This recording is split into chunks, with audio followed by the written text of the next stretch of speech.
Okay. Song's probably gonna be loud starting off here. Or I paused at just the right time. Now it's too quiet. There we go. Gonna go for the hundo tonight. Lord Cast Nightmare VT with 100 bits saying, I come from some point in time to tell you that you will catch the shiny Quagsire. Only if you do these connection disconnected. Show me the eggs with 100 bits saying the Tom Plush, the jingle keys for his audience. He spin. It took longer than you'd think to get that spin animation right. Fenris Tsukigami with the 19 months of tier 1, the Tom spin emote.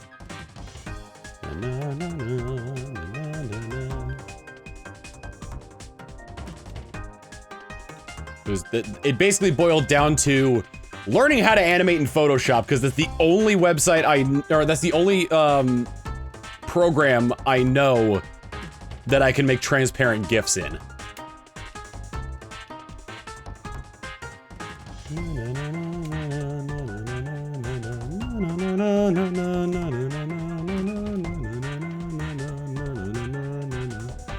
What else can you make transparent GIFs in?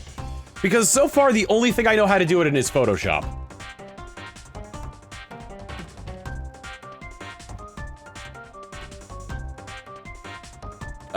I walked into that one. People are saying GIMP. Is it easier than it is in Photoshop? Because Photoshop, it's a pain.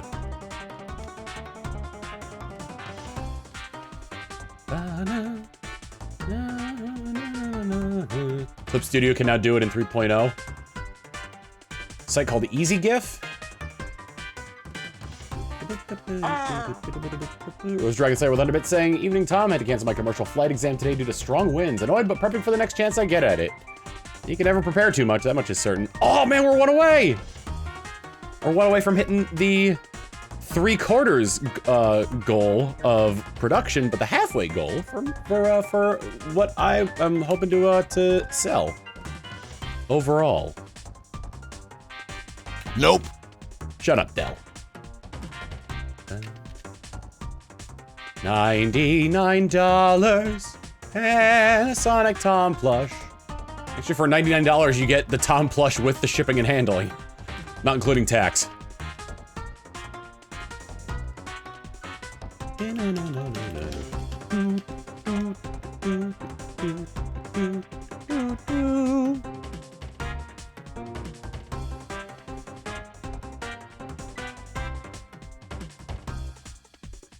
What was it? When I was making the spin emote, getting the motion blur right was harder than you think it'd be. Actually, no, getting the motion blur right was super easy. It was the fact that animating in Photoshop is such an unintuitive thing that it took a while.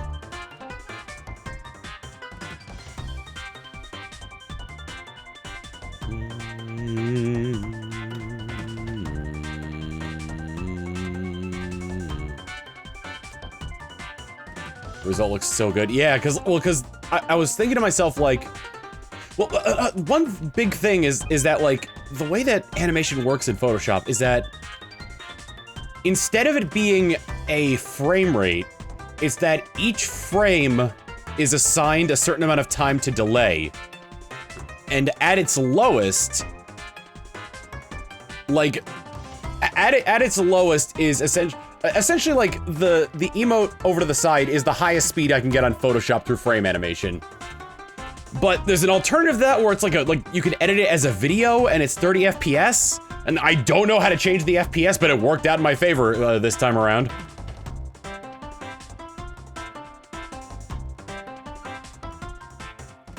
Ever play Pokemon Ranger? No, I never did.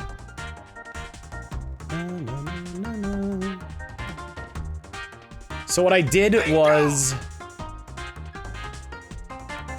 I had to go back and forth between the frame animation section and the video animation section. But essentially, like, you've got on the bottom, on the timeline, you've got like each individual frame is like its own image. So it's pretty easy to assign each layer as its own frame, which is what I did there. but nope. So I changed it, so for the fast one, instead of just like using all the frames I had there and making it spin faster, I basically like rearranged it so it would go from like the front view to the back left view, or yeah, to the back left facing view, to the right view, to the front left facing view, to the back view, like and like had it like skip a bunch of frames to make it look like it was spinning a lot faster. And then I added a motion blur to each frame in Photoshop. Did the stream die? I'm still connected. I saw the sign and it opened up my eyes. I saw the sign.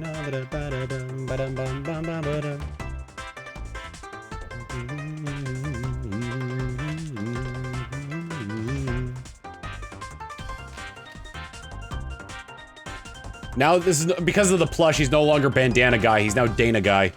Dana Guy Dival, out Golduck and Quagsire.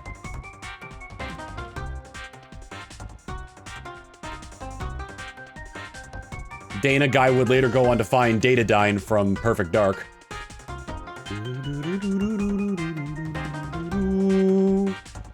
Dana Snyder, great voice actor. Unfortunate that his name is incredibly close to somebody who has, somebody from Nickelodeon.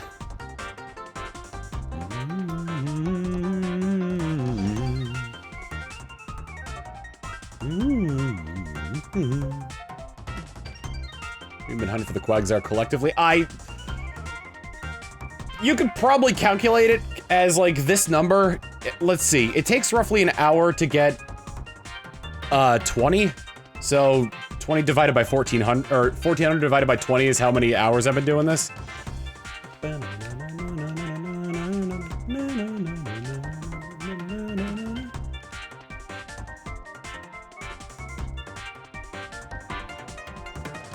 Quagsire.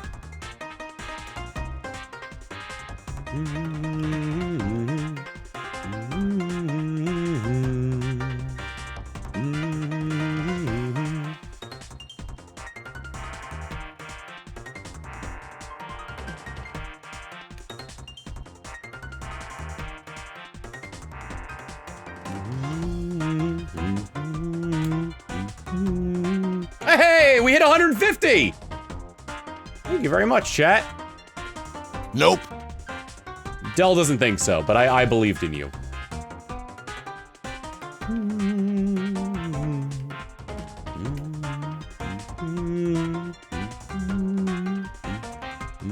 $70 hours and counting. Bingo! Mystery Bunny with the 2 months of Prime, thank you very much. Now that it's at a nice round number of 150 and 75%, who's going to ruin it? No, I do wonder. What sound font is this music in? Super Smash Brothers.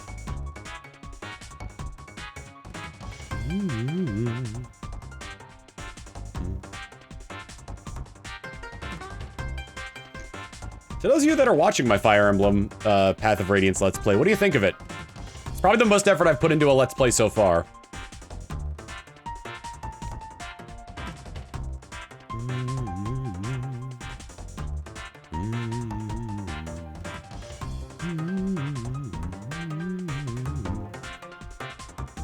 Feels like a movie, I love it. Every episode is just gonna get progressively longer and longer.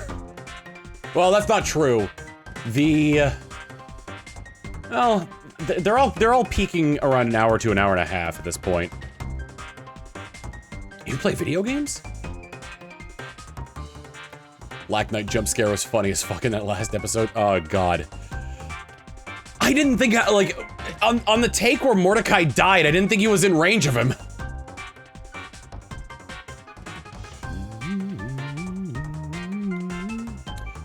The last 2 chapters I recorded, I forgot to take notes. But I was still able to make a pretty comprehensive, explanation on, God, who were the 2 characters that were introduced then? Astrid and Makalov.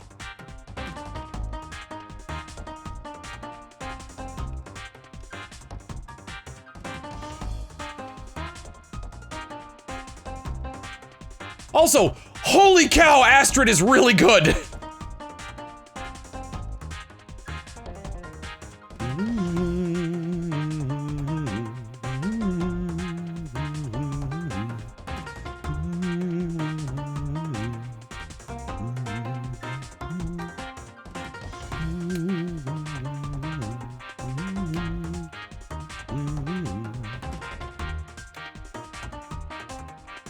If you go full odds, you would have been doing this for just over 400 hours. Wow. Bow Knights usually do pretty good. Yeah, she's no exception to that. Nope. Touch, I get this feeling, and every time we kiss, I swear I can fly. Can't you feel my heart beat fast? I want this to last with you by my side. Next reminded me of the Black Knight meme where he exits the house and starts singing Tokyo Mirage Sessions. Good lord.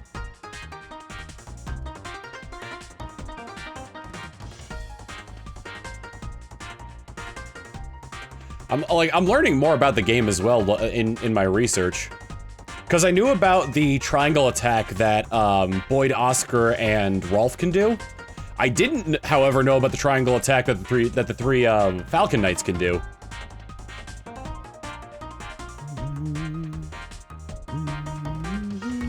Don't for when I play POR, put Astrid in the party. She takes some work. She takes a little bit of work because you get her late game and she starts at level 1.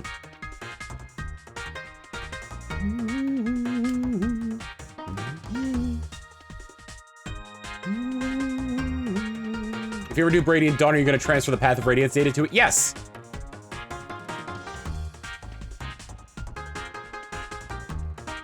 What I may do as well is go over the... What is it? Go over the differences as to whether or not you transfer your Path of Radiance data.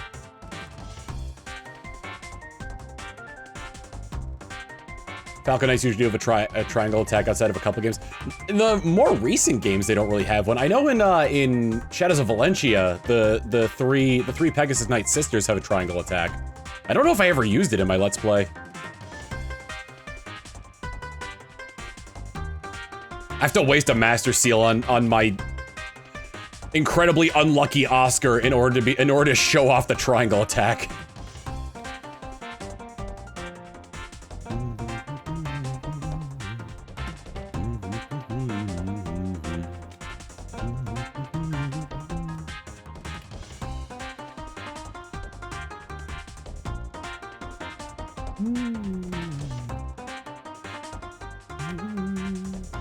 You know, it's been so long, what you do once you get the shiny Quag. The next goal is to make it a Ribbon Master.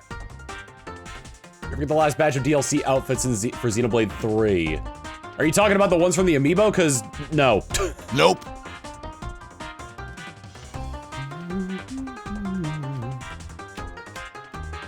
Also, those Falcon Knights are in more than one Fire Emblem game that are in Echoes. Are they? Oh, cause what is it? They're in... At least one of them is in Shadow Dragon, right? They can also be obtained via gameplay. Okay.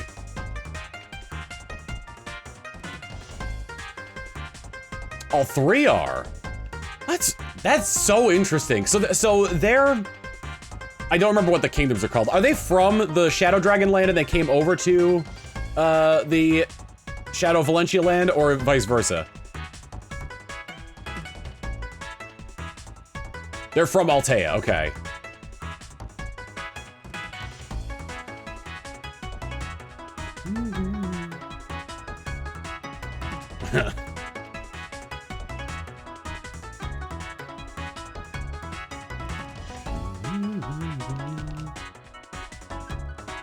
Once this is actually, you know what? I'll play it now because we're gonna be in this game or this song for another 12 minutes.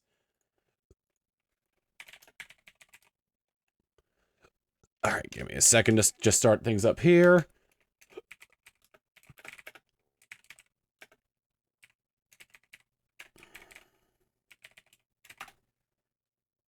There it is. I love this. Possibly Rip VOD, but... Fire Emblem Heroes. 3, 2, 1, 3. Enough, chit chat. You can't hide hide from me. Shall we converse? Perhaps over tea. Magic is everything. The enemy! 3 to the 1 to the 2 to the 3! Roy's our boy. Treachery! My sister went her way. I went mine. Dragon breath! Time to shine! Guess what? That's what! Punch me hard, right in the gut. Spring is here. Time to play. Pick a god and pray. Don't do that! My heart skipped a beat! My apologies. Trick or treat. Time for fun? Too late. Father, I challenge my fate. My uncle is owed all of the respect in the world. Give me more! More! For the glory of Nor! To ashes with you! Contemptible fool!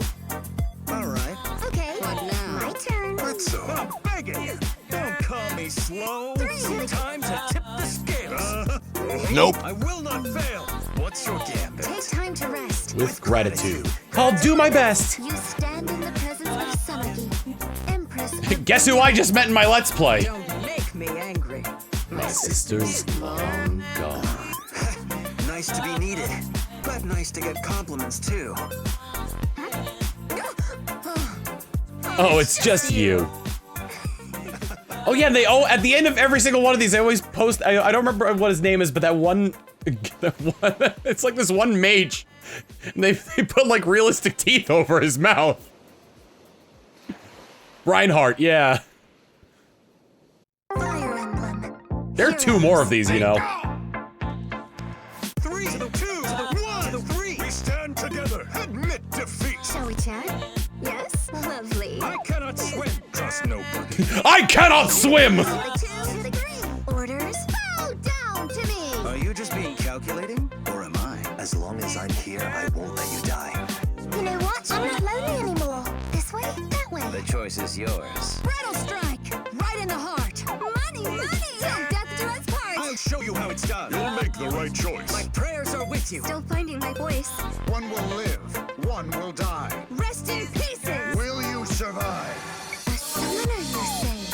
How wonderful! Was that a pat on the back for a job well done? Horse and man as one. Thanks for the opening. Let's celebrate! Oh no! I broke another plate! No more holding I like that. Then jab and attack. I have that. I'm looking at the video right now. Like, Your way.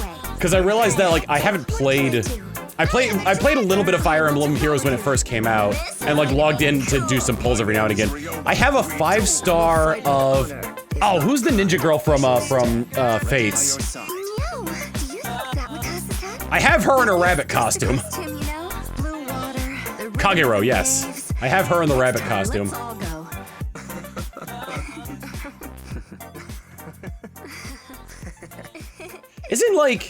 Isn't normal Tharja one of the characters in Fire Emblem Heroes? All right, last one. Fire Emblem Heroes. I can't believe that was like a one-off joke in a support conversation, and they turned normal Tharja into an entire character in Heroes. I remember my dream. There's the Christmas Tharja, there's the normal Tharja, there's the wedding Tharja, there's normal Tharja.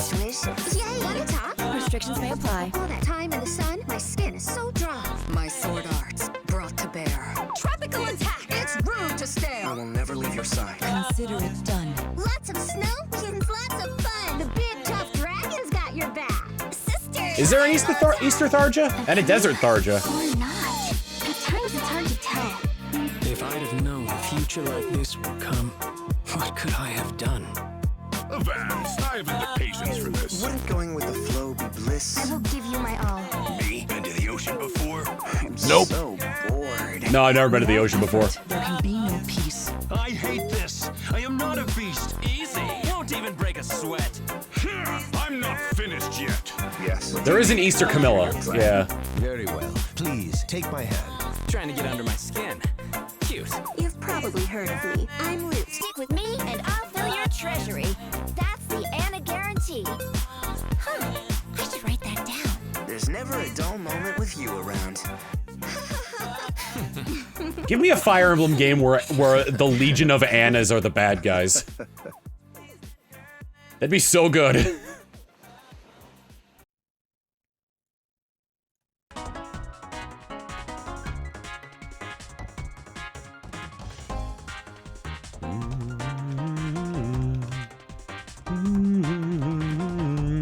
Basically, the villain is capitalism.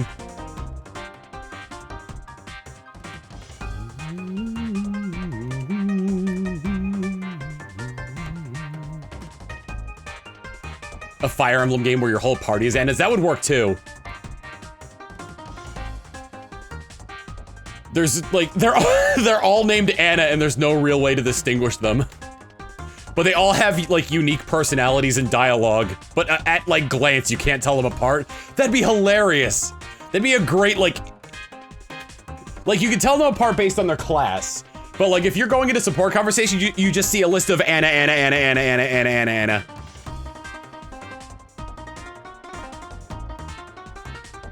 You know, I'm surprised they didn't do, because was there an Anna yeah, there was an Anna in, Awakening. They should have made it so if you court her, you have one of the children that you have is a tiny Anna.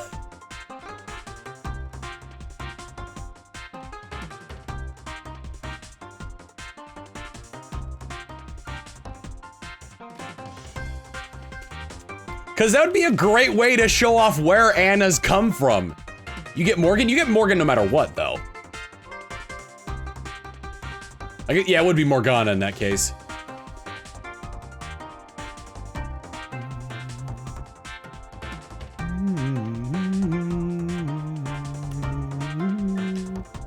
Nope.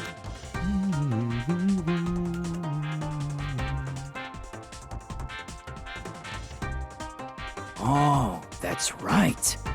Boob lust. 690 bits saying if you court one and meet another, are there possibilities for Pollyanna?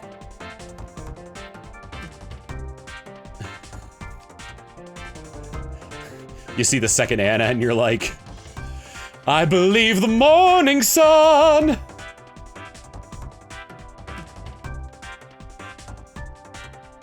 Is it Morgana a spellcaster? I believe so.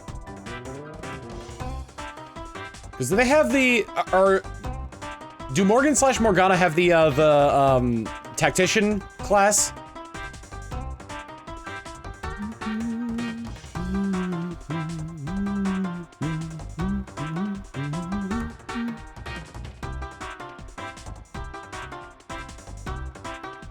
Oh yeah, that's right, because, yeah, they did that in Fates as well, where, I forgot what the child is named. I was gonna say Kamui, but that's the name of Korin in Japanese. Kana.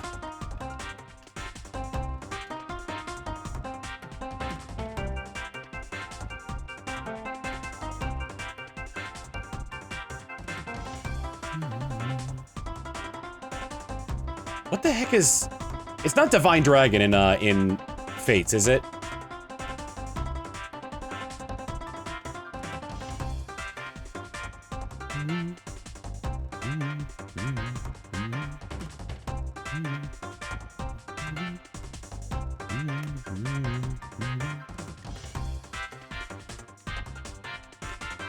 Morgan starts off as a tactician if they can't inherit the other parent's class. Ah.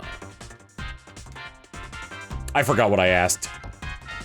I see you driving around town with the girl I love, and I'm like, forget you. Guess the change in my pocket wasn't enough. Well, here's the thing, when Makeship sends the pictures of like their prototype to you, it's one from the front, one from like a 3/4 angle, one from the side, and one from the back. And I've seen like other people make, actually someone actually did that with the Tom one where they made a spin animation of it. But because you don't have like, it's not a smooth like spin with just those frames. Nope. So I made my own.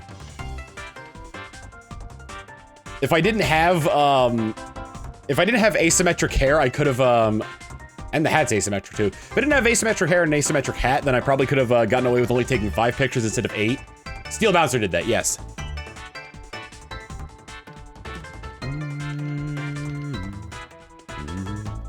Ah, Norprince. Norprince / Princess, that's the class.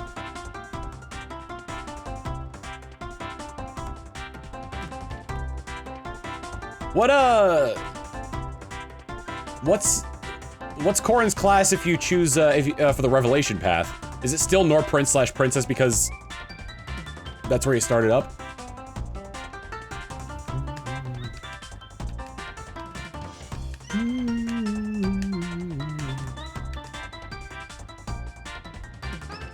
It's only taken from one side, the makeshift one. I assume if there were more differences on either side, then they would send me the other angle of it as well.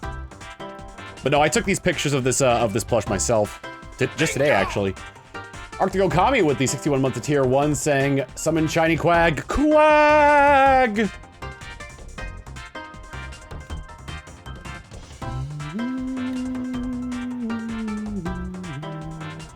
It's the same, but when you promote, you could choose between Hoshido or Nor Prince / Princess. Okay.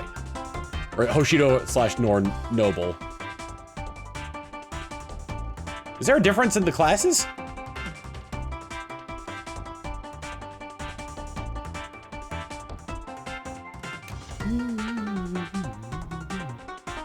Tome for Nor, staff for Hoshido. Gotcha.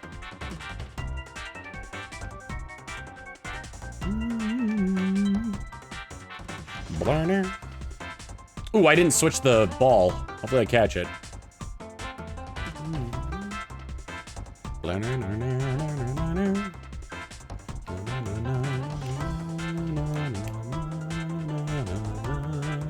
Difference in classes, how bourgeois of you.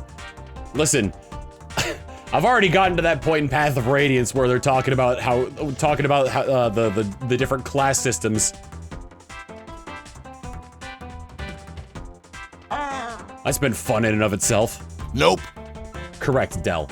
100% from I Love Idoru saying it before you get shiny Quag and finally end the game crashes. That would suck.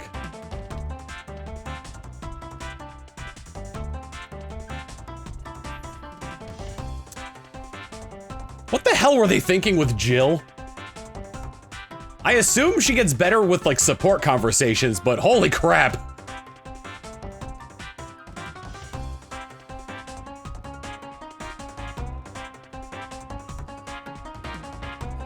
Jill is a wyvern rider in Path of Radiance who is incredibly racist.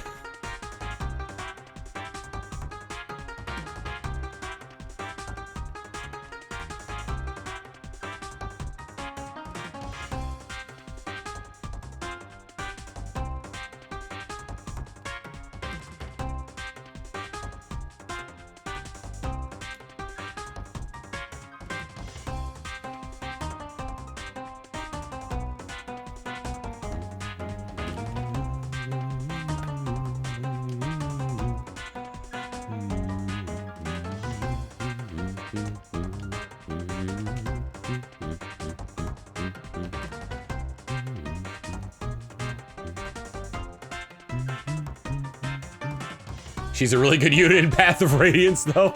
I wasn't planning on using her because I didn't get a lot of experience with her. I do need a flying unit, though, but I'm sure I'll have options later. Including Alencia, who I think becomes a Falcon Knight toward the end of the game.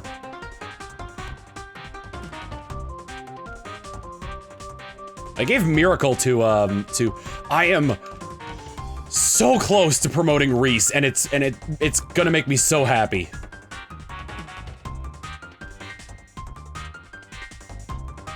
At the point I'm at, Reese is like level 17 and has maxed out his magic. It's great. The healer in Path of Radiance. Mr. Yoshi X87 with the 12 month tier 1 saying, Mayo, time flies. Can't believe it's already been a year with Tom. Really enjoyed your content for the past year or so. Love the community and the content. Here's to many more months. Thank you. She's as bad as she and I don't think I'd ever use her. She's worse. But I think the whole thing with Jill is that she's supposed to be like a redemption story. I haven't gotten that far yet.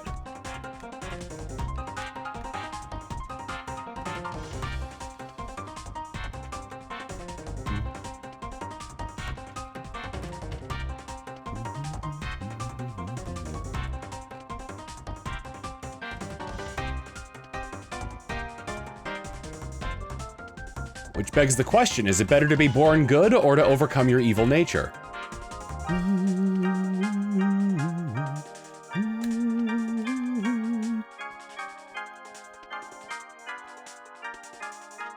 Gatry's a freaking card.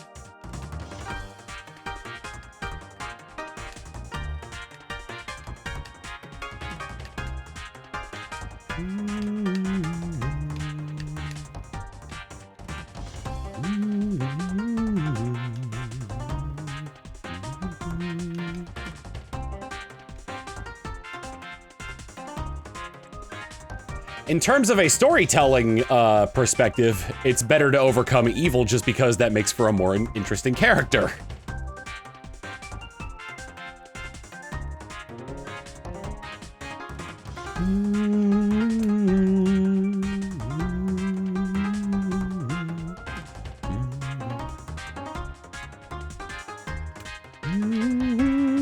Nope.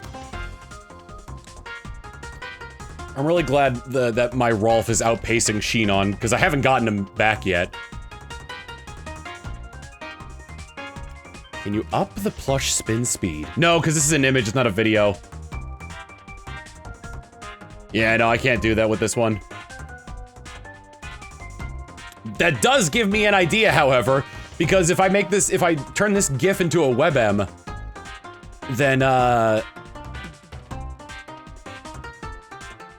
then I can increase and lower the speed as I see fit.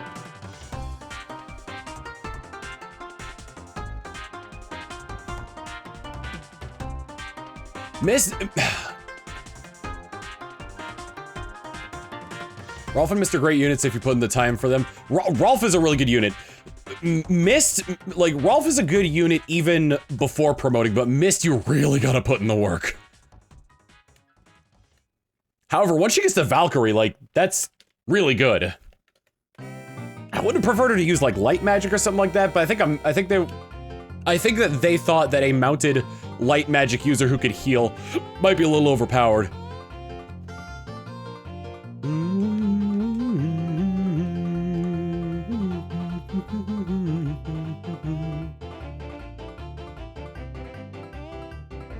Honestly, Reese is having trouble keeping up with people.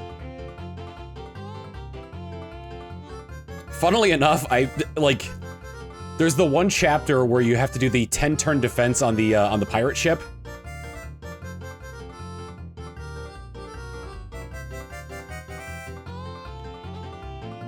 And that one's just incredibly easy to just beat.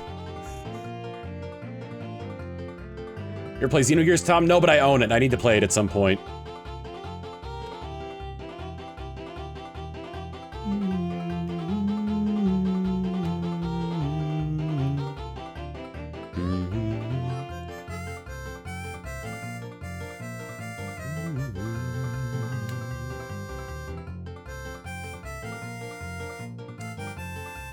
What is it? Elise in Fates. She's not a Valkyrie at the start, right? I know she's a mounted healer, but she's not a, what is it? She's not a Valkyrie, right? Not yet anyway. Troubadour, then she upgrades to Valkyrie. Nope.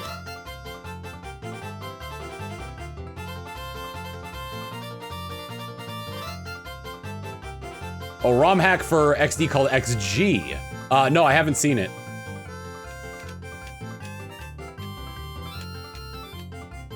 She can also go maid instead. What were they thinking with the maid and the butler class?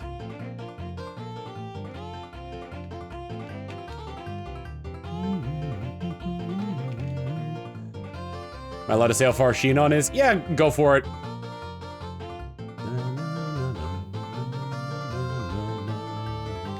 We're apples together, apples forever. We're apples to the core.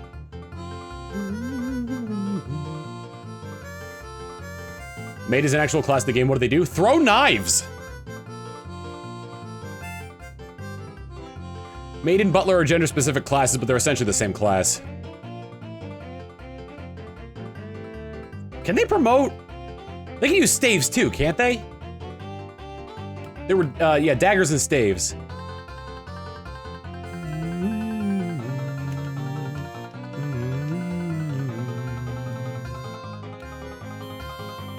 Something that's really funny about the three brothers there is that of how easy it is to miss out on their triple attack if you promote Oscar the wrong way.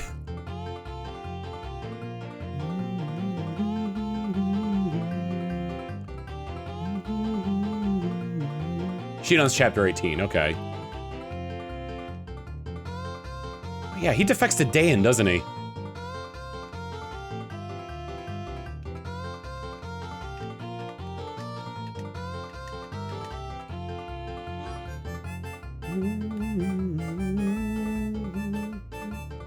Needs to worry about promoting Oscar when he sucks so hard, fielding him would be a hazard. Well, here's the thing. He only sucks in my game because because I've gotten unlucky with him.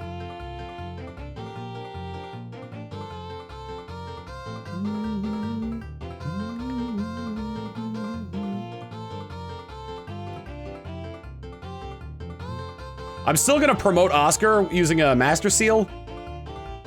Smoke every... Nope. Smoke weed every day. Just so I could show off the triangle attack? I can't even show off the other triangle attack at like, what, chapter 26, 27?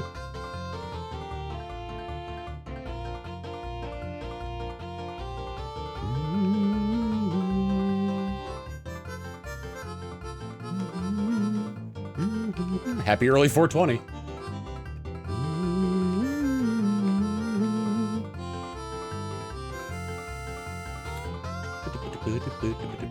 What the frick?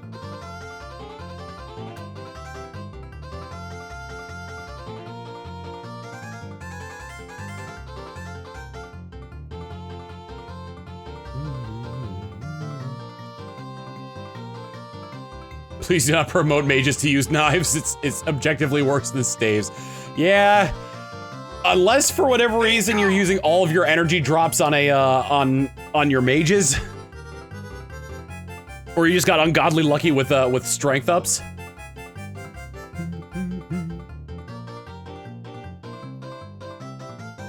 I find it so funny that, like,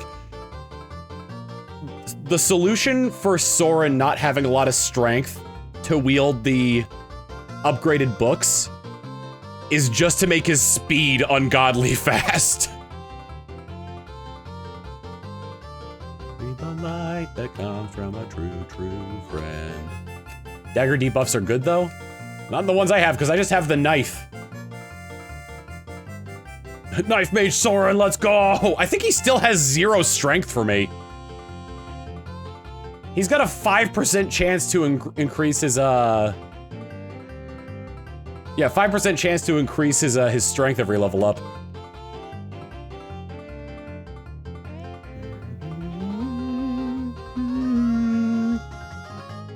Do knives count as swords? In terms of the weapon triangle?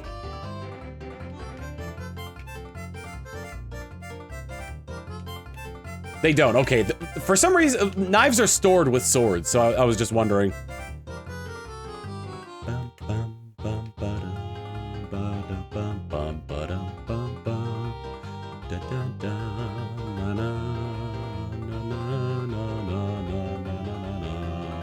Count as a blade, but not a sword.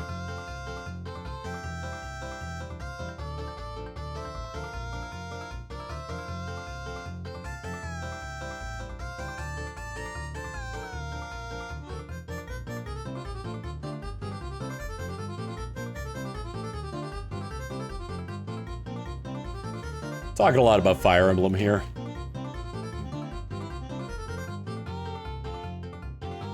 I'll probably try to do a little bit of a better job at researching ahead of time when I start Radiant Dawn. Can Volk use a sword, or is he stuck with knives? When Volk promotes, maybe? I don't know off the top of my head, though. South never can. Nope.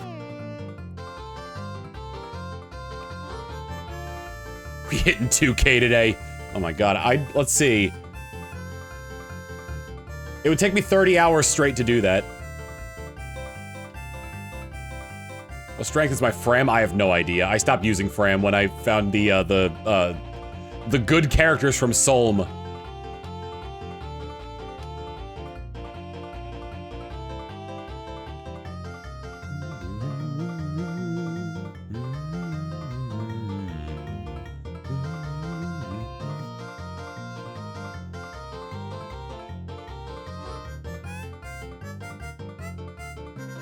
Does Misc have more strength than Sword? I'm pretty sure she does.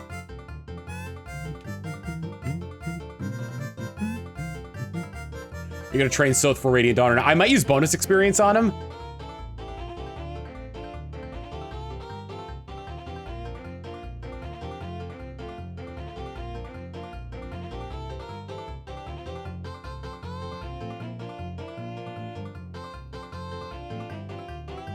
Sense a subathon coming, good lord.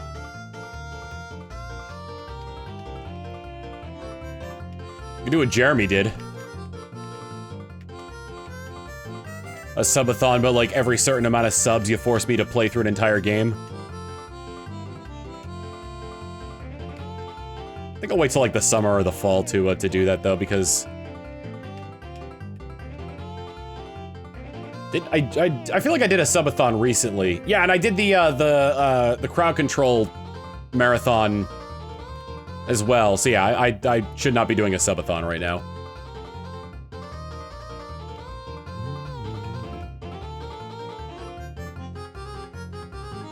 LDC knife in Path of Radiance is the stiletto, and it's only because the strongest at 8 might and has armor effectiveness. Interesting. My birthday stream, yeah.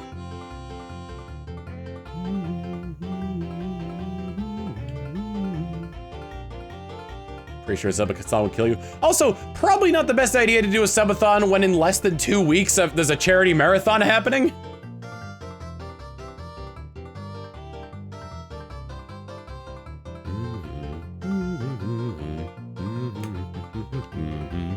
Nope. Have a gay old time!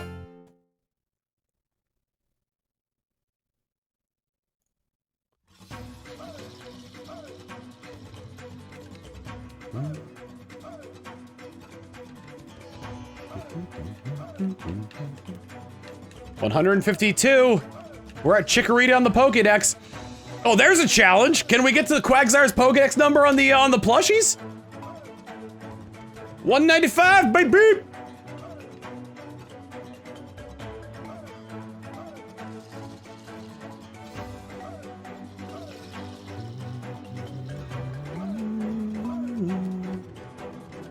I mean, anyone else ever look at you funny for using the word gay in songs that have the word?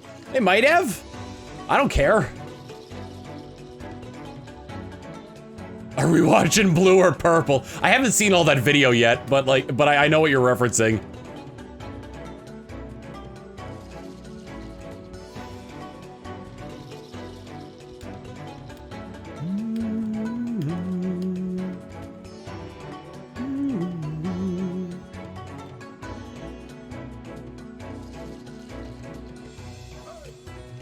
That's from Lythero's Silver campaign video.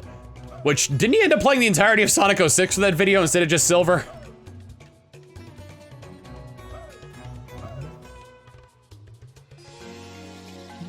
Yeah, that video is 2 hours long.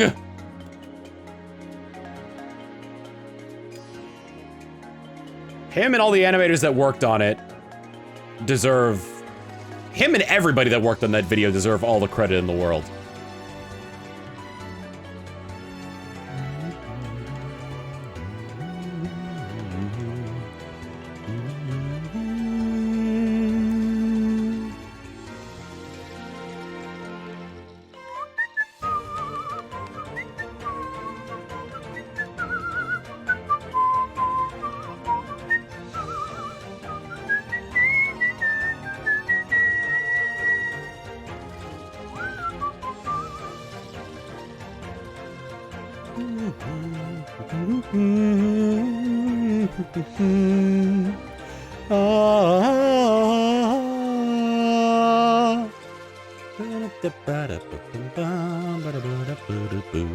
Nope.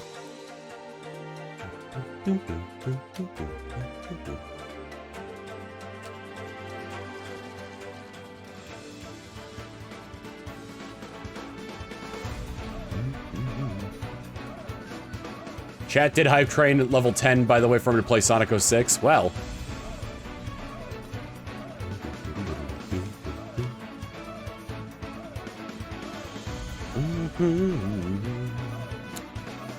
I learned something about Fire Emblem Engage about the last stream, specifically about Gold Mary.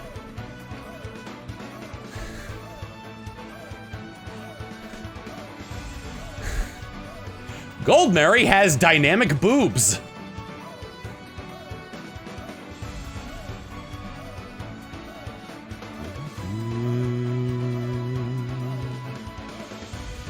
If you change Gold Mary's outfit in the Somniel, her boobs change size.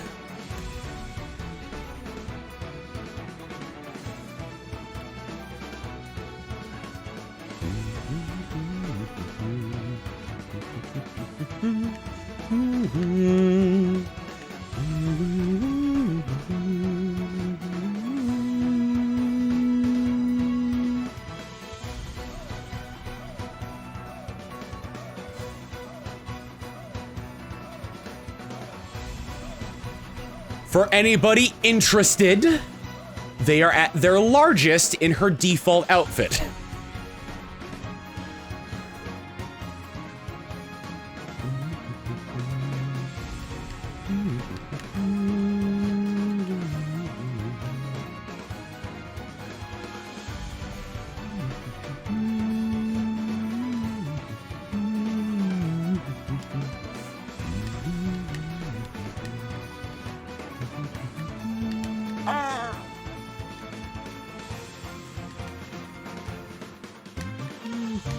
Distributing things in flash forward to 2050 and you're still hunting this thing. Yeah.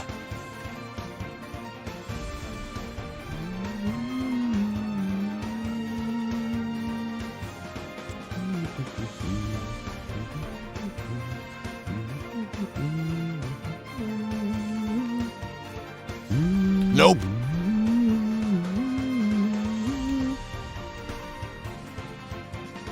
One thing I did notice on Etier is that the lighting in the game is so screwed up because like Etier does have muscle definition on her abs, but like you can't see it.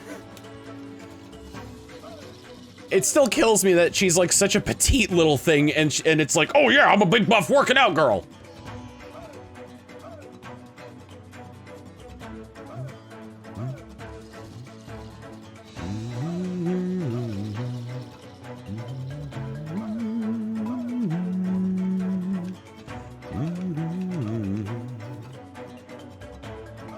The only reason I give Senna a pass on that in Xenoblade Chronicles 3 is because she's part Blade, and B, like, it's been established that people from Agnes are physically stronger than people from Kevis.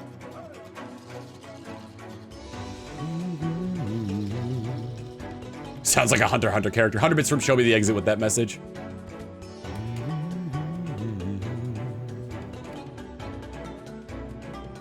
I love that you can reclass Kellum into a thief in Awakening, because that's just thematically mwah.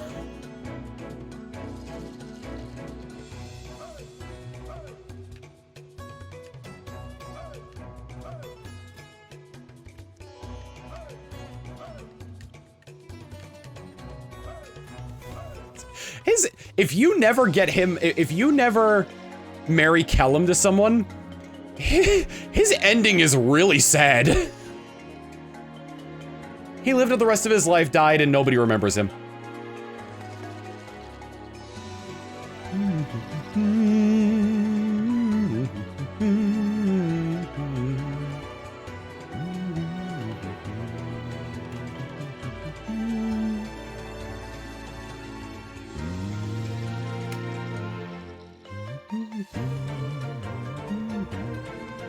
Hundreds from Show Me to the Exit saying, took forever alone, too literal.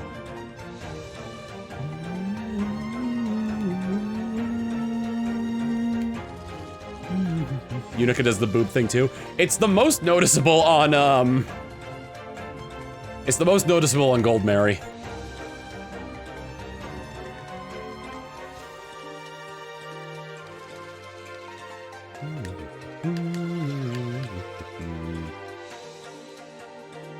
I've mentioned this before, but Unica gives me Ruby Rose vibes from Ruby. Or Ruby Rose from Ruby vibes.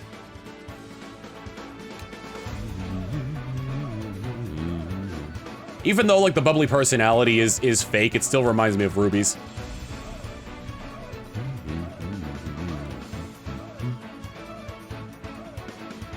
And the way the English actress portrays her sounds very similar.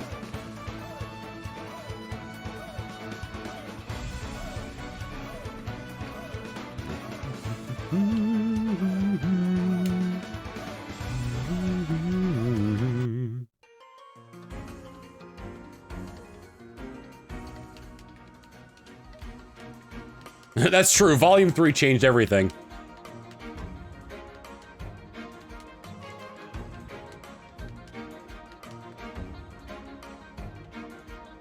I don't know who still owns the rights to Ruby at this point. If the rights just ended up going to Warner Brothers Discovery, or if Monty's family ended up keeping the rights. Just Warner Brothers, okay.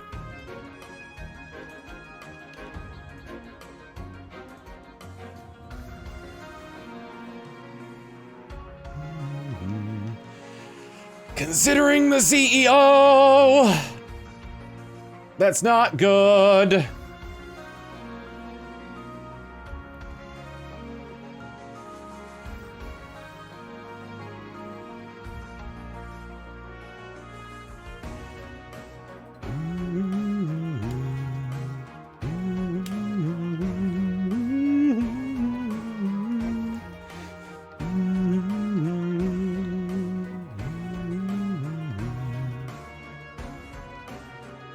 Nope.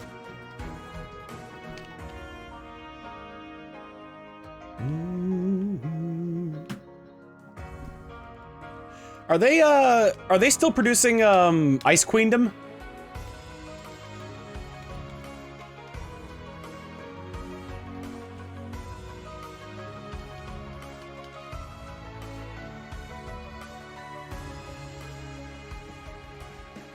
Ice Queendom was the they finished Ice Queendom. Okay, that was the 2D animated Ruby. That was a retelling of the first, I don't know how many, however many volumes. Bingo! First 2 volumes. Okay. Wow, they didn't even go to 3, huh?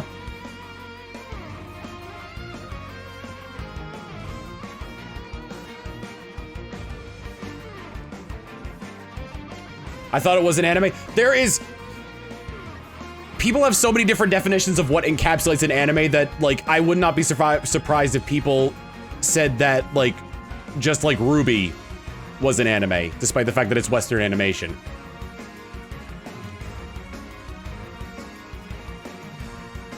According to Wikipedia, there are plans to sell Ruby, but no word on a buyer as far as I know.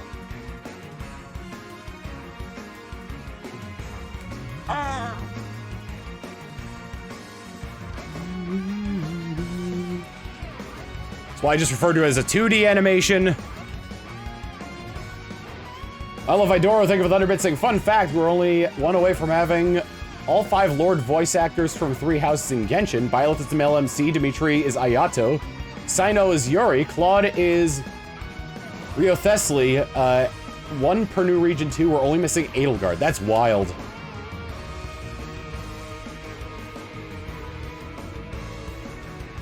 That'd be pretty neat if they got them all. Technohorse with the 11 months tier 1 saying, 11 months of will today be the day we witness the pink Quagsire, or will the red Zyre become even redder? Only time will tell. I've hit maximum red, let's be real. Show me the exit with Underbit saying, hold on a second. To me, the term correlates to Japan and Japanese styles.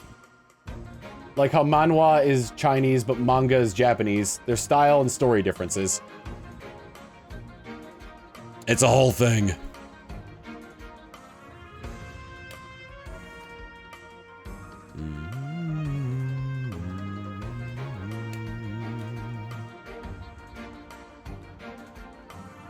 Well, listen, The Simpsons used Korean animators for a long time. Is that an anime? Nope. I think Dell just answered that question for me.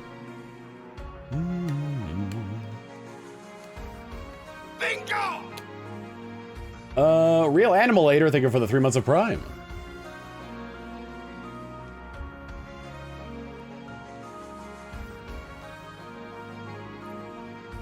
Isn't King of the Hill like one of the biggest Western-produced shows to be popular in Japan?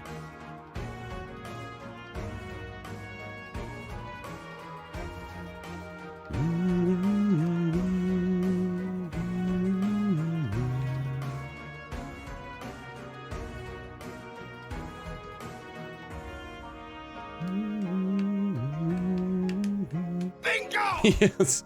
You know, actually, someone makes a very good point. At least Red vs. Blue gets his very swan song ending as Rooster Teeth closes.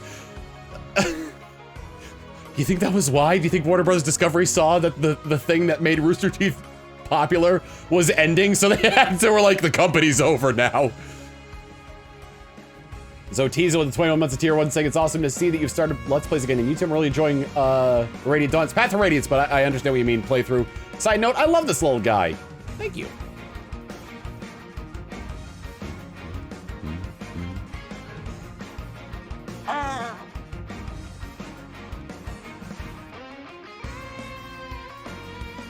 Bits from Showing saying, trust me, Japanese and Korean issues are not a can of worms, or a can of worms you do not want to joke about.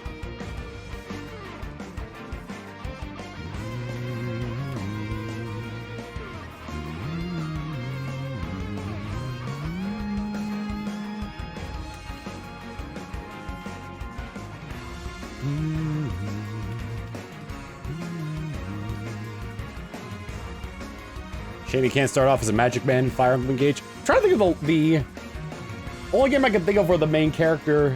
Let's see. Yeah, because Divine Dragon is melee oriented until they promote. I have no idea what Byleth's class is, but they were melee based. Corrin is melee based. And Robin is a mix of melee and magic. Nope. Robin is probably my favorite fire. We've been over this because there has been debates. Robin is my favorite Fire Emblem protagonist, or at least my favorite created character.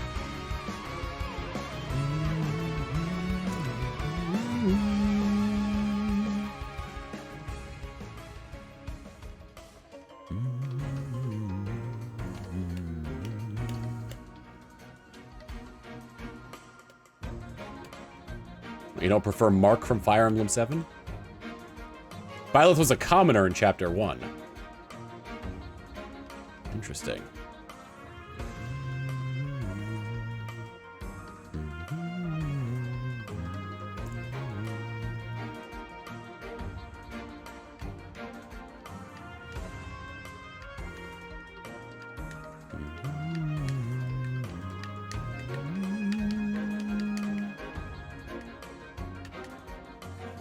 Oh, 7 had a custom avatar. Which one was 7? Was that Tharsia?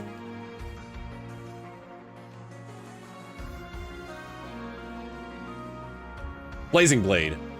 Wait, really? So the first one that we got in the US had a created character.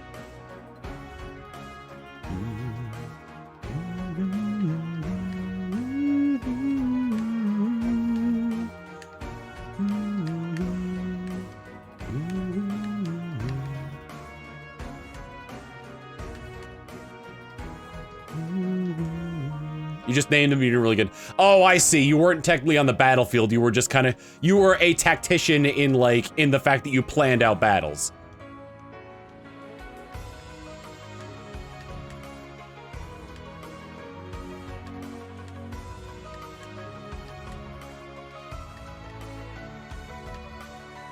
Yeah, Robin was a frontline tactician. What a mark!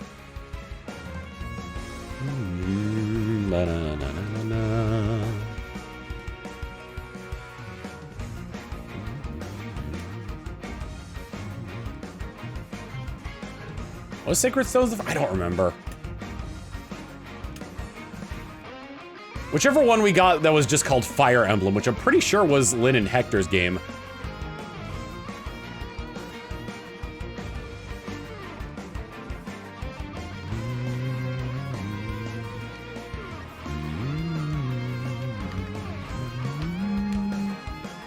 Blazing Sword, okay. Or Blazing Blade, whatever you want to call it. And then 8 would have been Sacred Stones, and then 9 was Path of Radiance. Was 6 Binding Blade?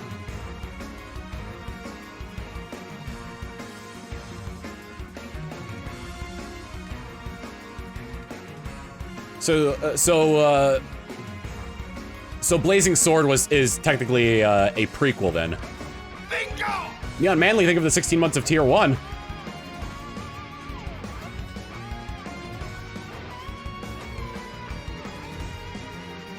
Six was Roy's game, yeah. Which we never got.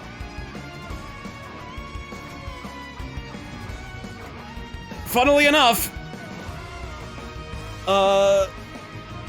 Path of Radiance has GBA connectivity with Blazing Sword and Blazing Sword and Sacred Stones. Japanese version also has connectivity with Binding Blade.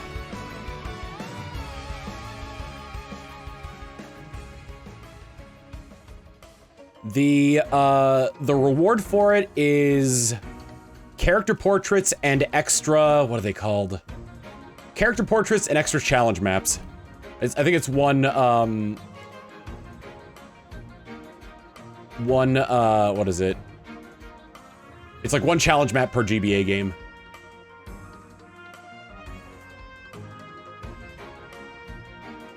We never got 3 through 6 state that side. We got 1 and a remake of 2. Mario Kart Double Dash bonus disc. What did the Double Dash bonus disc do? Or what was the connectivity with the Double Dash bonus disc? Nope.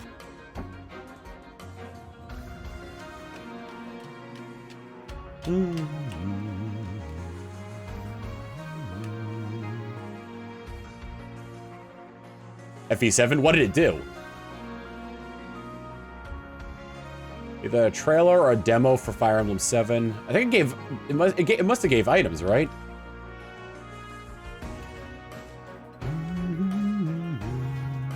Gave special weapons, okay. We're going to 1500 today, you know it.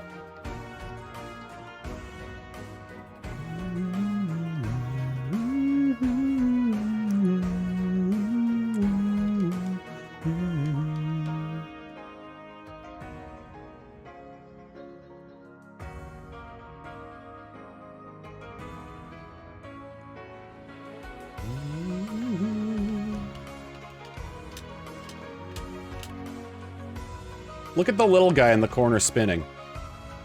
24% away. Thank you guys so much.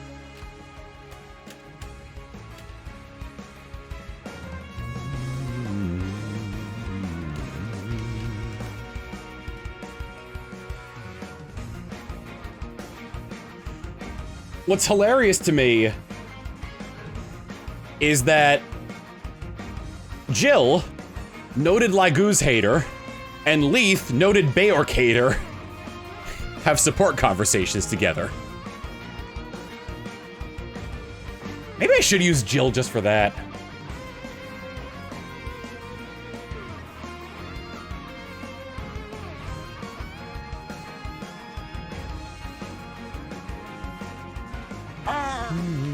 Fairy Fruit with 100 bits saying, to this day, the most effective jump scare I've ever seen is from a horror game, or rather a ROM hack of Thracia 776 called Super Thracia. Extremely difficult chapter. Upon capturing the throne, flashes on screen, deleting save file before it immediately transitions to the save menu. That's so mean. Say hi to the Black Knight for me. Ha ha ha ha ha. Runaway Milkman. Runaway Milky Way. Thank you for. I almost said Runaway Milkman. Runaway Milky Man with a. Runaway Milky Way, not Milky Mane. With the 9 months of Prime saying, I believe in the power of Tom Scream. I don't believe in the power of my own goddamn brain.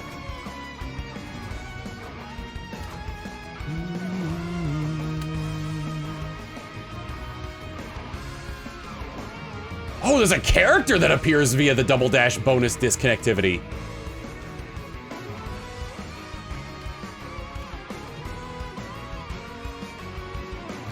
Matt made the first mistake. Made the same mistake the first time I followed him. Nope. Glad it's not just me, but I also like getting these things correct. It puts a smile on my face whenever I say someone's name and I see them pop up in chat saying, "You got my name right!" Yeah, I'll do Redeem the Future.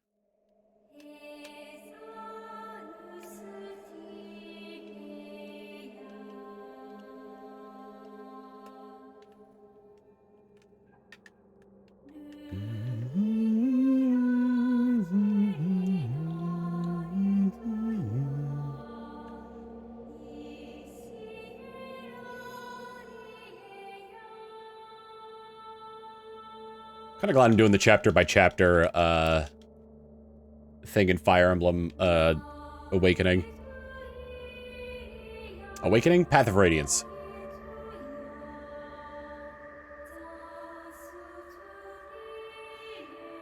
Any plans on playing Persona 5 Strikers or Tactica? I have a copy of Tactica.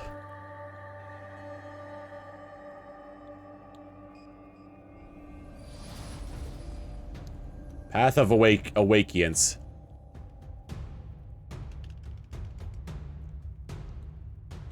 Is the Radiance getting over racial discrimination? Because I really hope if that was the case.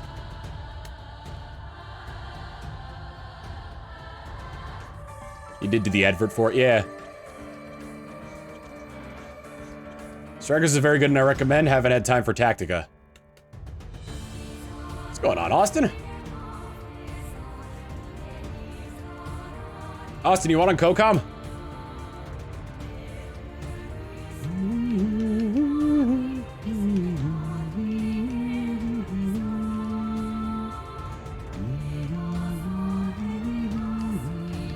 What game did Slizzard and Shroomhilda come from? Emerald. For a bit, sure? Okay, cool. I'm gonna jump into the recording. Where the hell is it? Yeah, the stream recording room on Discord.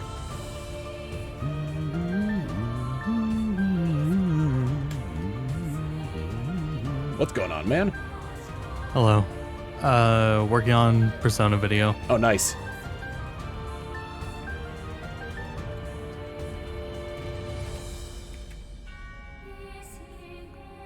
Mulling my way through. I don't... There Nope. were mod tools to skip days, like debug tools. I don't remember after a year how they work. How long have you... Oh, that's right, because you already did a Persona 3 video, and now you're doing an updated one for the remake, right? Right. And I've had a bit to correct and a bit of other info to showcase more of. Mm-hmm.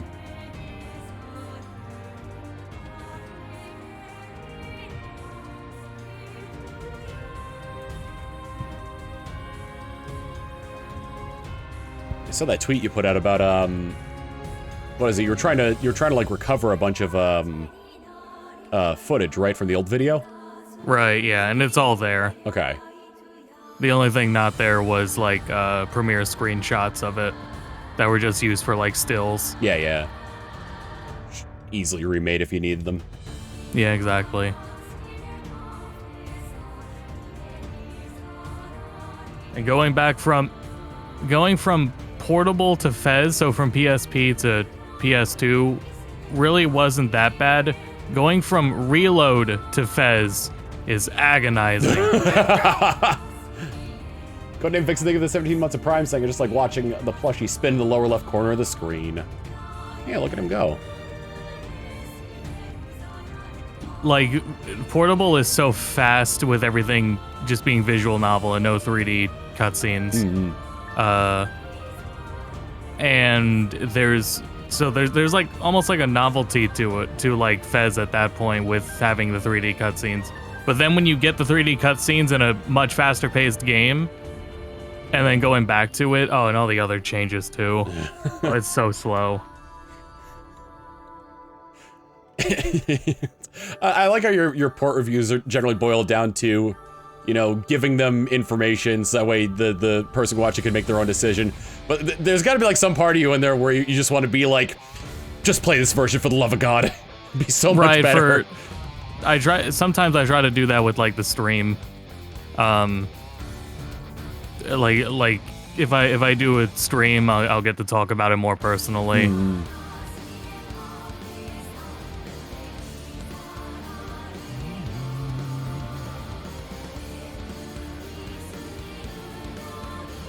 Are the AI party members treating you? Well, that's a big thing to talk about that I didn't emphasize enough in the original video. I'm gonna mute this so I can talk. So you know what? There's an option in Persona games for AI control party members. In Fez had much more complicated programming with the AI, and they were more AI tactics options. However, the smartness of the AI was tied around whether or not you scanned, or if you set them to different tactics. But you unlock more tactics throughout the game, so you go a few months without really changing the tactics because you don't unlock any of the more important ones. But if you don't scan and analyze the target, the AI doesn't appear smart. And it creates the meme that the AI is bad. When Fez had the best AI for tactics in the series, but it was like... It was dependent on you having the knowledge as well. Yeah, so, like, skill issue, but still, having direct control is better. You know, just objectively, having direct control is better. But it was, like, a skill thing. But, and also, the game doesn't tell you. Like, it doesn't really give you enough information about how tactics work and how important scanning is. Scanning is just that switch to where they start behaving. So that's why my party always acted dumb. Yeah, Maren Karen is a meme that's literally derived of Mitsuru will constantly use it if you don't scan the target and you leave her on act freely. If you scan and change her, she will never do that. What does Maren Karen do? Oh, it's chance of charming. Oh.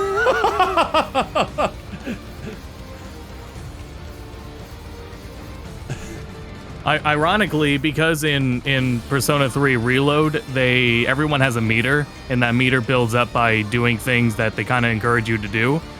And for Mitsuru's, hers builds up faster if you inflict ailments. So she wants to inflict charm, so that way she builds her meter up faster. Charm and distress she can do, yeah. And so, ironically, you're intentionally using Maren Karen more often than you would have with correctly doing tactics in Fez.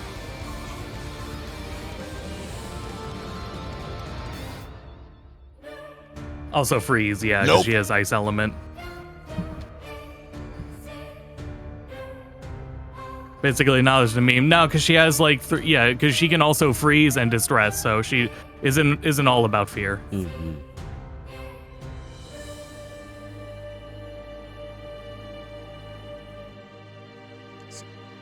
It's probably interesting going back to games like that, considering that they're more or less like period pieces of whatever time they take place in. Yeah, and Fez and the original Persona 3's really good case of that. There's so much of like the appeal of the original game now, even though it mechanically is extremely hard to go back to, especially after Reload. But your party members have so much agency. In the original Persona 3, you couldn't change your party's equipment from a menu. You had to go up and talk to them and give them the equipment. Oh, jeez.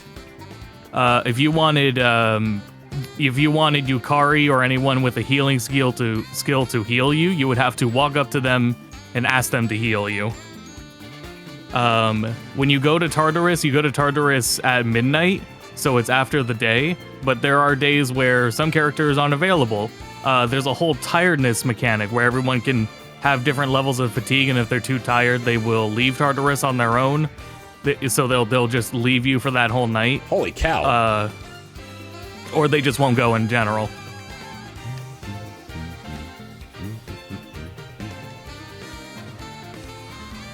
And you couldn't give them new equipment before. I'm assuming you mean like right before a big mission.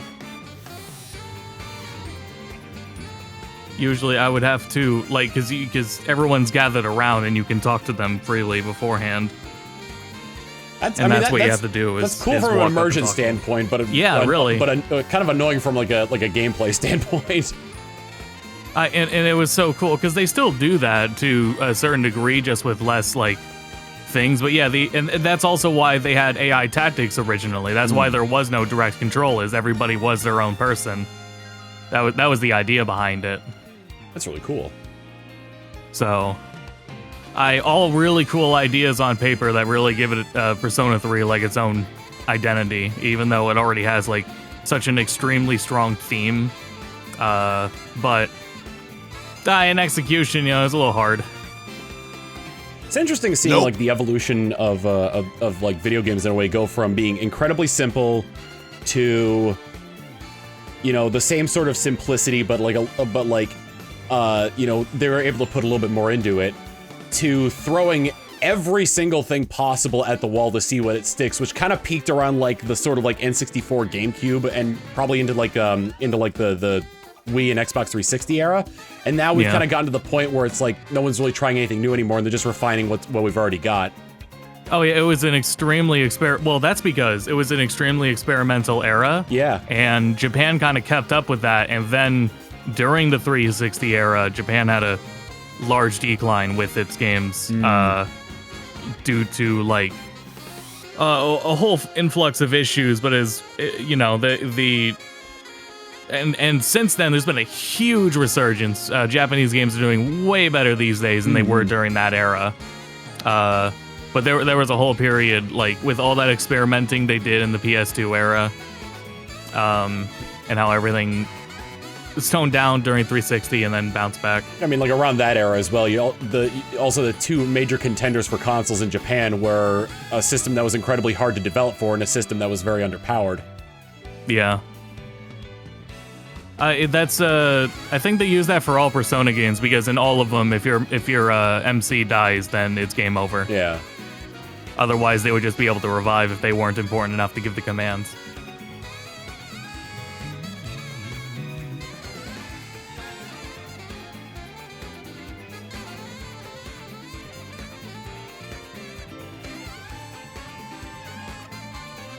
Yeah, the way things are executed in Reload is so nice. That's good too, because they kind of have like that. They still have like a lot of those like experimental things, but they were able to refine it for the remake. Yeah, there's still.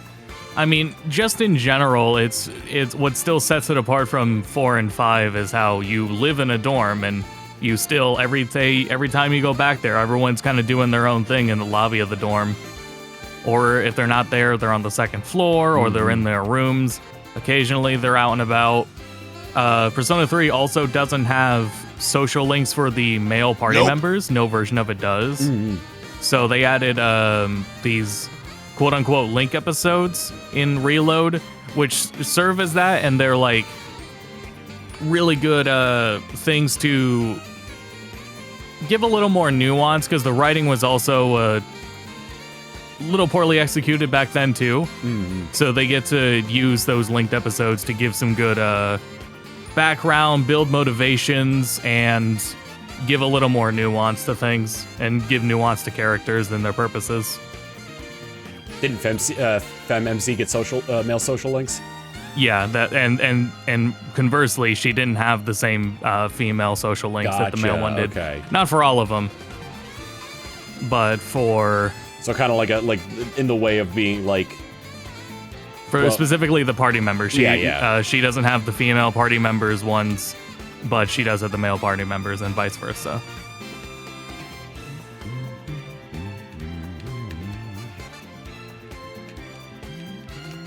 Yeah, and her social links generally were better because Portable was made after 4, so they kind of had a grasp on how to go about those better. And the ones in 3 are the thing about 3 is 3 the developers had zero intention of you actually being able to finish all the social links in one playthrough. Interesting. So much so that they said they were surprised when people somehow figured out how to do it, because social links. Oh yeah, I saw the one like Google Doc somebody had of like the schedule of how to follow exactly to max out social links. Because social links can reverse not just from bad dialogue choices in the original, but they can reverse from not hanging out with them. double booking like Sundays with 2 people can cause them to reverse. Or there's another scenario. Breakups because in the male MC in Fez and in Portable is forced into the relationships of all those social links. They're not optional. The romance isn't optional. So you can get fucked over by that too. So the fact that if you just don't optional. I'm sorry, Yeah. that's really funny to me. So 3 has some social links that are just not that good because you might not do them. There are some that just feel like they're not written because they would be as good to do. I feel like Nozomi is a good example of that one. I don't, like, my mind goes to the bit from Futurama where the Amazon women are just dragging the guys away.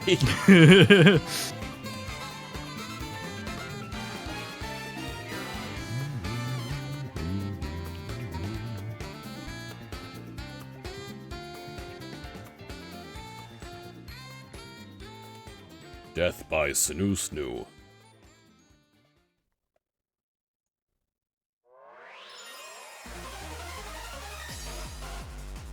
That's why the comment from the director of P3, the other part that goes to that is they had somebody else writing the female social links. They had women write those. They said, we can't write for women. And that part kind of got memed of having the Persona devs say that they can't do that when there's romance in their games. The statement left out is also that they had women write them instead. Yeah. God, that's hilarious.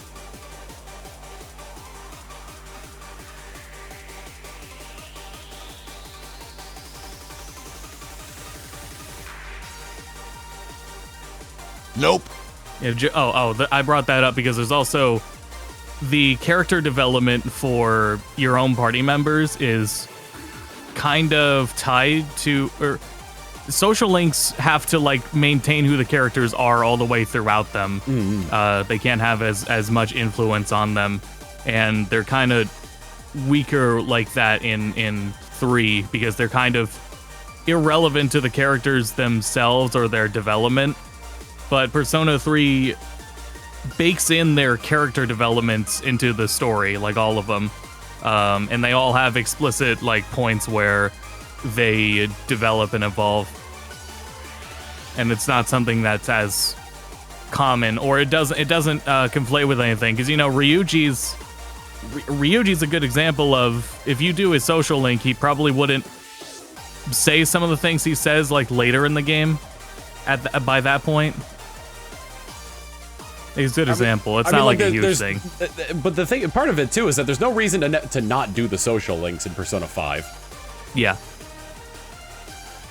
That's true, yeah. But yeah, FMC gets generally higher quality social links, but... Yeah, I was thinking as well, just like in terms of like the limiting factor of...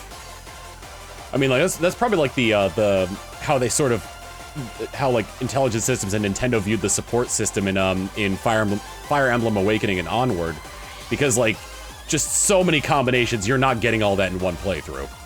Yeah, you can if you were to just grind it out, but it's highly unlikely that you would. And like I'm playing through Path of Radiance right now, and that's the support system that is limited to just like 5 conversations per character. Mm-hmm. The other thing 5 does that encourages, and what you would see playing the other ones, is, you know how 5 had like abilities or like buffs that build the character up as you do their social links, like they unlock other stuff. Yep. In prior to 5, all they did, the only thing you really got out of the social links was the bonuses from fusing, which is huge. That's a very huge thing because of how important Persona fusing is. And then unlocking being able to fuse the max persona of that arcana. Nope. You didn't get any of those other kinds of buffs from their social links. That was a 5 thing. Jeez. But then in Reload adds a whole bunch of other mechanics that do get added just from other interactions outside of social links, and it's really cool. That's good. In Fire Emblem, the way the supports work is that, like, if you're standing within three spaces of them, of somebody you have a support with, you get a bonus. And the more people, the more ranks you have with them, that gets multiplied, including, and it's based on like an elemental attribute they're assigned. So you not only get their bonus, you also get your own bonus as well. So limiting the amount of supports is probably a good thing, considering that you'd be incredibly overpowered by the end of it if you could just support everybody. Yeah. Yeah, well, I mean, I kind of like Breaking Awakening. I mean, yeah, like, Awakening was super easy to break, though. Yeah. The second you were able to just do skirmishes, you could just like grind things out and make the game completely inconsequential. Especially if you had the DLC. Because I remember because the DLC would have like weak enemies that gave a ton of experience and like right, just literally grinding maps. Yep.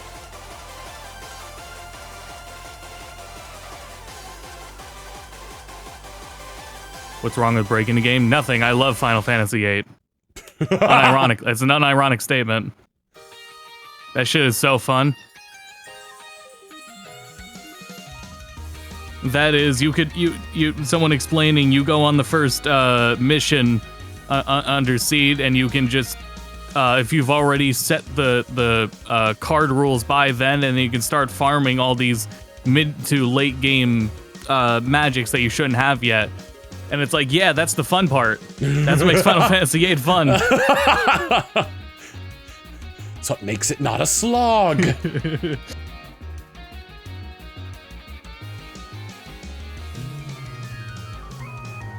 I learned today, and it might not be something people know about Persona 3, but it has, when you fuse, it has stat inheritance too. Only for if you use stat cards, if you use stat buffing items on personas. If you fuse a persona that has had its stats boosted, those will transfer in the fusion, but it also scales down. I was gonna say, depending on how many you've used. But it can be used to do some wild shit. Yeah. Probably wanted. But it is cool. I had no idea. Wanted to keep it so you know everybody wasn't just running one super powered persona. Yeah. Wait for the video. Last year, I might have like been more lenient because of how open-ended it is, but this way I would tell you can just play Reload. Not only that, but if you want to play Kotane, the female protagonist, if you want a female protagonist Persona game, then you're just gonna have to play Portable. But I would also still recommend doing that after playing Reload at least once. And that can work out because Portable is just a faster game. So even if you come back to it brand new, and that's how it's designed too. That's literally how the female route in Persona 3 Portable is designed for anyone that has already played it. So that would be my recommendation, is do Reload, and if you're up for it, play Kotane. And if you have zero patience, stay the hell away from Fez. Yeah. At this point, it's unless you've been able to, I mean, even tolerating going from, if you go in with the expectations and you tolerated going from Persona 5 to Persona 4, not so much Golden had enough, but still, and then you have to go back even further to 3, because just mechanically, they all build on top of each other, and 5 is just the most, like, refined game. So you just have to go back with expectations. Like going from Yakuza 0 to PS2 Yakuza 1. Oh, yeah. You could do that if you just have your expectations in check.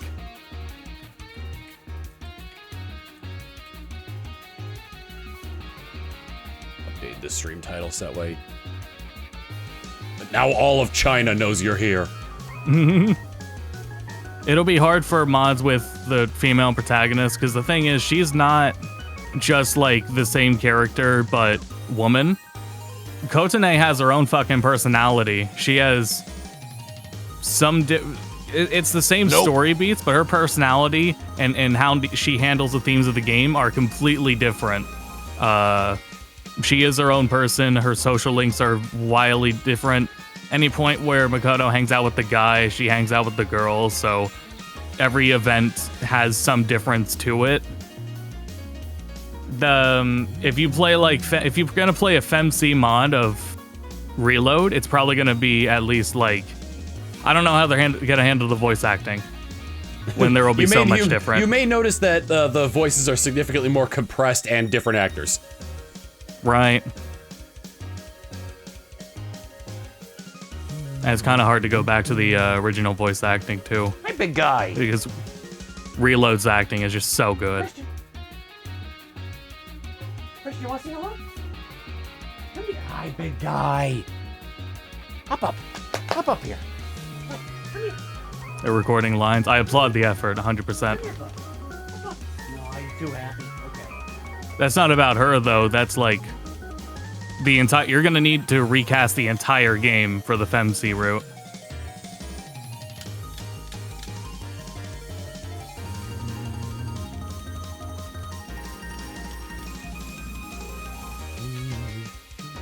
Hey, Bunk.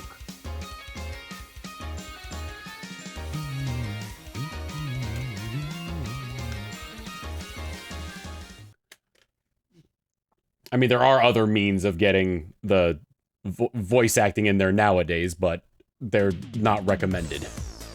Yeah, and the, what is it, on Game Banana, where it would likely be hosted, doesn't allow AI. So. Good on them.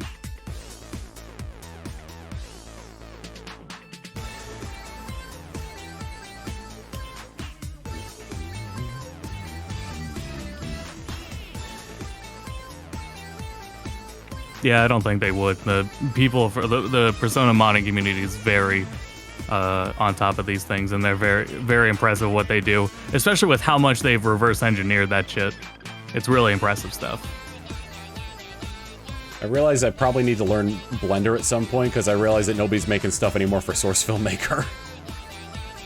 Right. There's the thing with Blender is like an open playground, but it is also it is a pipeline from SFM to Blender. It is in the same pipeline.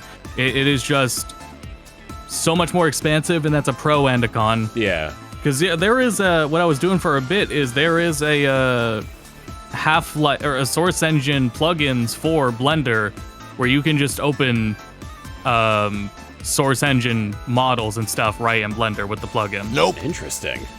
So you can work with some familiar stuff. Yeah. I mean, I mostly use it for thumbnails these days, because I wanted to make more dynamic thumbnails, but... I mean, if I did that, I would still be using SFM, just because of how much faster it is. Yeah.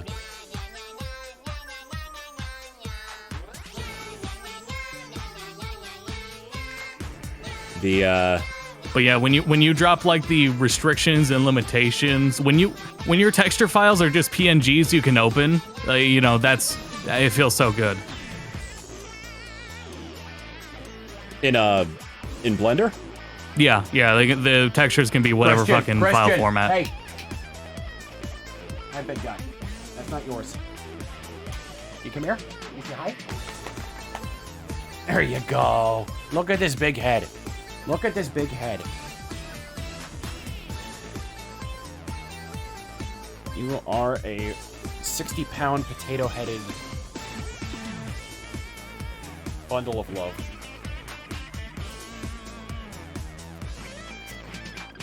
Oh, thank you. Thank you for kiss. Oh. I might have revved his engine.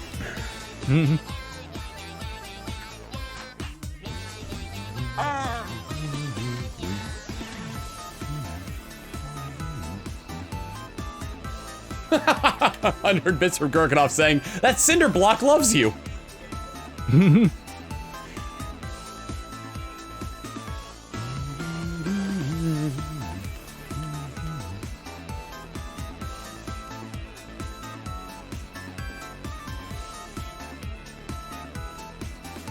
don't know if it's like official or like fanon or whatever, but Ganondorf has had the last name of like Dragmire in some stuff, so now I'm just thinking of like a Quagsire just kitted out like Ganondorf. So it's just Ganondorf Quagsire. Huh.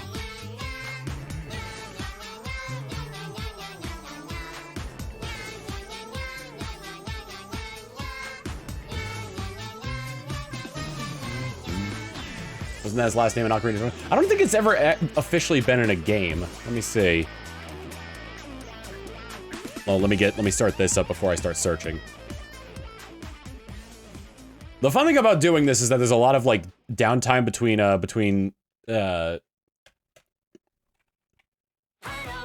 oh, I didn't mean for that to come. Well, whatever.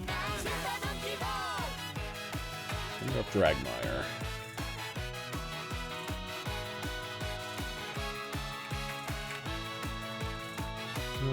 Also known as Ganondorf Dragmire. I'm gonna see if I can find. In the Western Manual for A Link to the Past for the Super NES, Ganondorf was referred to by his full name of Ganondorf Dragmire.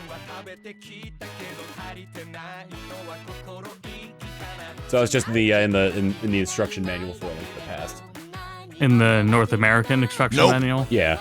So which you know equates to a pile of beans because they just kind of did their own thing with localization back then. Right. Very much so. It could be.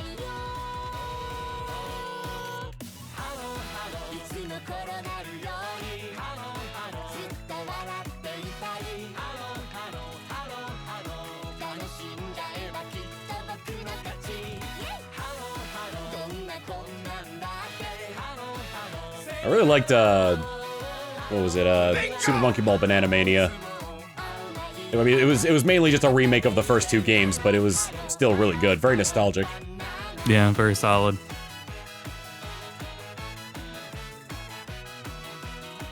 I didn't look totally into physics difference, but it was still fine as its own. And plus it had, like, accessibility options, like jumping and whatnot. Right. And it wasn't arcade style, so if you died, you didn't just there were no lives, so you didn't just go all the way back to the beginning if you kept dying. Mm-hmm.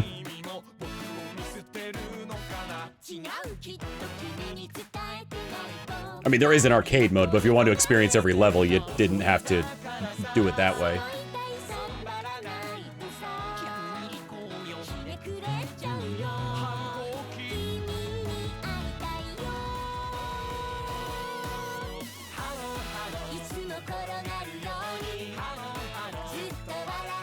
Just watch a bit of the Yu-Gi-Oh! GX anime, and oh my god, going back to that, you could tell all the stupid localization decisions they made just by the cadence of the writing. I mean, like, the only reason I'm okay with that is just because of how stupid, like, they are. Like, it's not even, like, insulting, it's funny. Right. You get pizza and I've got to eat whatever it is I'm holding? No, there were some that were pretty good. On occasions. You know, completely discounting Sean Schemmel speaking in baby voice as a giant buff man. Yeah. Have you ever heard the Tidus laugh in Japanese? No. Yeah, it's on the Discord soundboard. Let me play both. That's James Arnold Taylor. Nope. You know what? It's 1-to-1. Yeah, it is. Yeah, that localization was rough for other, like, technical reasons, and the voice quality suffered. That part is on point. Mm-hmm.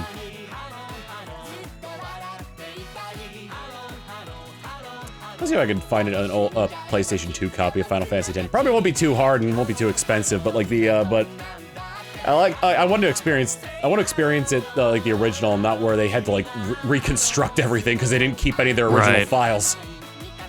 Yeah, if I continue a playthrough, it would have to be my Switch playthrough, but otherwise I would still play the original. But I'm kind of like that with most Final Fantasies. I did that with I don't know how much I already talked about it. I started a Final Fantasy VII playthrough in like January, at the beginning of the year, before Rebirth came out. And I went with the original, really the only reason was because I couldn't find a specific mod that gave you 60 FPS menus, but not 60 FPS anything else. Because they have the interpolated models, or the interpolated 60 FPS for all the animations. That's cool, that's fine. I don't want that. I still don't like how it looks. I would have preferred just the menus, and that doesn't, there's not much there. There used to be, and then it was updated, and I couldn't find anything. And so I just stuck to the original. And then I forgot, like, magic defense is not a functional stat in the original game. I forget things like that until I get close to the end. It's like, oh yeah, that hasn't done anything. That piece of equipment hasn't done anything the entire game. Oh. Really? The magic defense just isn't a stat? Like it's in the game, but it doesn't do anything? Yeah. Yep. Are there, like, was it, like, assigned to a different stat, or is there just no magic defense? Like, you're always taking full damage for magic? I'm pretty sure it just works. I don't remember if it was a default value or if it was just plain zeroed. But, I mean, for the most part, it isn't, like, too big of a deal to even notice. Nope. It's not like it made magic attacks against you that much stronger anyway. Because, you know, it's not, aside from the super bosses, 7's not really a difficult game. Yeah. Who are all the super bosses the different weapons, or are there others? Yeah, it's the weapons. Okay. Ruby weapon is the only one I got off the top of my head. Ruby, Emerald, Ultimate's in the game. Ruby's outside the gold saucer, Emerald's in the water. Who's the one that flies? Diamond? Yeah, diamond weapon.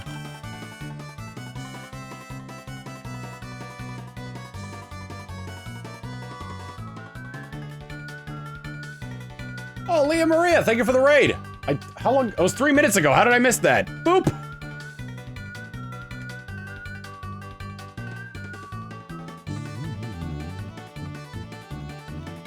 Shiny Hunter John 151 with the 6-month tier 1 saying, "Go Tom, go." Thank you.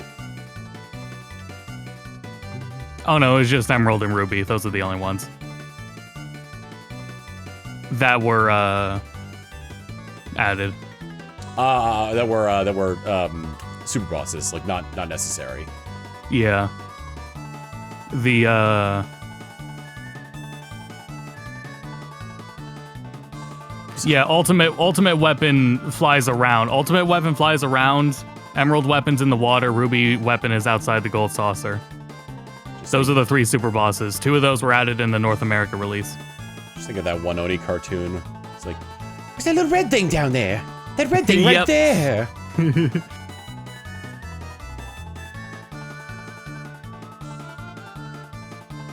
was the same one as, yeah.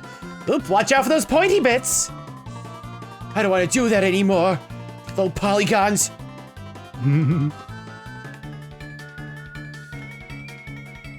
As overrated as 7 is, I hope it gets more love in 14, because the most accurate thing about it is the scorpion boss in the beginning of the game is a dungeon boss, is a dungeon boss in one of the dungeons during Stormblood, and it's really fucking cool. But like the callbacks to like the weapons that are also in 14, I don't think they're not as nostalgic to me. Because they do spin like their own interpretations on them.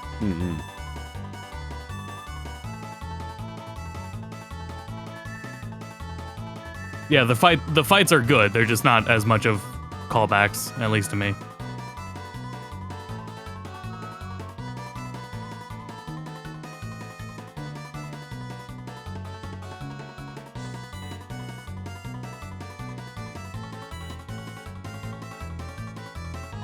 Emerald weapon had an attack that you for varying amounts based on how much materia you had equipped. Wow.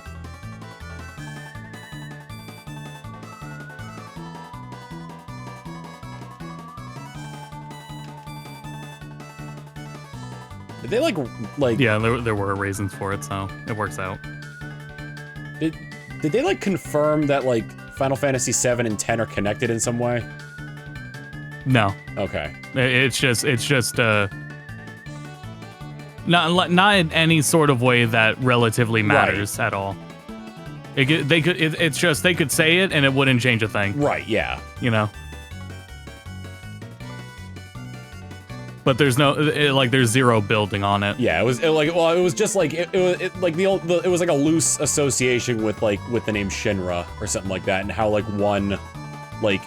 one takes place like in the distant future from the other on a different planet. Right.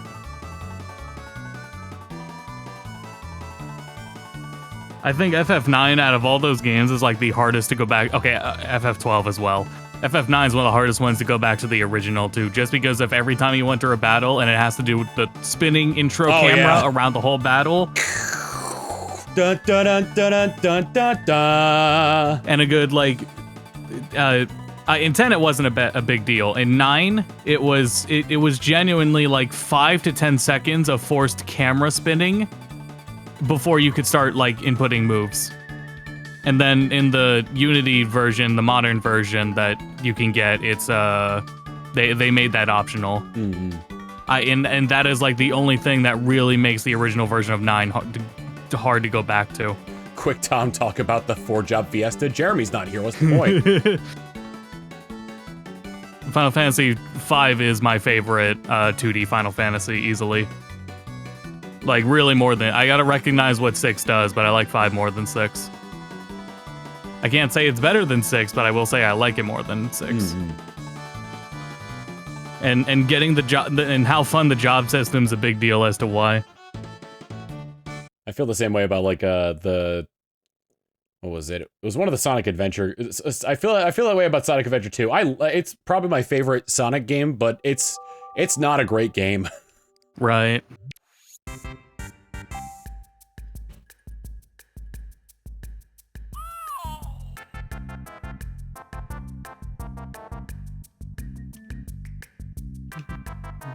Nope. Oh, I love Final Fantasy 12. I shouldn't, but I love Final Fantasy 12. I have a dream of one day having enough. Okay, well, not one day, 1 year having enough free time to play the original FF12. Just because it's such a calming world to like be in and play that whole game. But the reality is I can't physically do that. I have to settle on Zodiac Age. But I will keep playing it again. When I have time, I usually do like yearly replays of 12. My favorite stream, just chatting featuring Pokemon. I should honestly like just change this up from now on, so I'm just doing it from the intermission screen. Wait, what the heck? Oh, that's just like this. I could put like everything on there that needs to be. The game doesn't need to be big. It's really just a just chatting stream featuring Pokemon at this point. Yeah. Even though International on PS2 has the speed up option too, you have to speed up on original hardware. That makes the game run like 15 frames a second. So it's speed up's cool, and it's very much needed for Final Fantasy 12. Oh yeah, 12 was a PS2 game, wasn't it? Yeah, it was a PS2 game that came out when the PS3 was just out anyway. And if I remember correctly, 12, 13, and 14 were announced like around the same time. Because the original version of 14 that was being shown was around that same time. It was a wild time for Final Fantasy. That was seeing the nosedive. So, but we have it as it is now. The divisive opinions on Final Fantasy 13.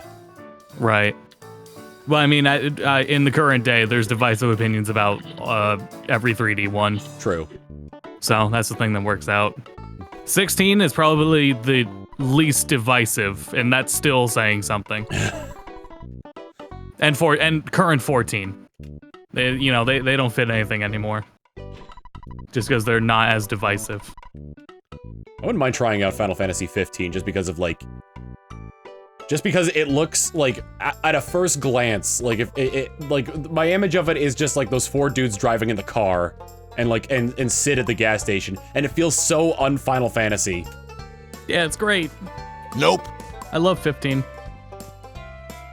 trying to think, like, talking about games that came out when, like, the newer console came out, there was a Wii U game that runs horribly on Wii U because it was originally intended to be made for the Wii, but Nintendo didn't want developers making games for the Wii, with like a few exceptions. So when they released the Wii U version, they packaged it with the Wii version. Rodea the Sky Soldier, that's what it was. So the Wii U version that just runs terribly, and the Wii version is like the definitive version to play. Persona 3. You know what blew my mind was, and I realized this yesterday, was Kingdom Hearts 2 came out in 2006. And that's not a big deal, right? Not really. No, because like what? To me, that is. Wait, what? Like just in how I look back at those times. Yeah. That doesn't feel right. I don't feel like Kingdom Hearts 2 existed when the DS did, but it totally did. It did, yeah. Yeah. Does it feel newer or older to you? Oh, it feels like 2004, 2003. That was around when Kingdom Hearts 1 came out. Right. Kingdom Hearts 3, Kingdom Hearts 1 feels like 2002 or 3. But not at all. Yeah, and Persona 3 came out in 2006. Mm-hmm. Persona 4 came out on PS2 in 2007. No, let me double check, because Fez was 2007. I mean, Persona 5... And then Persona 4 was 2008. They released Persona 5 on PS3, right? It did release on PS3. So did Yakuza 0. Yeah, Persona... And yeah, Persona 5. Yep. Thomas boiling with the need to talk cloak colors. I wasn't until you brought that up.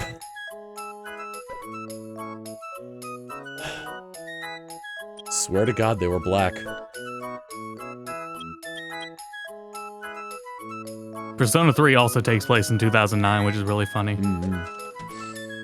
Oh, it takes place in the future, then? Yeah, it took place in the future. Persona 4's Western release was December 2008 on PS2. God, it's still so funny to me. Show me the things about that saying. So to Austin's point, the PS2 lasted for 13 years. I mean, like, yeah, but it like that was also because the PS2 was like the best-selling game console of all time, and not a lot of countries were willing to move on from it. And the launch PS3s had backwards compatibility. Yeah. Which is why PS1 releases still dived into like 2002. Like that really late Final Fantasy collection.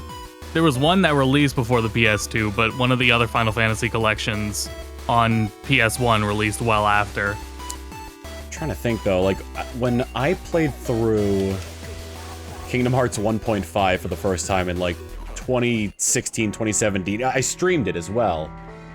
When the guy in the cloak comes up to Sora and it's like, this world has been connected, tied to the darkness. And I saw that he was in a brown cloak, I was like, oh, they retconned that. And I just held on to that for like however long it's been since then. And like, until recently when I went back to play the original Kingdom Hearts on PS2, and I got to that point and the guy was still in the brown cloak, and I was like, what the f... But I can't believe that I just had that belief for the longest time. Bingo! Oh yeah, that was the, I had an audio glitch at one point when I was fighting Ansem Riku in Hollow Bastion, where all the sound cut out, and all of a sudden you just heard,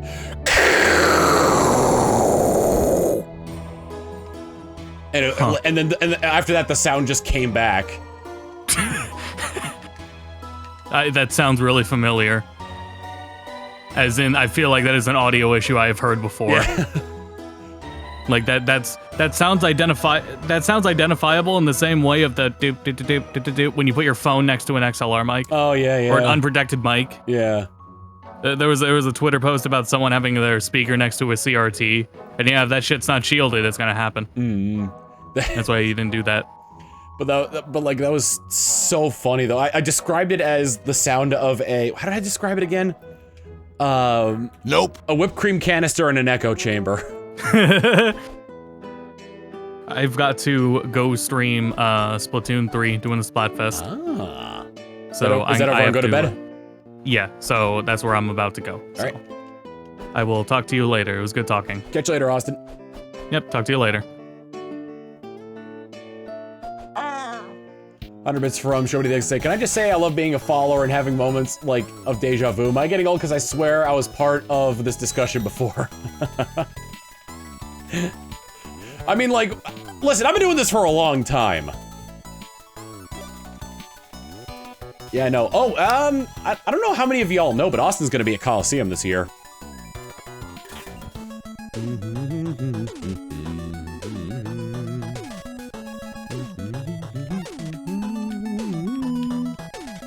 He was gonna be there anyway, but after Steven said that he wasn't able to make it, Steven and Mal aren't able to make it due to Kepler's health problems. Austin kind of like, he's still a +1, but like, Austin offered to help out with editing bumpers.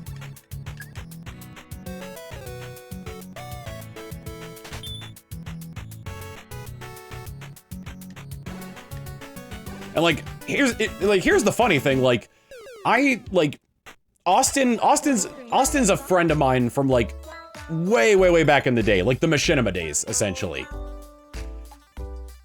And, you know, Lyle is also a friend of mine from way back in the Machinima days. In that same friend group as Austin. Lyle joined, I had nothing to do with Lyle coming to Colosseum this year. That was all Jules and Jack.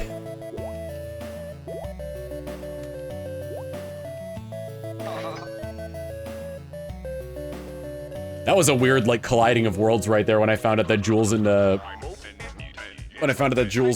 Lyle were friends.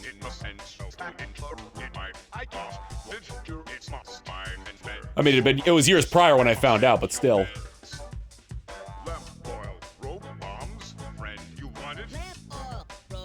Imagine if Jules and Lyle had a segment.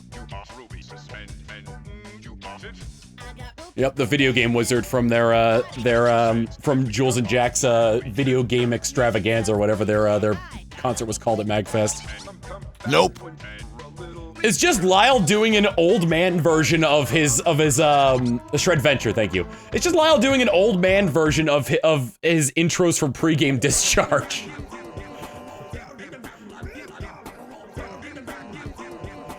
You all need to save video games!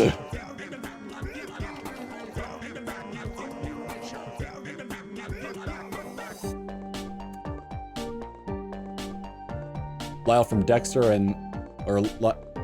Lyle Rath. Formerly Lyle McDouchebag. Formerly Guitar Master X7.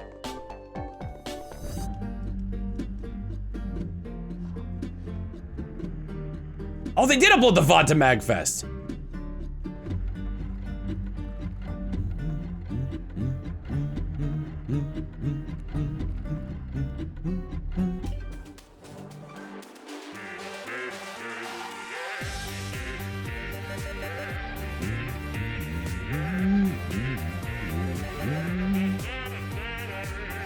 This is the Moon Lyle, yes.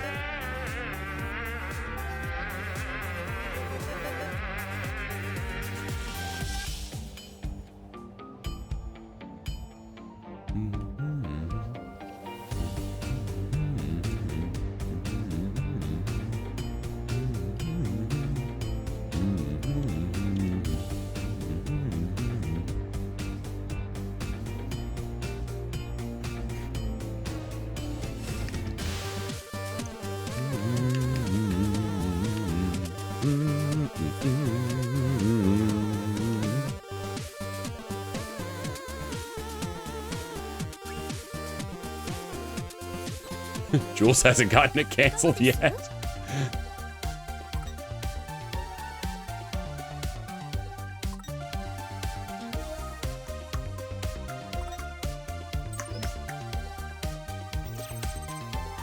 145 away from being fully funded, and it hasn't even been a week yet.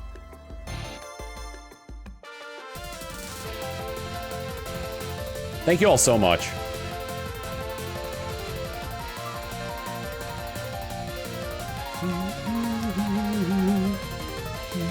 Nope.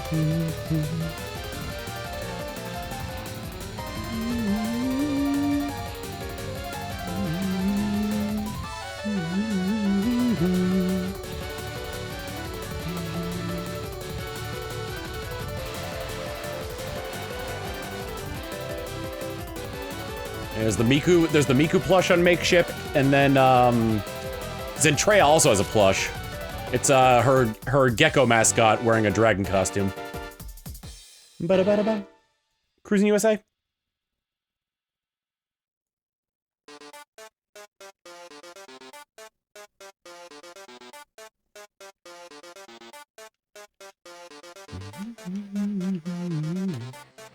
I'm still really proud of the spinning plush emote because of the motion blur.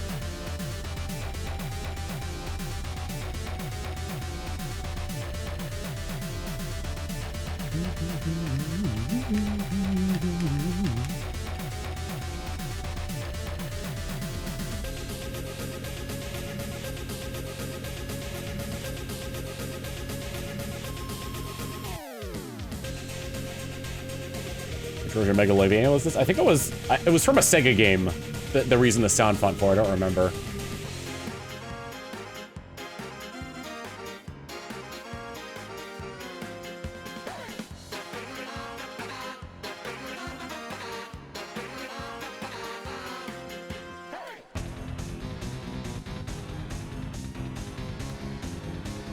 We are number one.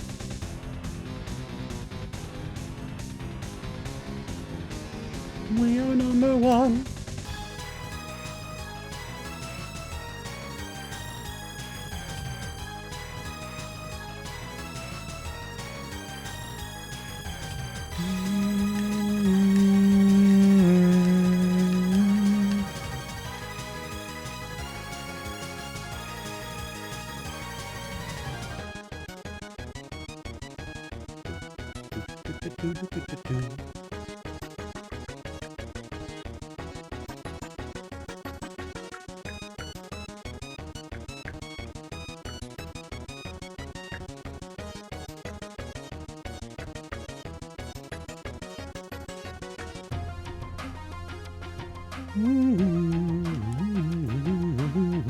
Nope. Oh yeah, the Venn diagram I retweeted. I'm happy to be your... I'm proud to call myself your himbo and male wife.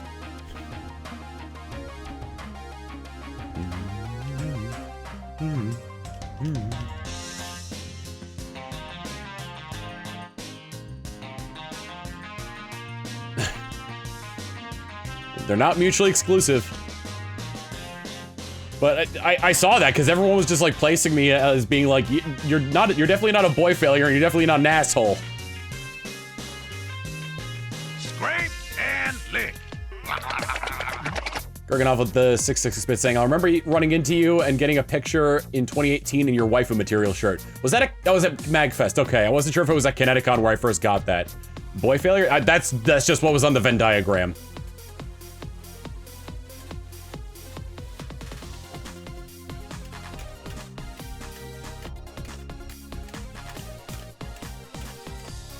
I'm Kronk. I don't have the muscles. I'm a slightly twinkier Kronk.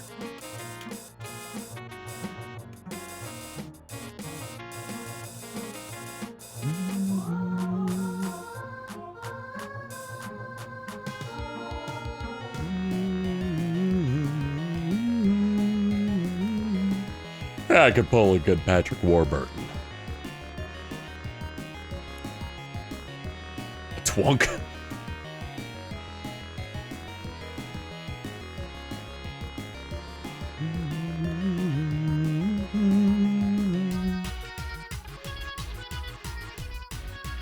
My spinach buffs.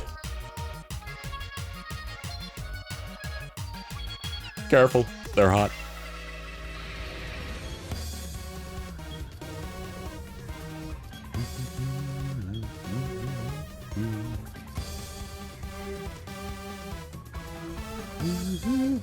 Were you just stealing this guy's Quagsire? Oh, yeah. Alright, the poison. The poison for Cusco. The poison specifically picked out the poison Cusco. Cusco's poison. That poison.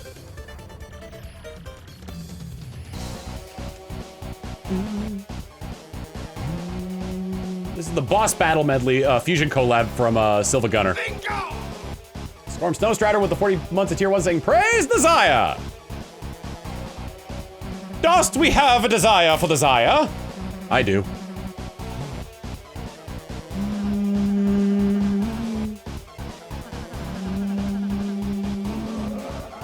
Every time you mention Connecticut, I get surprised and forget that people are actually like from here. It's my home state.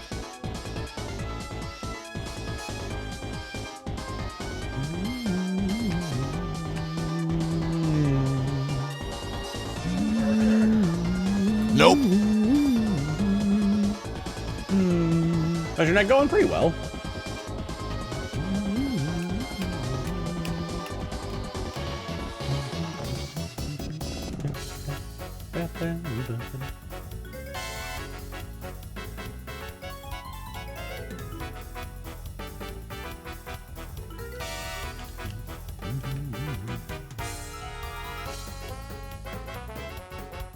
Fictional characters are also from the Atom. I believe the Atom from DC Comics is from there.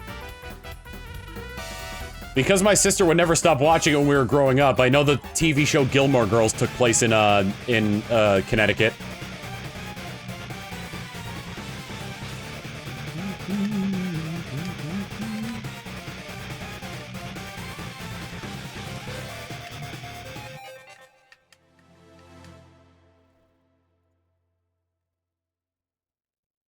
Is that the end?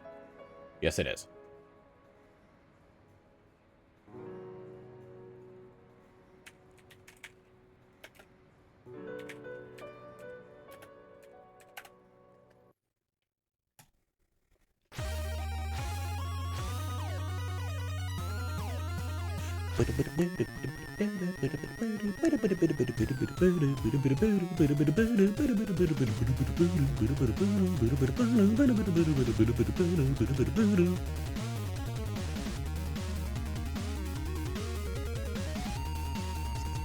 So the way it works, not sure how this game works. So the way it works is that certain Pokemon in this game are shadow Pokemon, which are Pokemon that have had the doors to their hearts closed.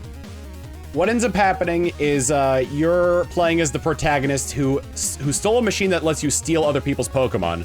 So you're trying to steal all of the shadow Pokemon away from people, and that's the plot of the game, and purify them to you know, open their hearts again. That's the basic plot of the game.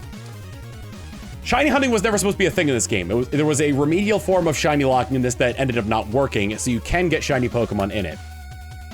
The way it works is that when the first time the trainer sends out a Pokemon, every time I reload, this is technically the first time I fought this guy.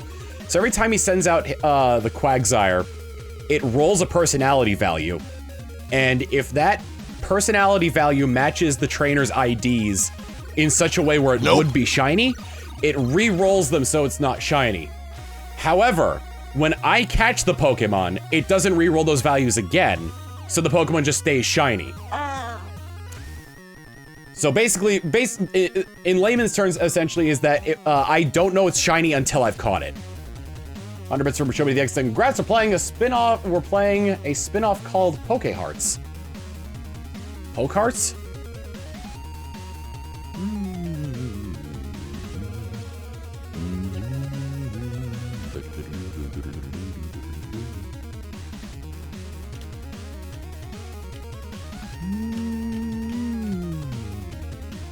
Poke Hearts, okay.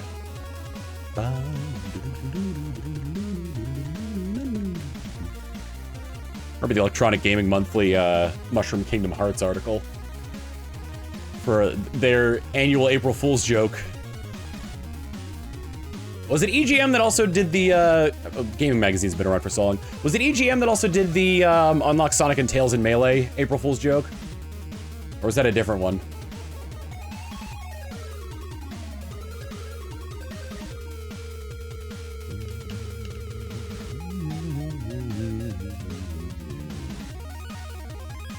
trying to remember the other gaming, like the other big gaming magazines. There was Nintendo Power for the longest time.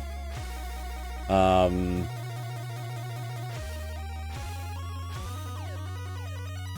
mean, there were like Game Informer was the one I was thinking of. And then there, and a lot of them are region-based as well, because I remember there being a ton of... I remember there being like watching like Guru Larry's YouTube videos, he talk about a lot of British games and British gaming magazines.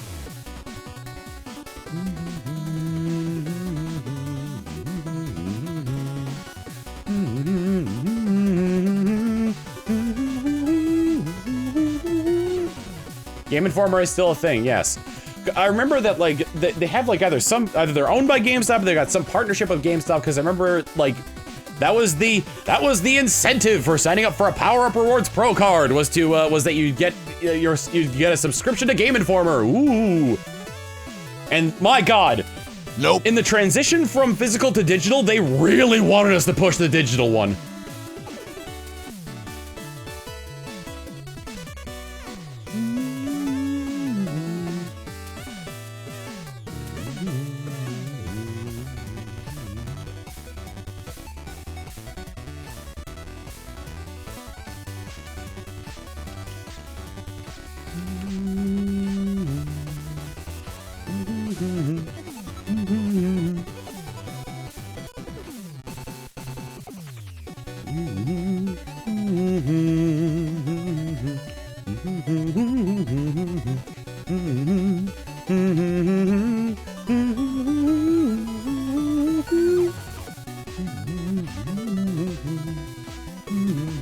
In essence, Shadow Pokemon, whoops. Bingo! I'll get my cursor there someday. There we go. In essence, the Shadow Pokemon are generated using the NPC trainer's trainer ID and secret ID. This is what determines whether a Pokemon can be shiny under normal circumstances. When caught by the player, it is re-rolled using the player's ID and secret ID. As a consequence, this can cause a shiny Pokemon to become normal and vice versa. In XD, this glitch is corrected by forcing a Shadow Pokemon to re-roll if it were to generate a shiny value on both the player and the NPC's ID. There you go. I remember I had a subscription to Game Informer for a while when I had the, because that was how I got the Smashing Live CD. Corn Silver with the 20 months of Tier 1, and Show Me the Exit with Underbit saying, remember when GameStop had a really good thing for their Ultimate Monthly? They removed it in Nerf Pro? It's like a 20% off and a $10 coupon, I think. They brought back, so there was a little while where they just completely stopped the discount on pre-owned games. And I've noticed, I went into GameStop recently and noticed that that's back. The Power Up Pro discount on pre-owned games, rather.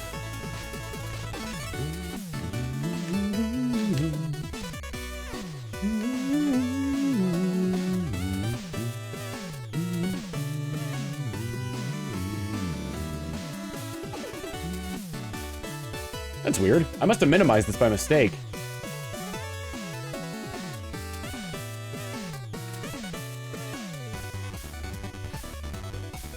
$78%, 22% to go!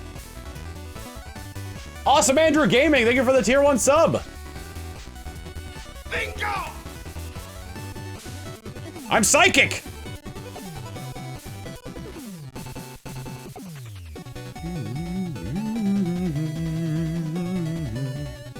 Everyone that reads this message, I hope you're having a great day. And if it's not, I wish it gets better because everyone deserves to be no matter what. Thank you. It's a very sweet message.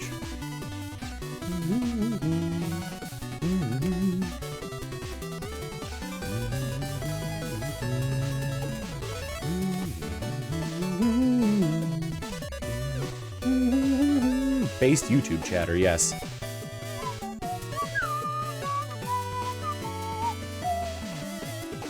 We need 44. 44 plushes. 44. It is 44. 44. When we hit 1450, I'm gonna take a break so I can feed Manatee and let him out and get myself a drink. I want another Baja blast. Baja Blast. 44 to make the campaign a success. 144 to reach the goal that I want to get to.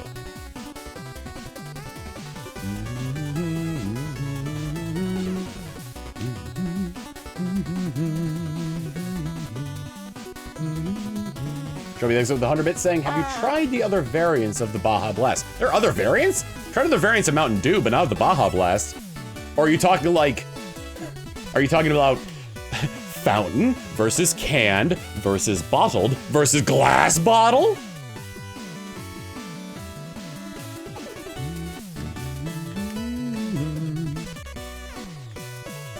Baja Flash was pina colada flavored. Interesting.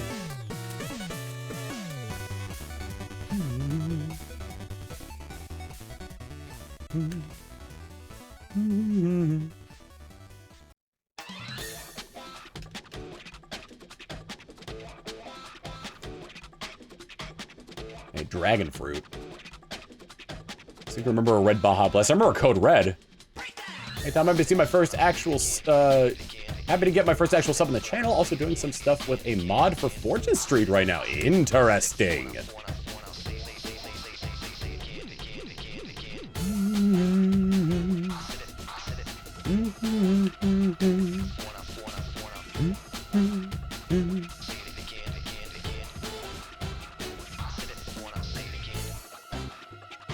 Gamer Fuel and Baja Blast are my two favorite flavors of Mountain Dew.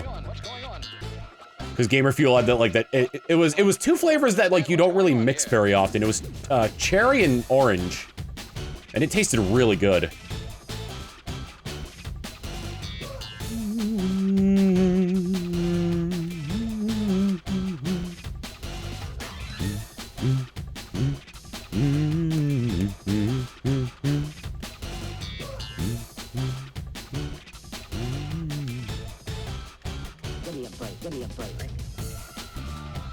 Nope. I didn't actually see. I went to items instead of Pokemon. I was vindicated in pushing that nope. So Livewire and Code Red? No, not Livewire and Code Red. Oh, Livewire with Code Red. Yeah. That's essentially what it was. I thought Livewire was the blue one. I don't understand what's going on here.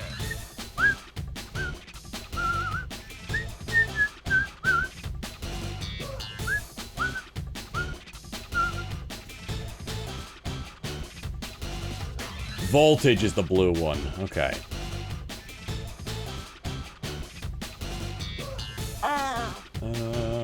Ever get the chance for the Rocket Pop Mountain Dew? No, but I have tried the peach one from KFC.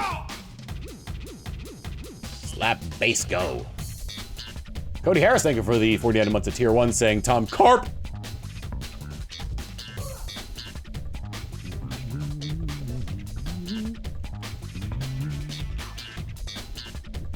The peach one does taste very good.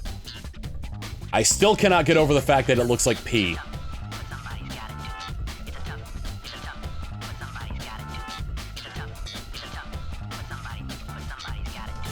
Oh, maybe the Honey Lightning is what I'm thinking of. There's peach in it.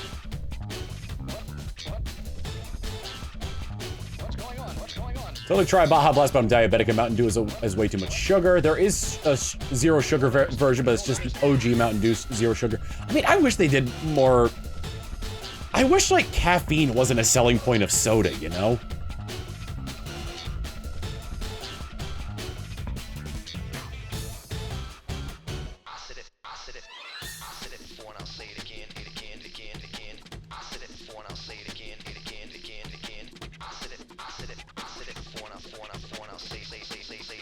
Oh, there is zero sugar Baja Blast. Interesting. A few caffeine-free soda. Yeah, but I would, like... Oh, I like a good Baja Blast without caffeine in it. I wouldn't want... Like, if I had the option to have, like, every soda be caffeine-free, I would take it. If it came at the sacrifice of soda never having caffeine again, I would still take it. I don't understand what's going on here.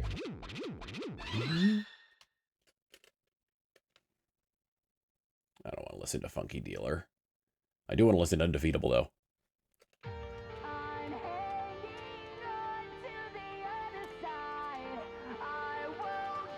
I have never, like, I have heard rumors of caffeine-free Dr. Pepper. I have never found it. On top of that, like, a lot of places now stop selling Coca-Cola that's just caffeine-free. It's always diet and caffeine-free.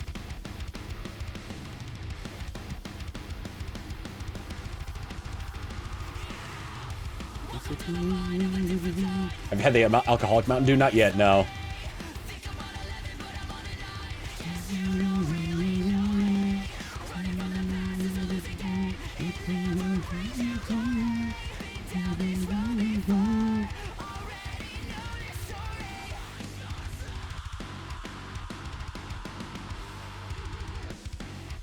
I remember the second Democracy and the whiteout flavor. Oh yeah, the whiteout flavor. They have a coconut Dr. Pepper now? That's nuts. Whataburger's got Dr. Pepper shakes.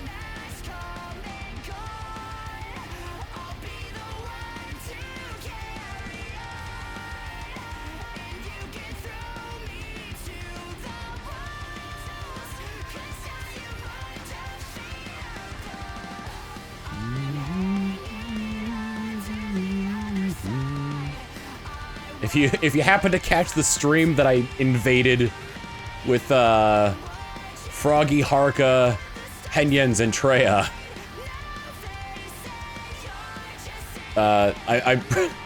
Zen was losing so bad at Mario Kart, and I was just like, you wanna get some Whataburger, Zen?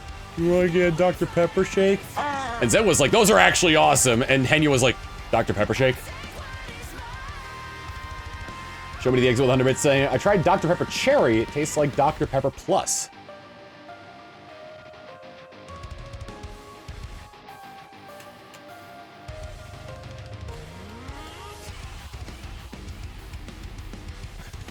Nope. There are a few moments from that stream that were I mean there were a ton of moments from that stream that were funny. Speaking of Haruka, didn't she and Zen have a stream? Yes! But I'm unsure if I should refer to the character or the person playing the character when talking about the Ruby VTuber.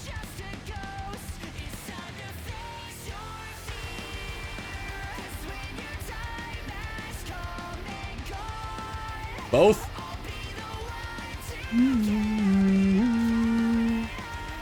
Lindsay Green. Isn't it Lindsay Jones?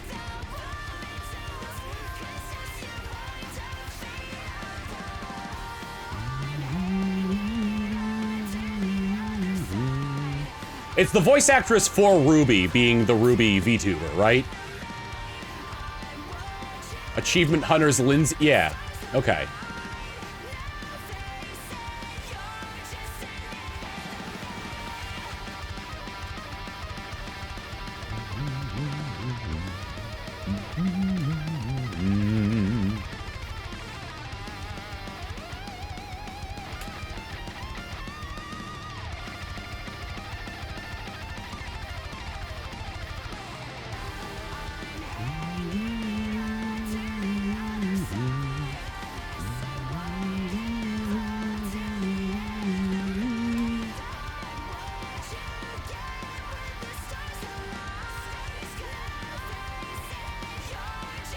I need to catch one of those streams. Lindsay's super cool.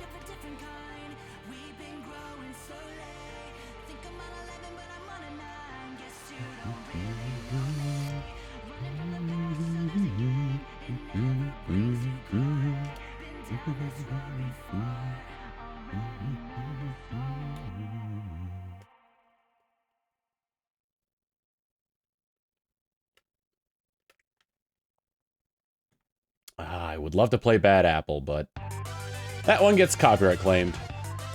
So let's go sewer surfing instead.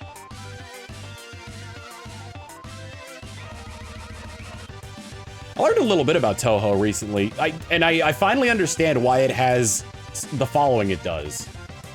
I was, Nope. I'll do one more just so I can explain this, and then I'll go take my break. What was it? Now I can't think clearly now. I lost my train of thought. What was I talking about? Oh, why Toho is popular. It's because the developer is so lenient with the copyright that a lot of the Toho games are like a lot of the Toho games that are available aren't official, so people were able to latch onto it easier because they didn't have fear of being taken down for copyright or anything.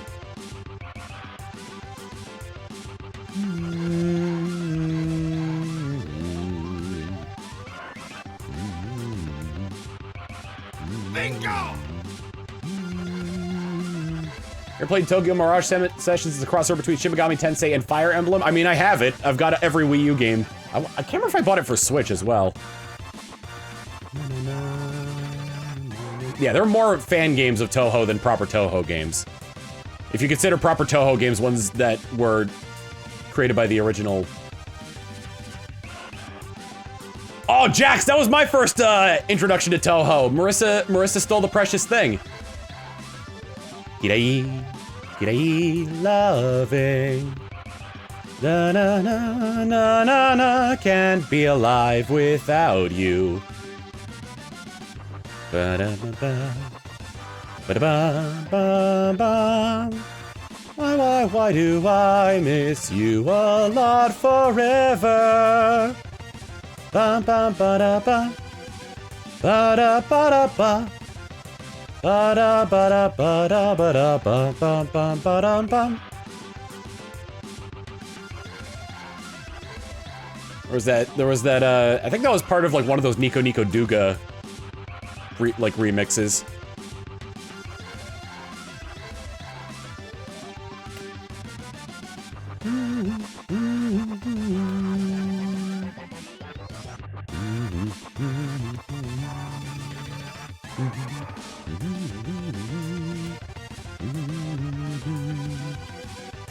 First Toho, I think. Intro to Toho is Ronald Madness.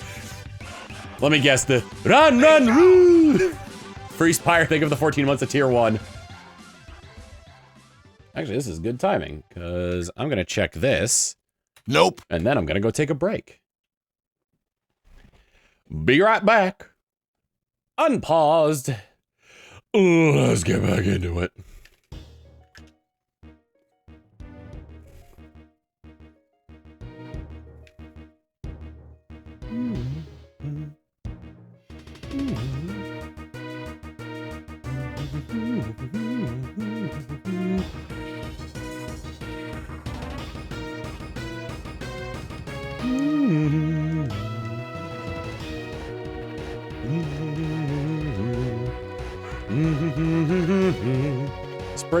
Sprigatito. Ba-da-da-da-ba-bum-bum, ba-da-da-da-da-da-da-da. What do you recommend on training a red eye? And using your VODs when you raise Senate. Oh, in Ultra Kaiju.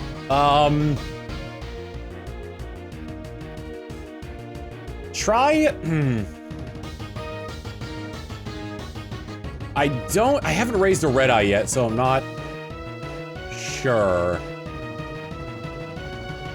Well, if it is a Senegon, if it is one of those eyeball monsters, I say focus on intelligence for its attacks.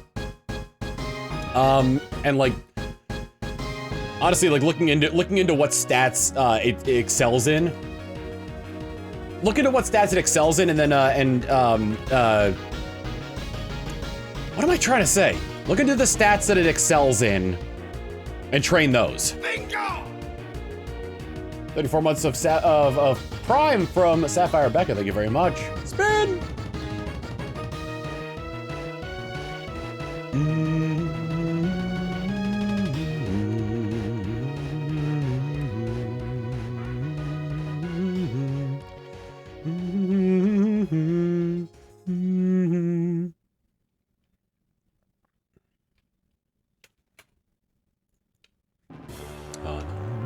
Nope. Nope. I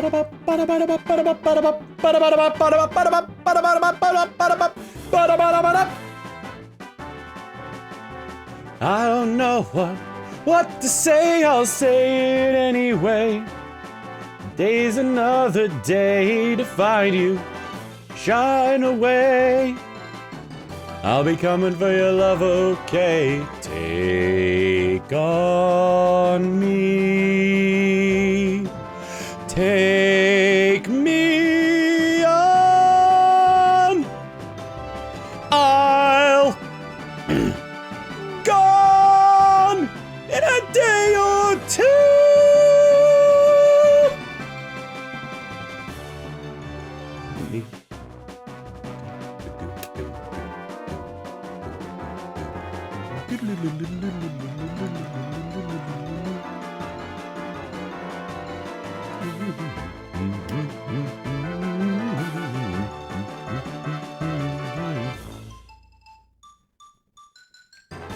Man, I love it when Gym Leader Aha sends out their last Pokemon and this song plays.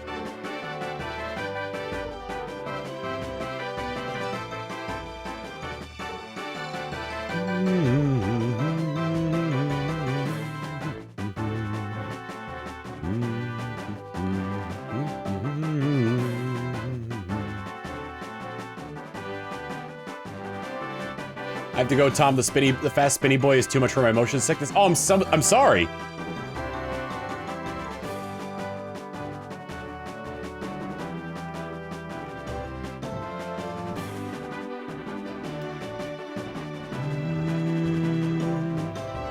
Is it the one on screen or the ones in chat?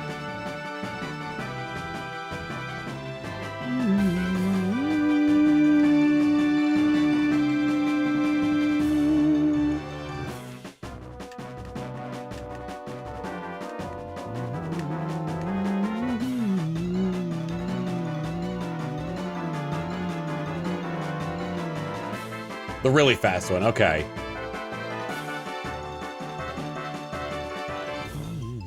Try to use them. Try to use it sparingly, then, chat, if you can.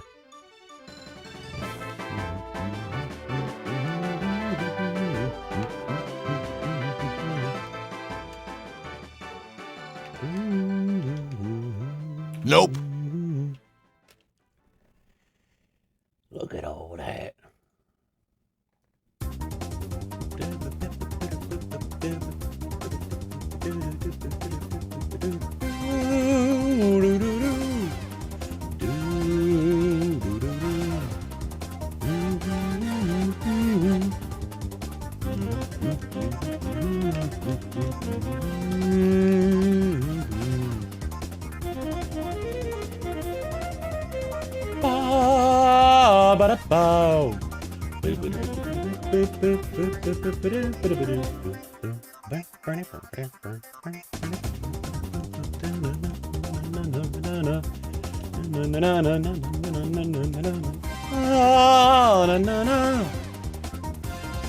Can we get up to 80% of the plushes funded by the end of tonight?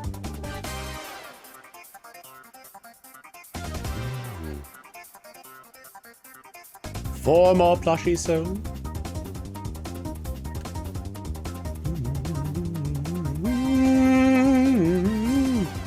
Can we reach beyond that and get 40 more plushies sold? And reach the Quagsire number?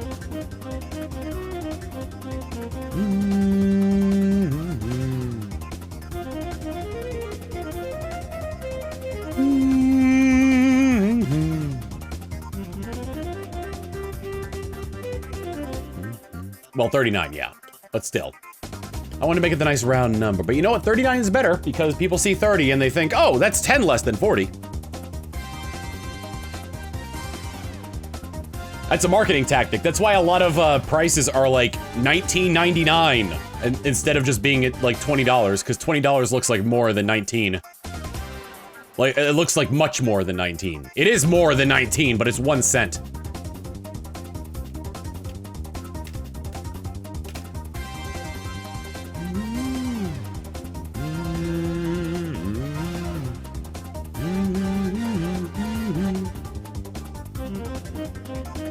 It kind of had the opposite effect on me when I learned about that, because now to me numbers with a 9 in the singles digit, or like really anywhere, feel bigger than like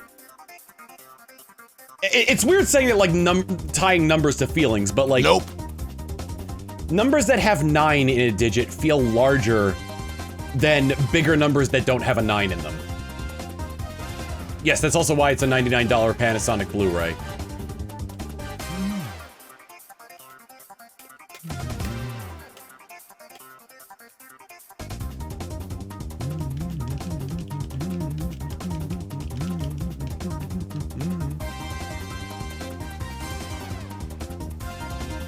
Isn't that the effect they want you to have? No, because I think, because when I look at 1999, to me that looks like to me that looks like more, it's more than $20.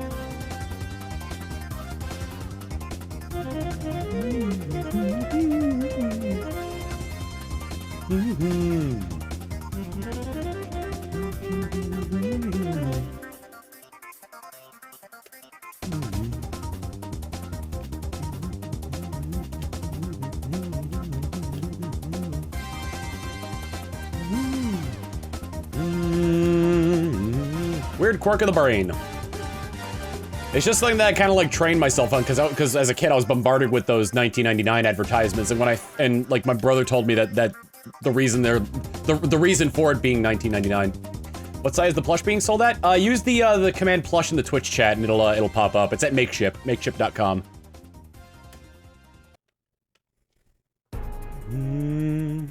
Who's ready for a Pokemon Colosseum motif?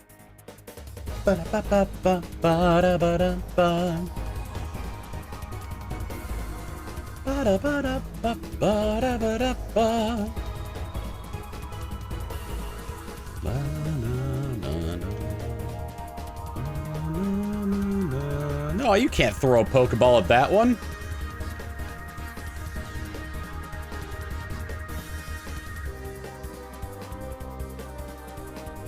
You can't lock a Velociraptor in a broom closet. They're too smart. God, what was the line from the critic about with that?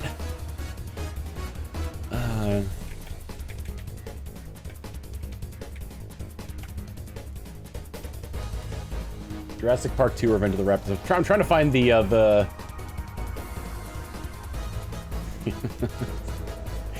You may have, what was it? You may kill us, but you'll never get off the island. I beg to differ. You see, the other Raptors and I are creating a crude suspension bridge to Venezuela, where, well, I'll take odd jobs under the name Mr. Pilkington, but perhaps I've said too much.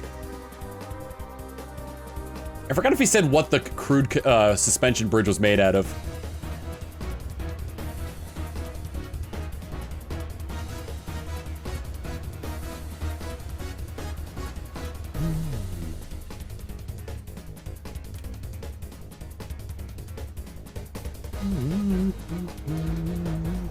His first name gonna be Nigel? No, Carl. With a K.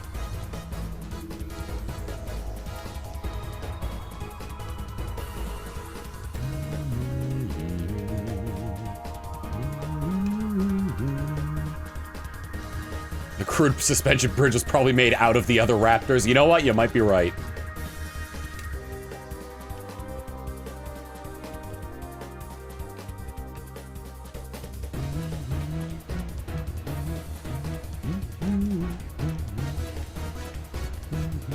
Is that strange Pokemon in the corner? Someone catch it? Eh, I'm trying, but I can't reach it. Manatee's still downstairs. Ah, for God's sake, this Quagsire. Ot was so close, too. Can't read because spinning plush is in the way.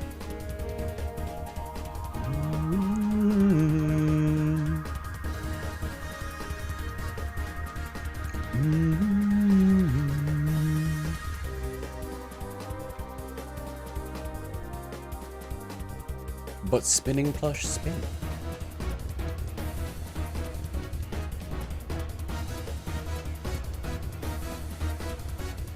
Did I move it?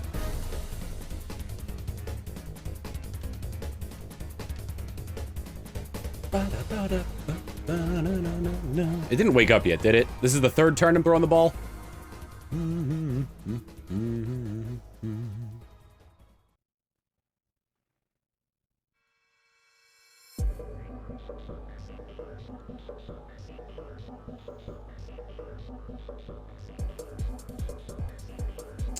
It astounds me. Nope. I wouldn't mind if they kept doing the... If the Pokemon Company kept doing, like, the differences between... like, their RPG games and their battle simulators. Like, the different releases for them.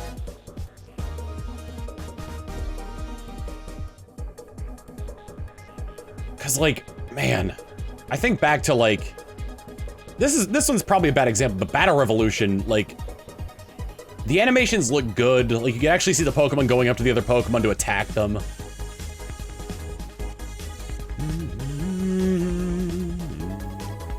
On top of that, like, in like this age of, because the biggest issue with the battle simulators was when they release a new version of a game, they couldn't update it.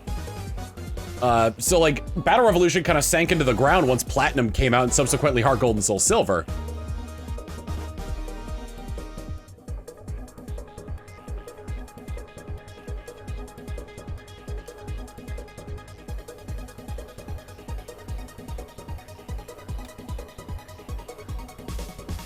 Like, I'd probably put the animation in this game on par with Scarlet and Violet.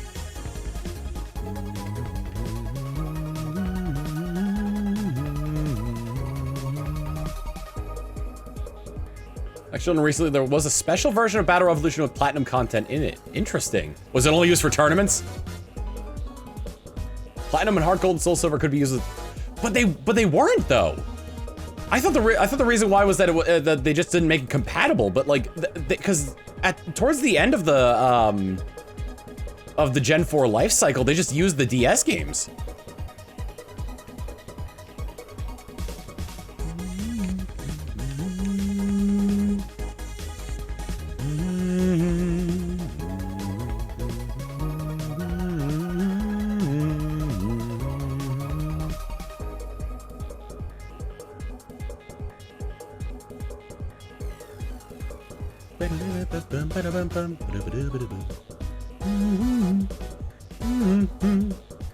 I like the way they did online multiplayer for this generation. Nope. You were still technically in your own world. You could just go around and do what you wanted to do. And if you were close to somebody with the opposite version of you, then you could find Pokemon that are exclusive to their game. Freedom is from the thrill of saying genuine sorry for this if this is a tacky question. Did you decide against continuing Star Fox Zero, or did I just miss anything after episode 7? There should be a full playthrough of it all the way to the end. What I did not do with Star Fox Zero was I'm trying to remember if I 100%ed it or not. I at the very least beat Andros. And I'm pretty sure I found all the different paths as well. Let me see.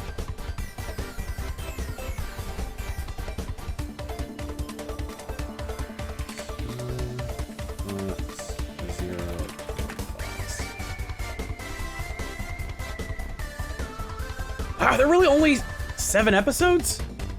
I swear I got all the paths, at the very least. I didn't really do any of the bonus content past that.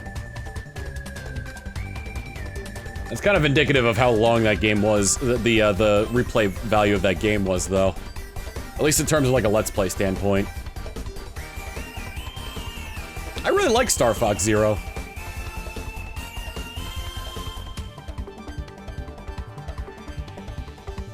Ah! So, Platinum and Heart Gold and Soul Silver were compatible with Battle Revolution, but they didn't have Giratina or Shaman's new forms. I don't think anyone was using Giratina in competitive much anyway, but still, that's probably why they didn't use it after Platinum came out.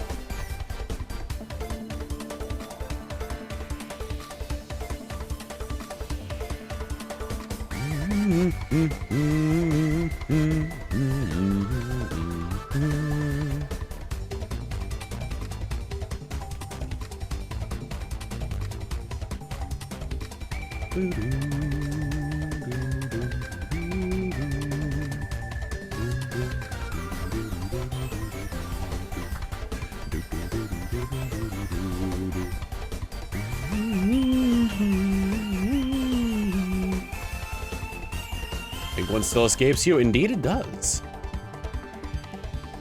It's probably a ways off here, but it is possible we'll be going into 5 digits with this.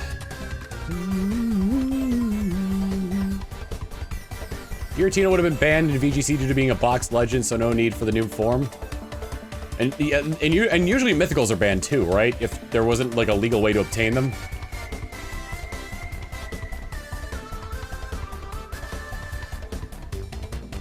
That's interesting. When did they change it to, when did they change that? Because I remember, well, that was probably a restricted format, right?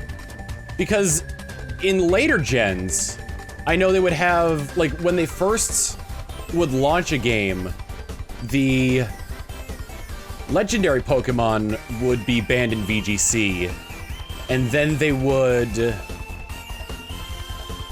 And then, like, in later formats, they would allow legendaries. Because wasn't that, like, a big thing in like, the Oros VGC was rampant use of, like, of Primal Groudon?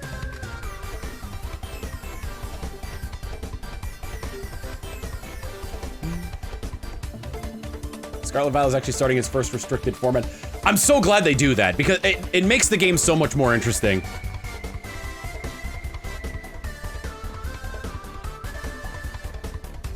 I understand how good they are, but I am so sick of seeing Landorus and Incineroar in every team.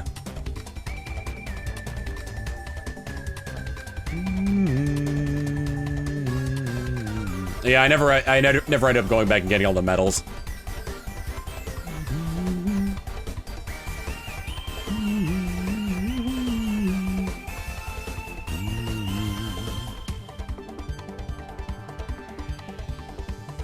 Restricted competitive format. Friend of mine did the mouse hold strat. Oh, the loaded dice and population bomb. Does loaded dice affect population bomb?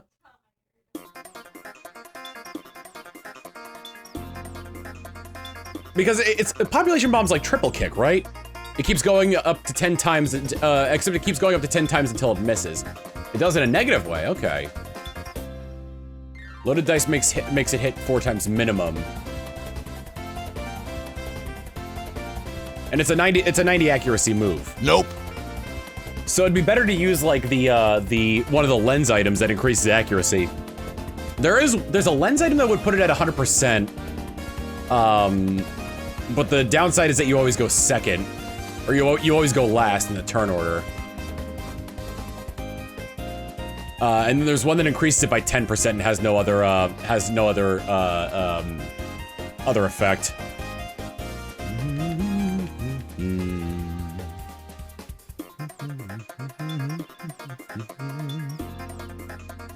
Scope lens? I thought scope lens was... It might be zoom lens. Oh, zoom lens boosts accuracy, but only if you go last. Not... Or, I'm assuming it, like, in doubles, it would be after the Pokemon that you're attacking.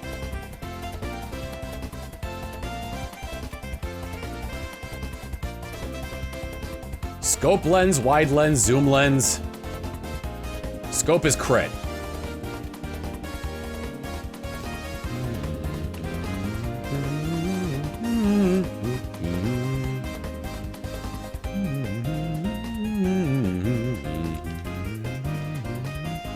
Either way.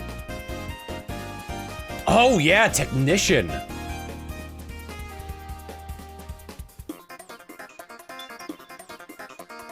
So that's 1.5 and 1.5, right? Increase because population bomb is not only stab but also technician.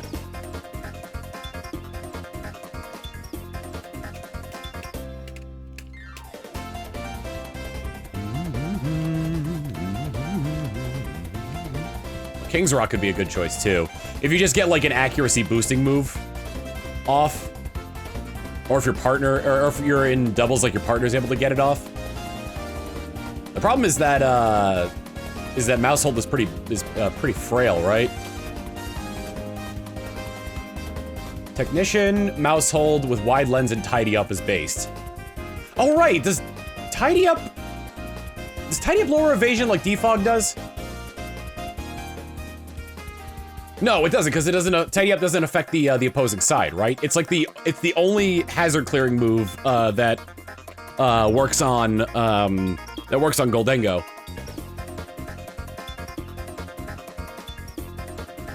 Tidy up is Dragon Dance and field clearing. Wow. Nope.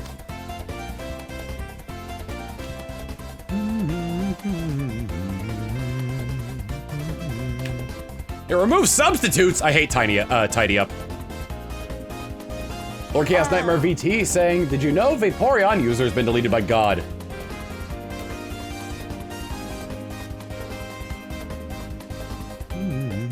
Furret can get Tidy Up too. I do love Furret.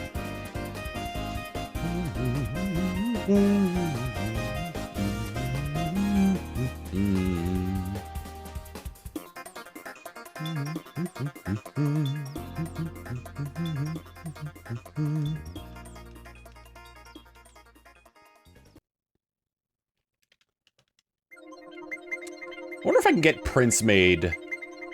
Prints and posters made that look like trading cards. Like from existing trading card series. Like if I were to get art done of my VTuber in like a card art style pose, and then put that onto like the border of like a Yu-Gi-Oh card or a Magic the Gathering card. If that would be like a... I couldn't sell it as cards. Probably, I probably would not be able to sell them as actual cards because, for obvious reasons. But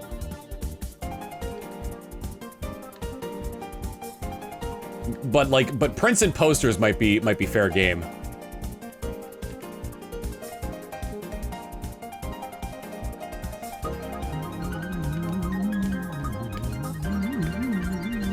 Stickers, that could work too.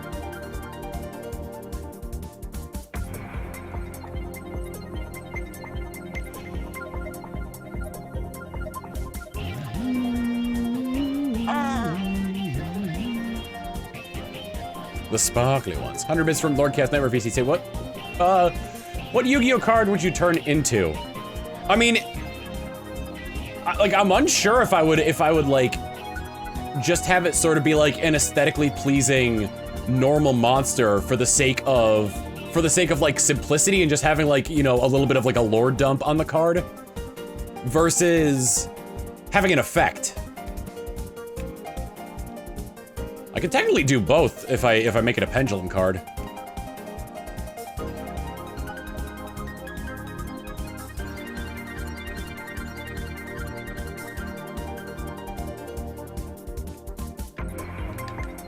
New Ojama Pajama.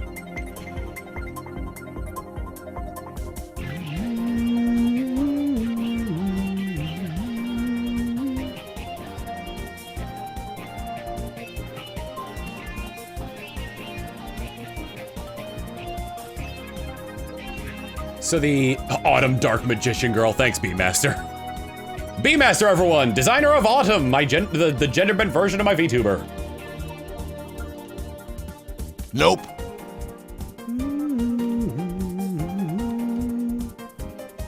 I mean, Endymion is the strat that I play.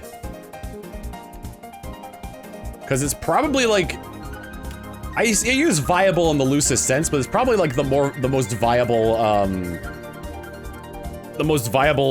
spellcaster archetype I can think of, where it actually is like wizards and whatnot.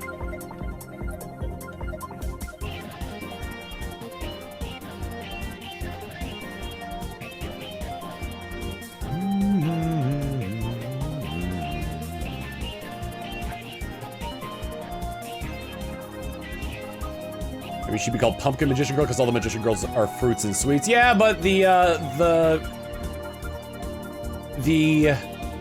all of the first letter of each of the Magician Girls spells out black for Black Magician.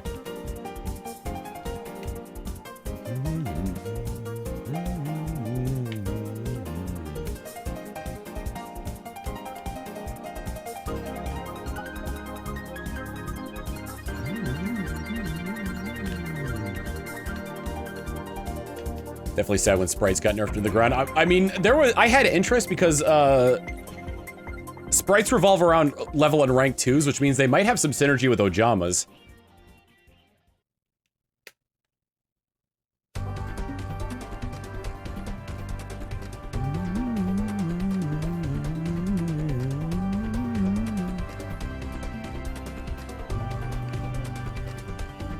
Which Magician Code cards that we never... Yeah, we never got, Magi Magician, which is a rank 6 spellcaster Xyz monster that looks like Dark Magician Girl because Kazuki Takahashi drew the art for that one and refused to censor it for a Western release. Codename Vixen with 100 bits saying, is it bad that I'm not interested in playing D&D, but I love the dice used for it? Not at all. There's other uses the dice have. CK14500 with a 60 months of tier 1 saying, hope you're doing well, Tom. Also, Sprite Melfi got occasional play.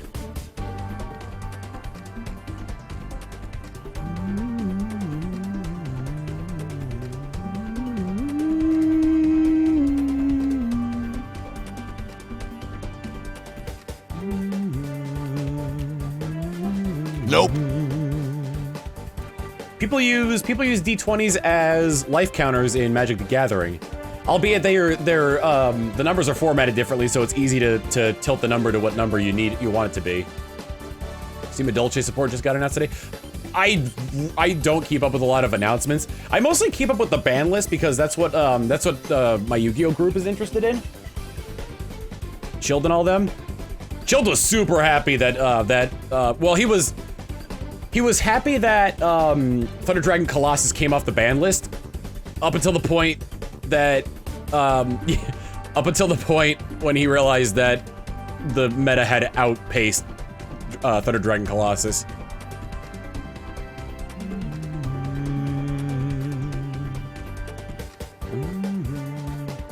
See the new card that's similar to Maxi? Yeah, I don't think it's gonna get a lot of play. The drawback seems too great for it.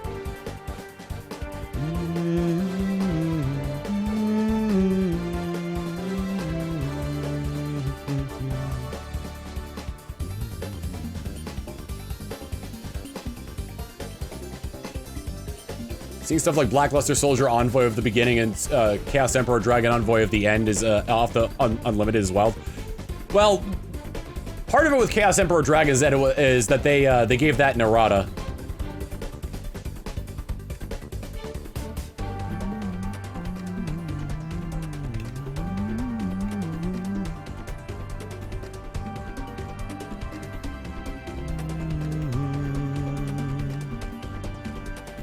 I think Chaos Emperor Dragons, I'm trying to think, because I think both players take the damage. Let me see. Chaos. Let me chuck a ball. Whoops, I don't want to call. I want to chuck a ball. I don't want to call. Codename Vix 100 bit saying, I'd love to get a D20 and use it in Monopoly just for giggles. Huh. That would really change the dynamic of the game, honestly, if you just use a D20 in Monopoly.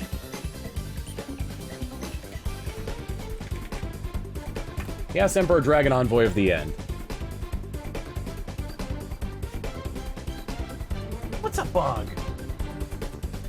You alright?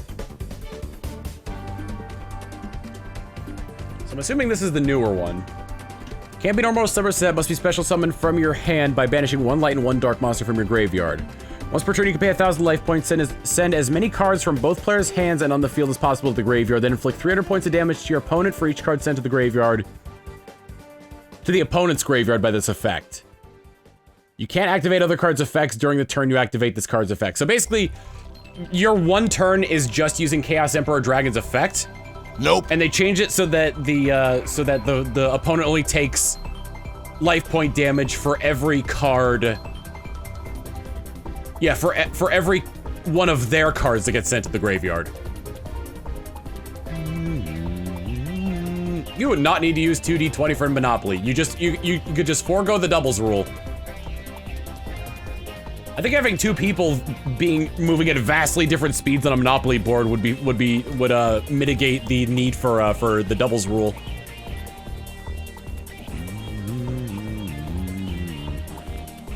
To be frank, last time I played Vampire Lord, Ryukoki, and Pyramid Turtle were my boys. Yeah, the zombie structure deck. What was the strongest card in that? Was it was mostly like big like vampire cards. Or no, Despair from the Dark was the no. Well, like, there was Vampire Genesis, which was the star of that deck. But then there was also if you didn't want to use that because that one was a little bit convoluted to get out. If you didn't want to use that, then there was Despair from the Dark, which was a 2800 attack, 3000 defense zombie monster. Oh, then how would you get out of jail? That, you know what? Good point.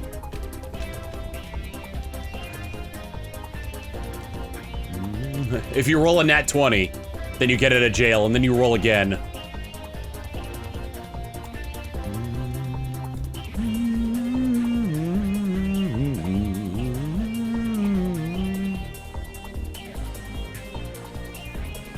Location, do we post fan art and shit posts to be shown on stream in a proper segment? I don't know if it posts currently. It's being saved for when the Desire is actually acquired, just curious. The fan art section on the Discord.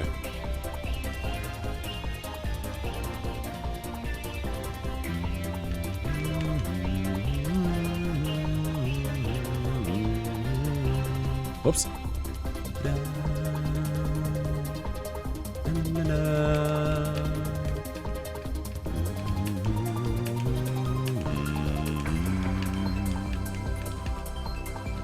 Oh, I should take Austin's name off the stream since he's not here no more. I need to give my mods the power to rename the stream. I saw that that Corey already did the prediction as well. Nope.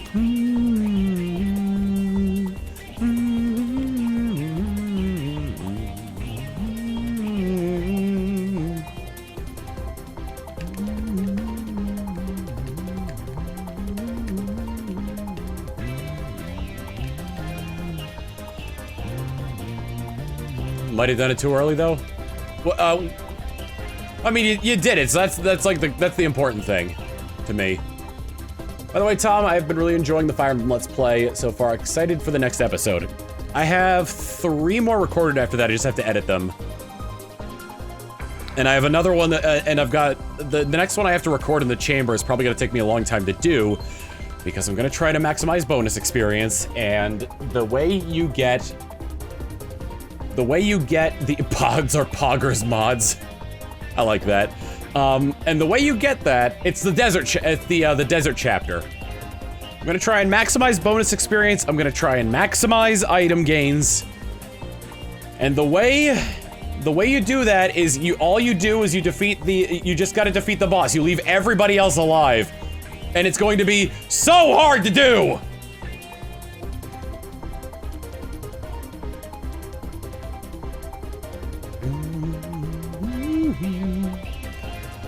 That might be a good reason to use Jill, because I wasn't really planning on using her that much.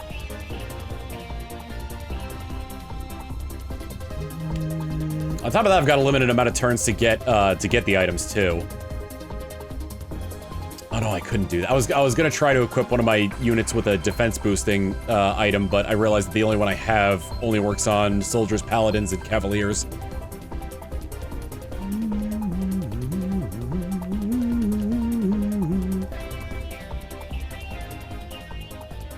I find it so funny that, because technically Titania is a paladin, so she's already like an upgraded class. All the cavaliers you get it's 1 for each weapon type.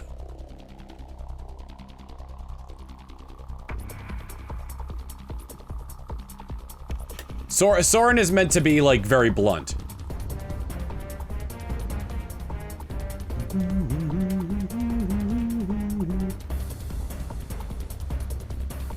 Nope.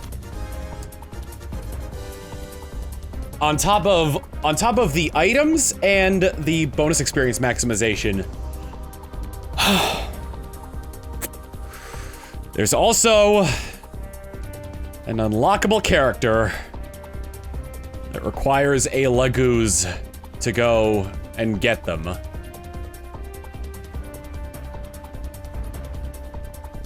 I don't plan on using this character, but I'm trying to show off everything possible.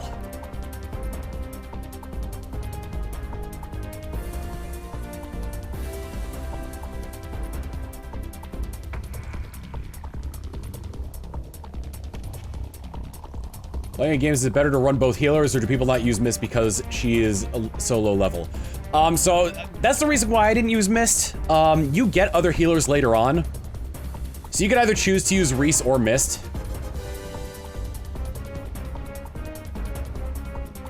Oh yeah, he's like, dude, the guy you unlock in that chapter is really cool. I'm just gonna say it. His name is Stefan. He's a level 8 swordmaster, making him ungodly strong for the point of the game that you're in.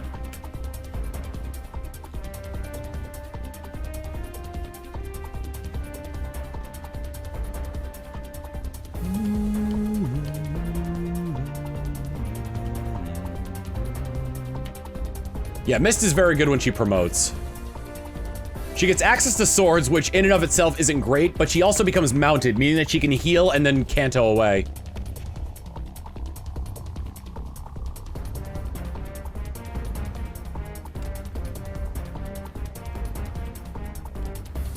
On top of that, God, the catchphrase of the LP. The catchphrases of the LP are on top of that and why magic. But no, on top of that, you need to hit that space with a Laguz for Stefan to show up, because if you use a normal unit, you just get his weapon.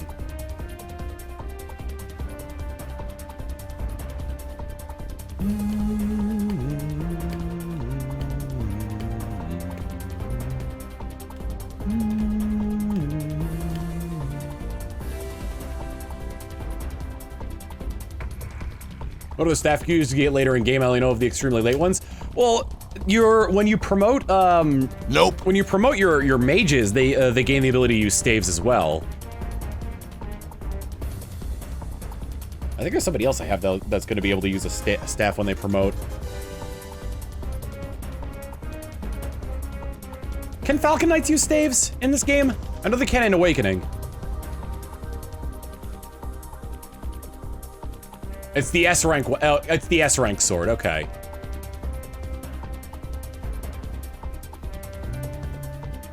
We're back at it. We're back at it. Knife mage for the memes. Falcon Knight is swords and lances. Okay.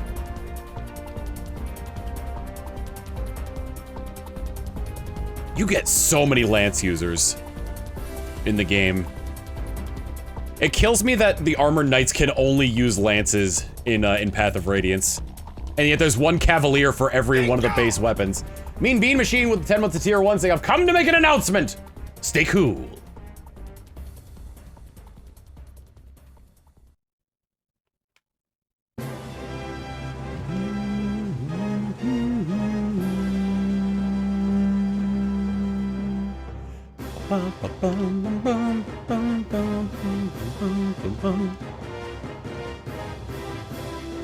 Oh yeah, Das Poken! What currently do I have? I've got Slice and Sue, Das Poken. I think you guys have seen The Point by now, which is all these are weapon names, by the way, that I made. Did I make an axe? Did I already have the axe at this point? I definitely made an axe, I just can't remember. Oh, Axe Olotl, that's what it was.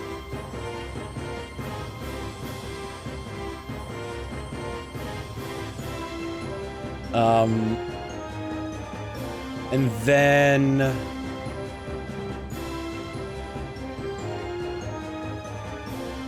God, what was the other one? Like, the future ones I named, I'll give you guys the deets on this one.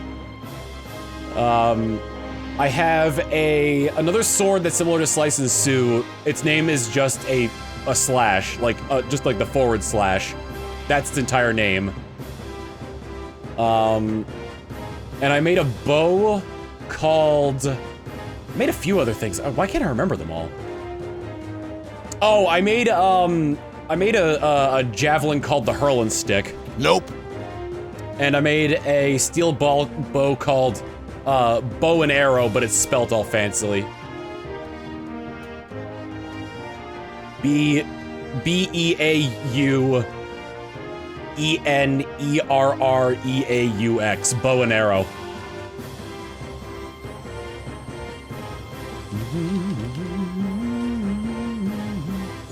Question, is there a set schedule for when you upload the Path of Radiance vids? Try to do them every other day, in like basically like in opposition to the edited stream VODs. But the what is it? But Chapter 10 in particular was such a tough one to do because I was experimenting with how to get everybody through there fast enough. And I was trying to do it in like the lowest amount of turns possible because I saw that one video, it was linked in the Chapter 10 video done by a YouTube user named Pablo. I mean, he was using a New Game Plus stuff, but if you have an extra chess key and you have Oscar promoted by that point, which you'd have to get him to level 20 before Chapter 10, which I wouldn't recommend. Not because Oscar's bad, but because that's experience that could be going other places. If you manage to get Oscar promoted by that point, you can theoretically get through that you can theoretically get through Chapter 10 in 12 turns.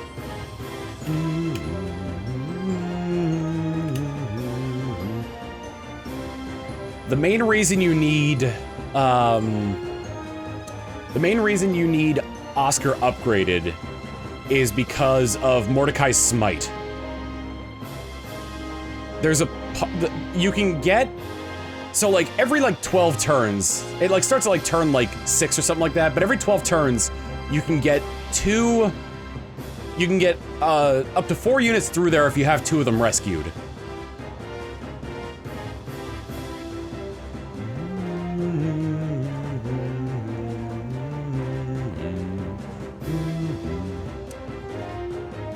But if you have Mordecai smite somebody with 9 movement 2 spaces forward, then they'll have just enough movement to get out of range of the units at the top, so that way they're not spotted. The problem though is once you use smite, Mordecai is stuck in the range of another unit that could discover him and break the stealth portion. So you need to be able to rescue him. Unfortunately, the next best character you have to rescue Mordecai is Oscar, and he weighs the same, so he can't rescue him. The unit has to outweigh the rescuing unit has to outweigh the unit that they're rescuing in order to be able to rescue them. And Mordecai and Oscar weigh the same when Oscar isn't promoted.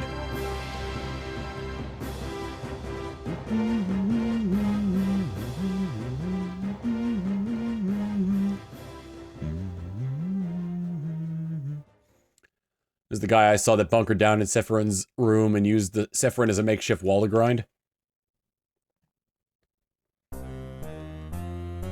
Like he was letting Sephirin get attacked and then healed him or something like that.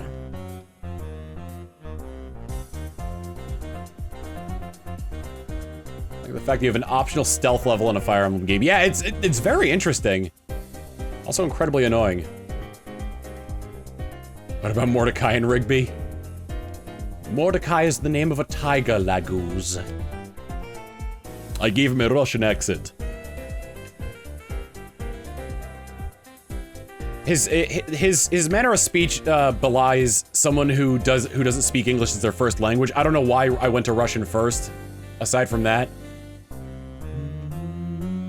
I don't think I've ever successfully stealthed that level. You just gotta like every single turn highlight all of the enemies and then like count 6 outwards from them. Because even if it doesn't show where they can go on the map as being able to go there, it's possible that one of your units is blocking their movement.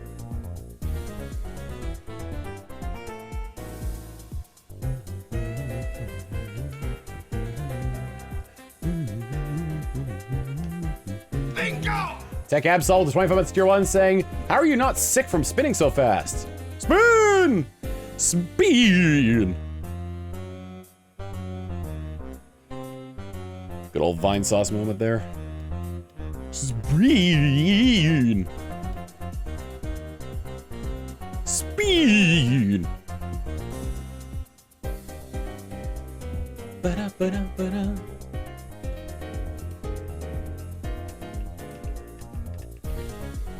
I like Leaf. Nope.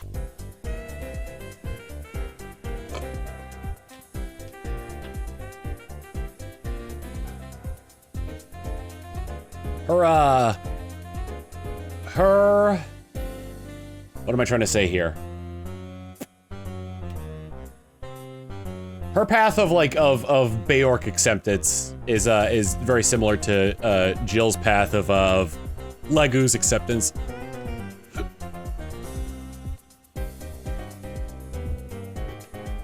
Because everything is voice acted now, it's hard to get like alternate paths for things. Because different cutscenes change depending on different cutscenes change depending on who survived what battles.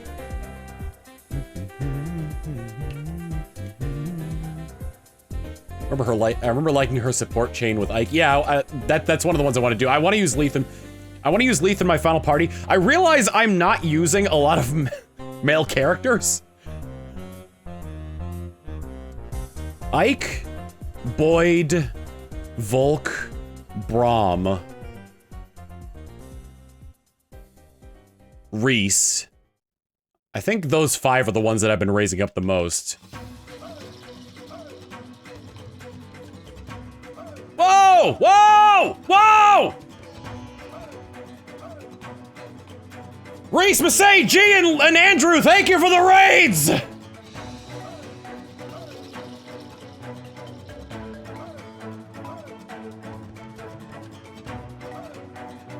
Bingo!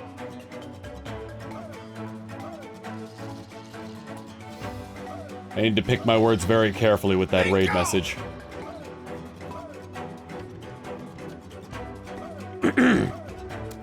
Best head on Twitch! Talking about up here, right? You definitely couldn't be talking about the lower one.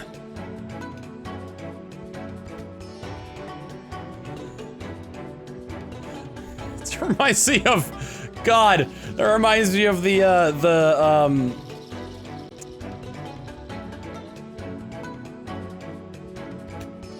who was it? In Danganronpa. You're referring to the mouth down south? Welcome to my stream! I'm Tom Fox, a variety streamer here on Twitch, playing myself some Pokemon Battle Revolution, selling a plush of my VTuber. Caught this thing.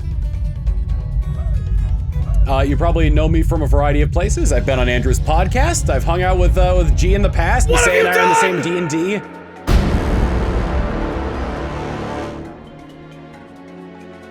Campaign.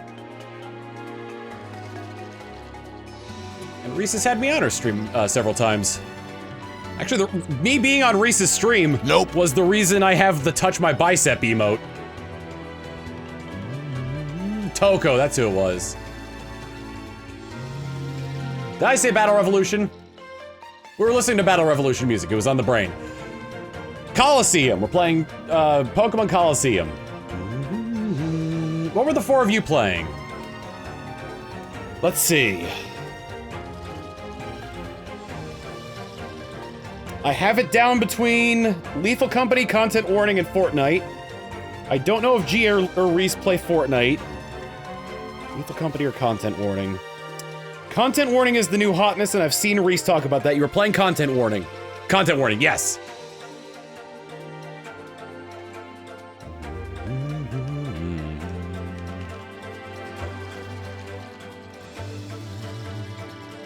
It's actually funny. There was a one of the chapters I recently did in my Fire Emblem Path of Radiance Let's Play. Oh yeah, we've got a new emote as well. We've got Tom Plush, which is the plush spinning like slowly, and Tom Spin, which is the plush spinning very fast. I'm gonna just for a minute here. Wait, I got an idea.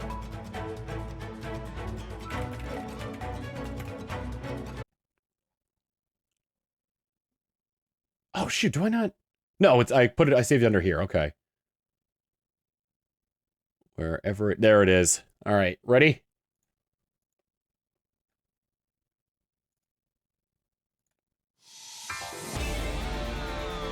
There we go.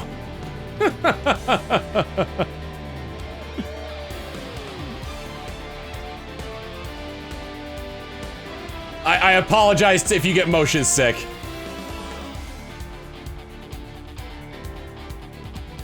I'm so proud of that GIF. Na na na na na na na na na na da da da na na na na na na na.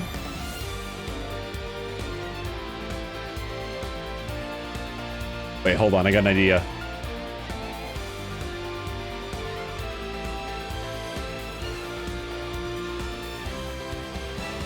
Ready?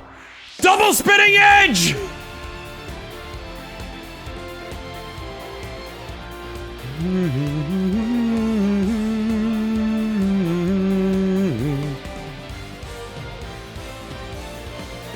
Double spinning edge, da na na na na.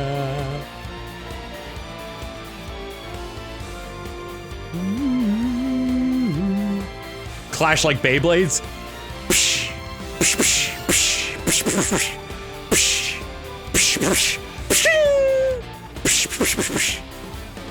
Uh-oh, what's this one doing? Whoa!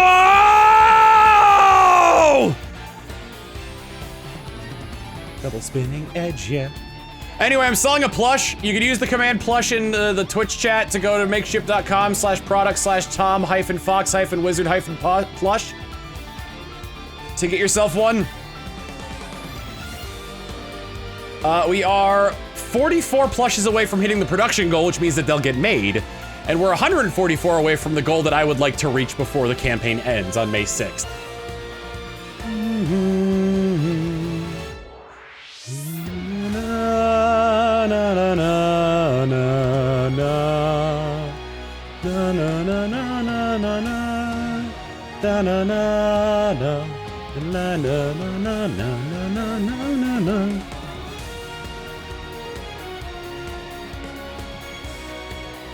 Let's see, did I do this right?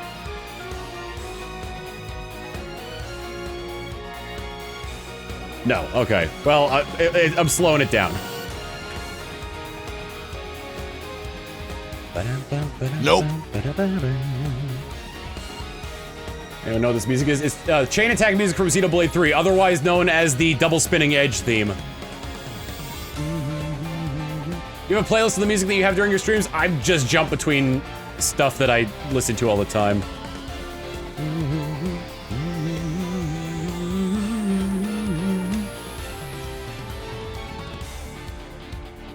I call this the Stockholm Syndrome song just because you get sick of it for a while and then you accept it for a while. The double spinning edge, yeah. The double spinning edge, yeah. I'm not sponsored by HelloFresh anymore. That was just for a month.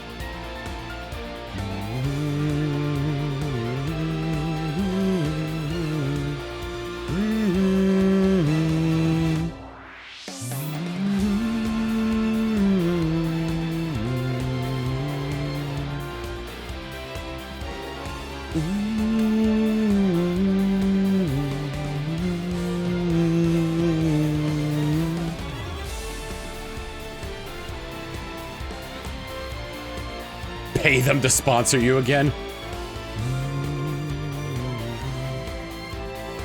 Yeah, that command shouldn't be there anymore.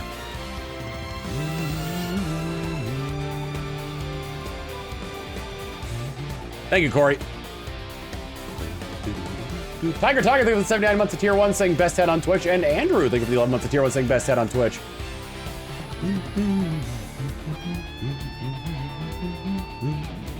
Oh, hey, another one sold.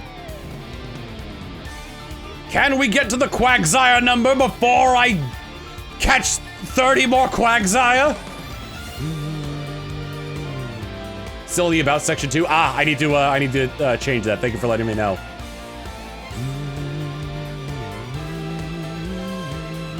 They're still fresh in our books. Ah, just like Splatoon.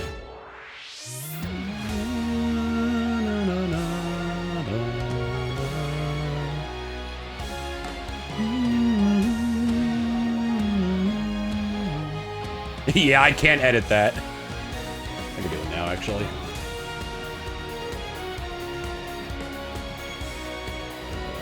I can't go to my channel.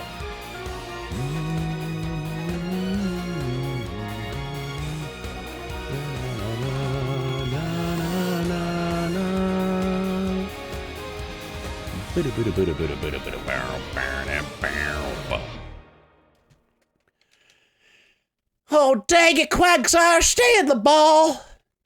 Why won't you stay in the ball, Quagsire? Quag!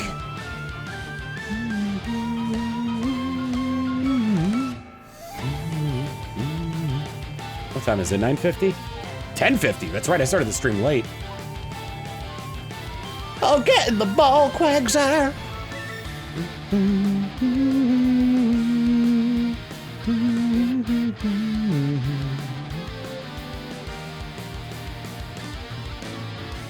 I still like the name of the spear I made in Path of Radiance in one of the future episodes called the Hurling Stick. Naffity!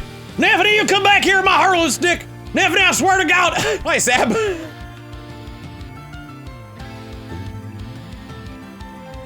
How'd a power wash go?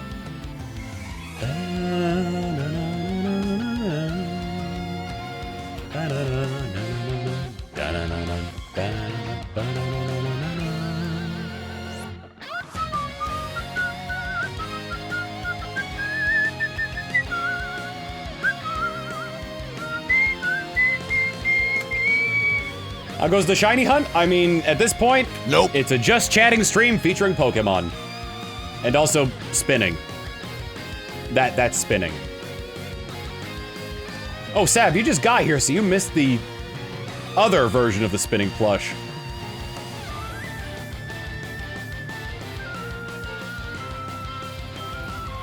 There we go. Turbo speed!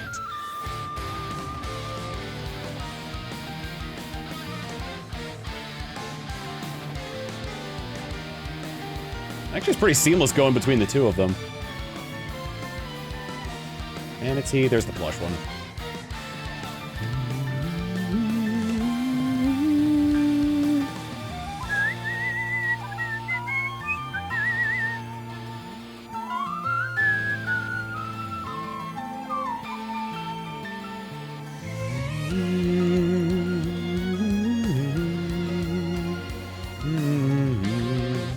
It's like he's in the spin cycle. My Smash Bros map?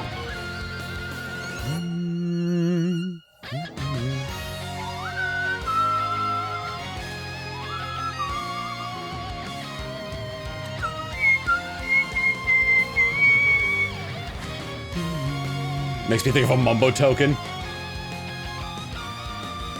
That's actually probably the same rate in which the Mumbo tokens spin. Because the Mumbo tokens weren't 3D models, they were 3D models converted into sprites. At least I think they were.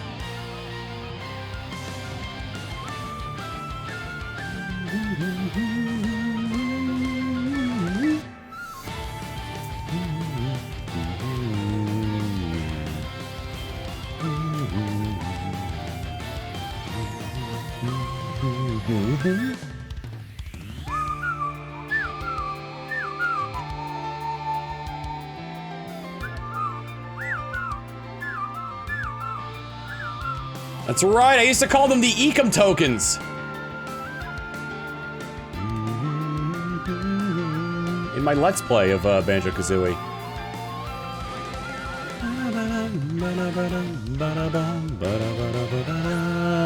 Shoot. But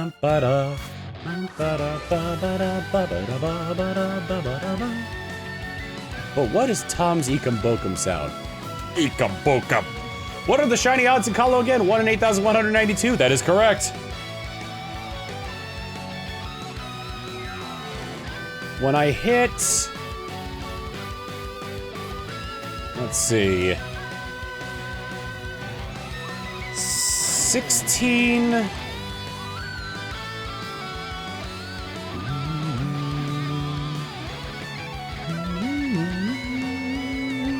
Oh, I'm so sorry. I'm trying to think, when I hit 16... Let's see. Doesn't divide evenly.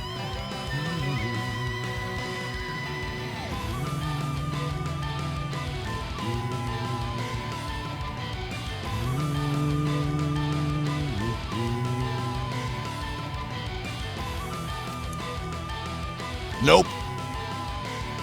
16.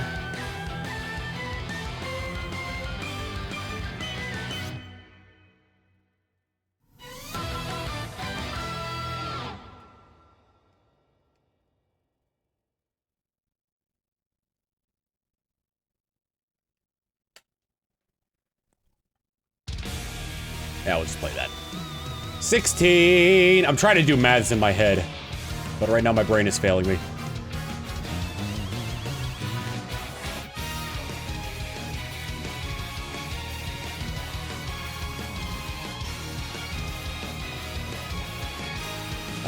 Like 1639, 1640, I'll be 1/5 of the way through odds.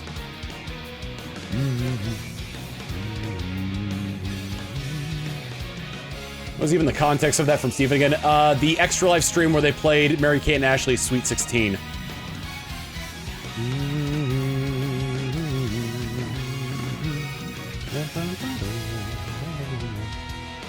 I want to try to play through. I didn't have the patience to play through the original Fire Emblem before, but I want to see if I can play through it. I have Shadow Dragon for the DS, but I heard it's not good. So I'm wondering if it'd be better to play the original or the original on Switch, or if it'd be better to play the DS one.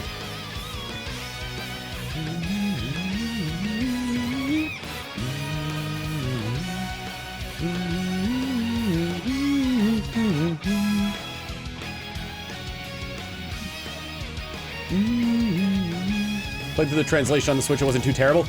The thing is that it's gonna take me a while to get used to the controls, because, like, when I first tried it, I was just like, I'm so used to modern Fire Emblem conventions that I'm just like, God, this is slow!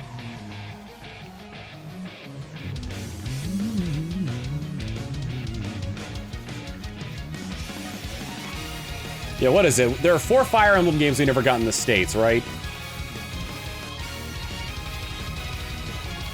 Secret of the Emblem, Tharsia, or Thracia, Binding Blade, 5 now.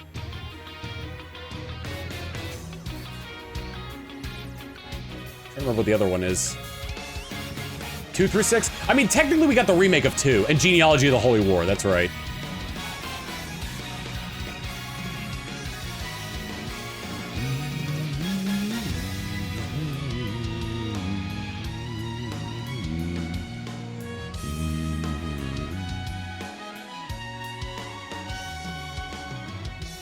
One, 2, 3, 4, 5, 6, and 12 if you're not counting remakes. What? Wait, which Fire Emblem is 12?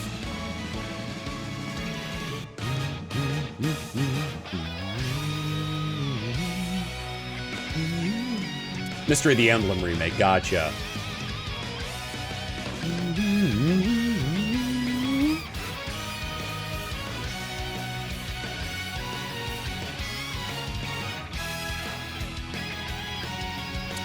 Considering they only released the first Fire Emblem game as a, like, as standalone, I doubt they would do a collection of them. But it would be nice to, if we got a collection of, like, all the classic ones stateside. Yep, the first one we got was 7. Man, I wonder how vastly different the competitive Smash Bros. Scene would be if they went ahead with their plan to just not include Marth and Roy in Melee.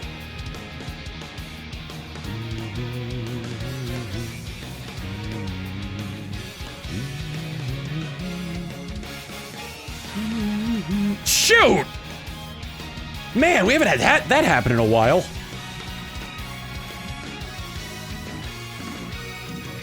I think if after it wakes up the first time, the second time I'm put to sleep, I switch to Great Balls.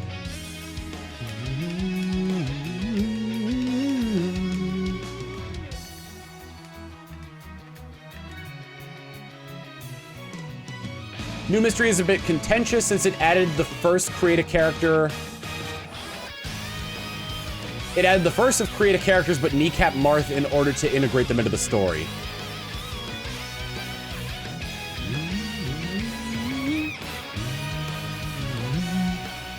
Speculation of a 6 and 7 and a 9 and 10, or a 9 and 10 duo pack in the work. I'd be good with either.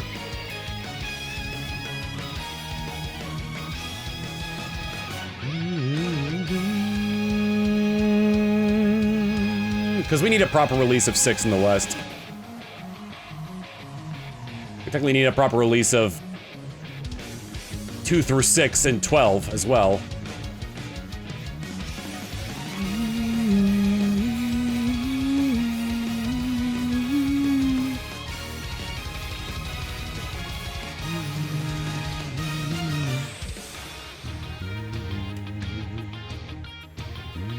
Yes, people need to know the suffering that is trying to get the true ending of Fire Emblem 6. I mean, with guides and everything, it probably won't be nearly as hard. You could run your watch by Fire Emblem stuff. Or you could run your watch by Fire Emblem's AI and, or early Fire Emblem's AI and mechanics. Just don't expect to use all the characters you want.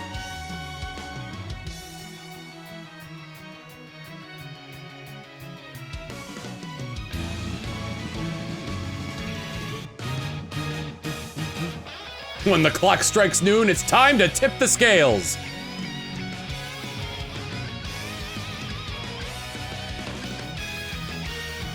Robin is my favorite Fire Emblem Pro tag. That's why my VTuber looks like this.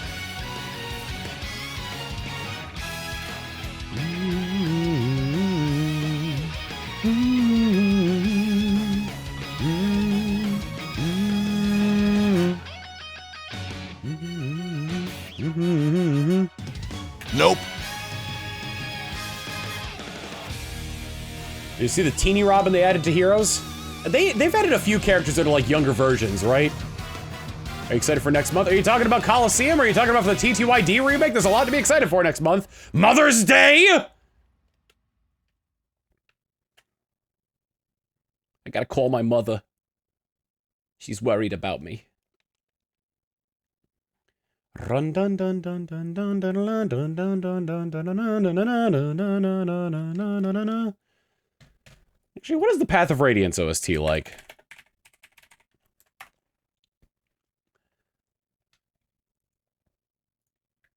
Let's see what we got.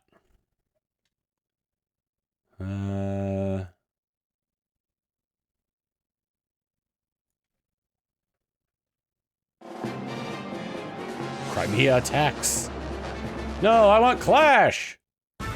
There we go. What's the recruitment theme called?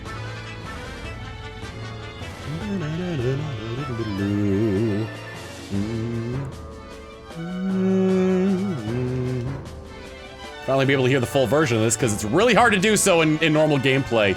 Unless your turn lasts for like a long time. Like each side gets 2 charges of Adept and like crits but doesn't kill.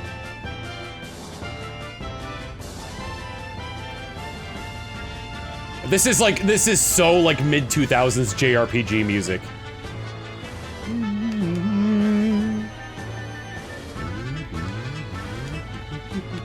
With Us is what's called. Mighty foe against the Black Knight, moving up, an enemy approaches, move out. Bittersweet victory, power-hungry fool, a grave fate. With Us! Speaking of JRPGs, you ever played any of the Tales games? I played a lot of Symphonia when it first came out.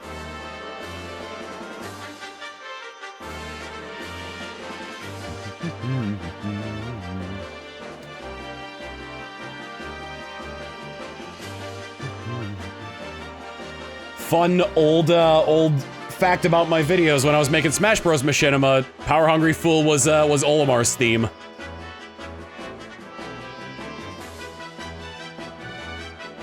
Because before they really fleshed out Olimar's character, we had the joke that he was evil because of just how he treated the Pikmin.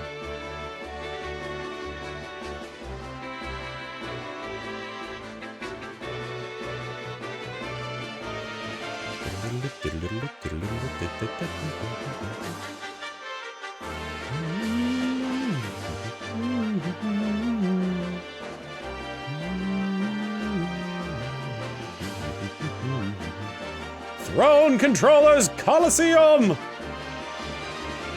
These Quagsire are waking up so quickly. My LP Olimar was a callback, yes.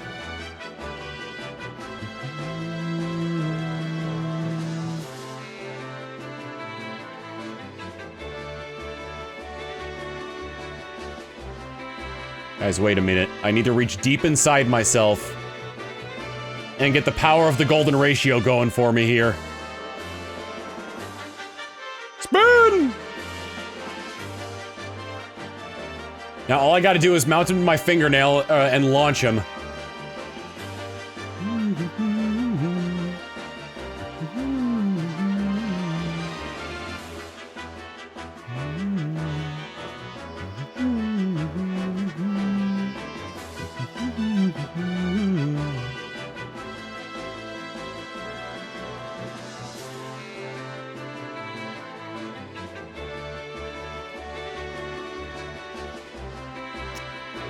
Damn it, I said I was gonna use a great ball and I ended up not doing that.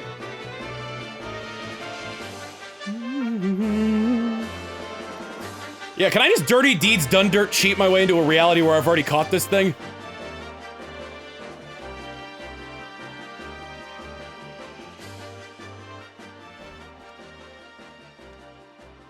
Nope. Ah, Dell with the answers always. The reason why you have to cash in a luxury ball? Clout.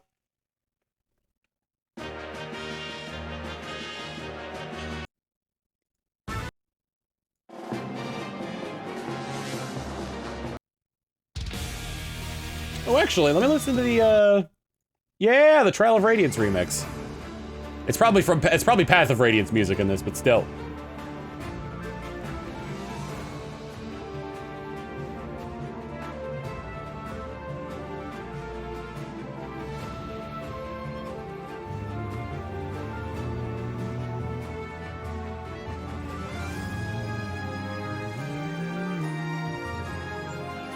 How good are we actually have the prep work for the Ribbon Master part of the Quag? I mean, like, I haven't really been working on it that much.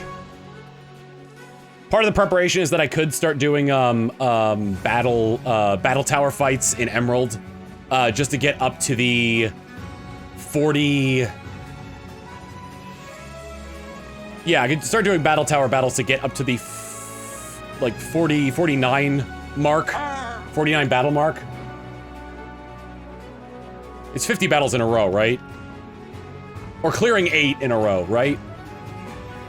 Under Mr. Codename's Mix and saying, I'm looking forward to purchasing the new Colosseum t-shirt and watching John Go Insane and Chaos Fortune Cookie on TC Colosseum. Yeah! TCC!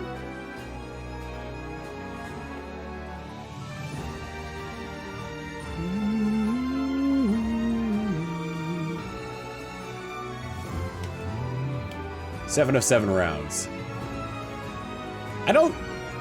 Was there a brain in the Battle Tower in Emerald? Was there a brain in the one in Ruby and Sapphire?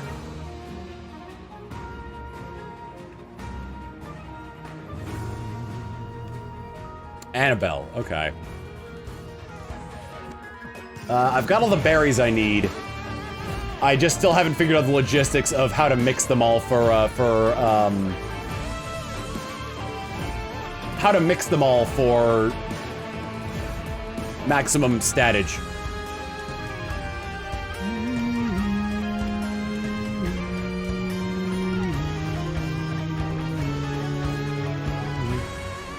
Nope.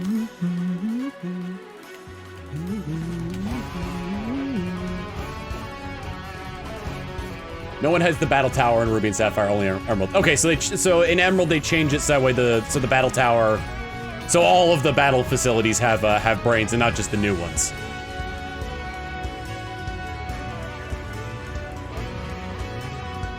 Is this really the best way to catch shiny Quagsire? No, but it is the best way to catch shiny Quagsire if I want every single ribbon that Quagsire can get.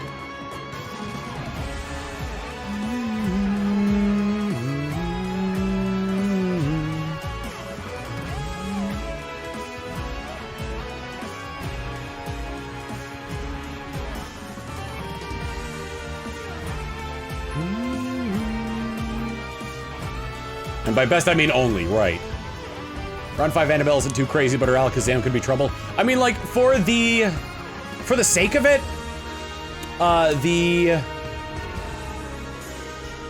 what was it? I mean, like, you could set your watch by by how they generate the teams in that. Like, on Bulbapedia, there's extensive cataloging of how the teams are generated. So it's not hard to what do you call it? Compensate. Does it not show the shiny until after you open the team? Yeah, it doesn't appear as shiny until you've caught it. Is your way of transferring Quagsire still able to work with some of the Nintendo services being done? Yes, Pokemon Transfer and Pokemon Bank are still up. Are up. Essentially, they're up indefinitely. They will go down at some point. They just haven't announced when.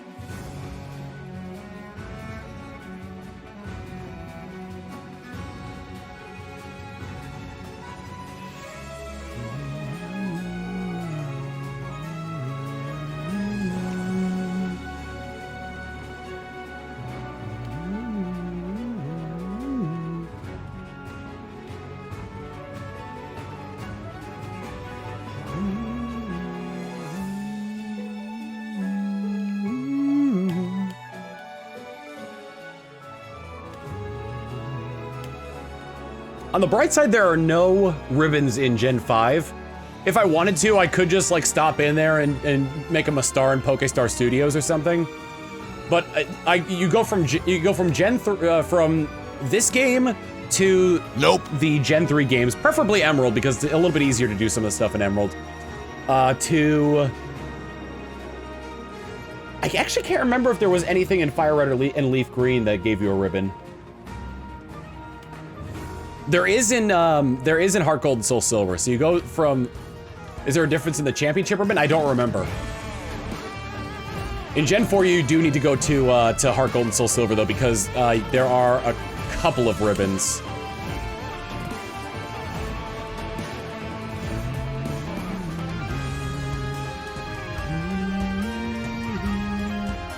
Yeah, I think it's just the champion ribbon, that encompasses Hoenn. That encompasses Gen 3, rather.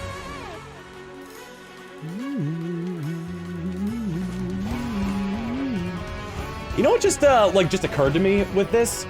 This kind of reminds me of like hunting achievements and titles in World of Warcraft.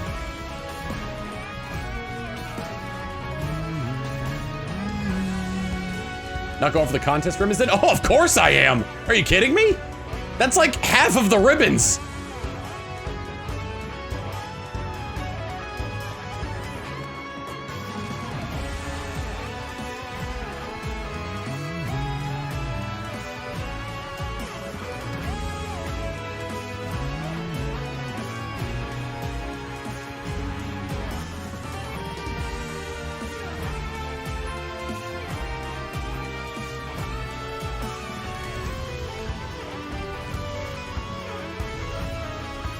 You said the champion ribbon. No, I meant like the champion ribbon was it in terms of champion ribbons across Gen 3. There's no Kanto champion ribbon in Gen 3. Out of all the ribbons that are currently available, there's only one that Quagsire can't get, and that's the Hisui ribbon in Pokemon Legends Arceus. That is for taking a picture with your partner Pokemon.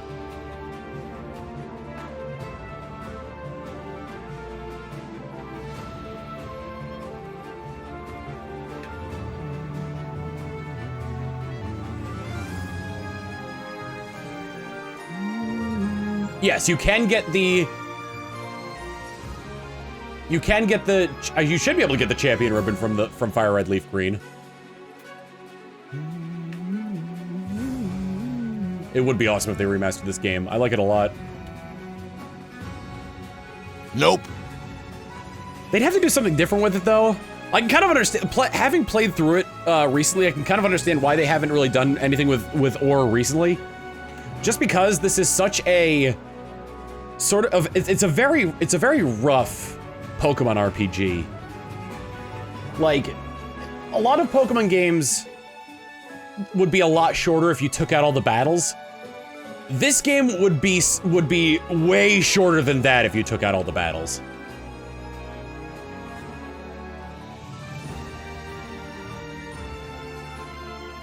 Like, there are not a lot of set pieces in this game. A lot of what makes this game long is the battles.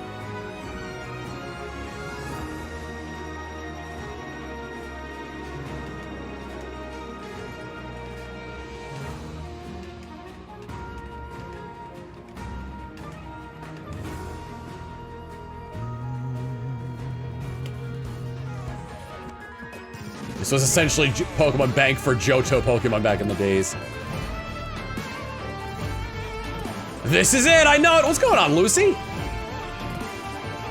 Hope you're doing well.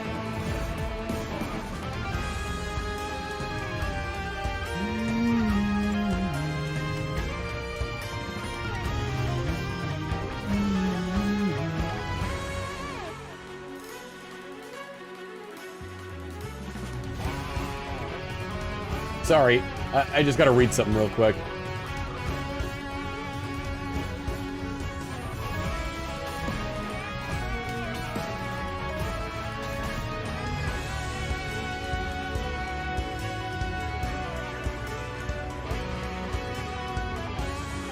Okay, they added Ojama support. Am I still under odds? Oh yeah, by a ton.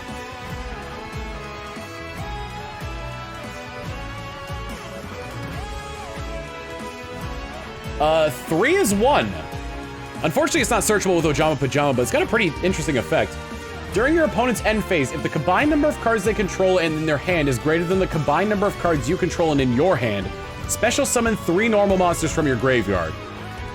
You can banish this card from your graveyard, then target 3 monster cards you control with different original names. Set 1 spell/trap directly from your hand or deck that mentions all 3 of those cards' original names. Which... it's basically just a way to get Ojama Delta Hurricane out. Nope.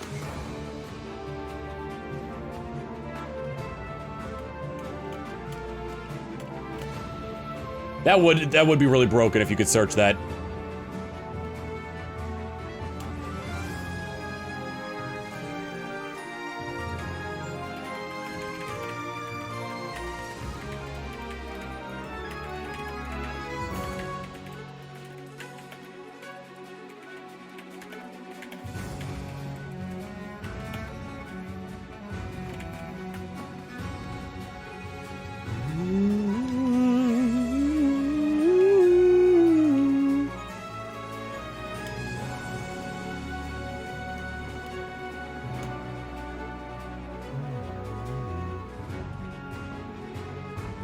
Full Gen 3 HODS is in the 8,000s. 8,192 to be specific.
Yeah, Gen 1 had no shinies because the game wasn't in color.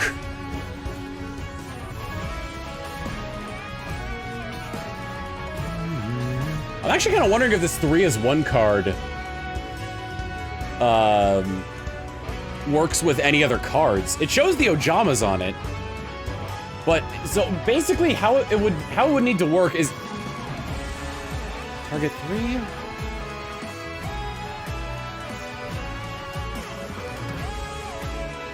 I don't think anything actually mentions... oh no, actually some do. Oh, damn, wait. It does work with other cards. Nope. It works with, XYZ Dragon Cannon, support. Because if you get the 3 Ojamas, well, I mean, like, you don't really need to get the 3 Ojamas on the field, but having 3 as 1 in your graveyard works for this. If you do, Ojama Simulation, banishing, if you do Ojama Simulation and banish, and get XYZ, the parts of XYZ Dragon Cannon out, then you could banish 3 as 1 from your graveyard in order to set, because I believe there are a couple of spell and trap cards that directly mention X-Head Cannon, White Dragon Head, and Z-Metal Tank. I can only think of one off the top of my head, I don't remember its name either.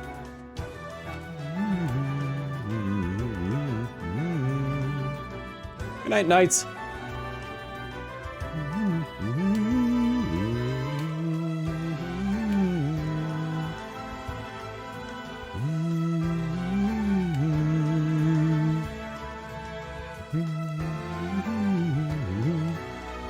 Man, I want to dust off all my old, all the Fire Emblem games I played.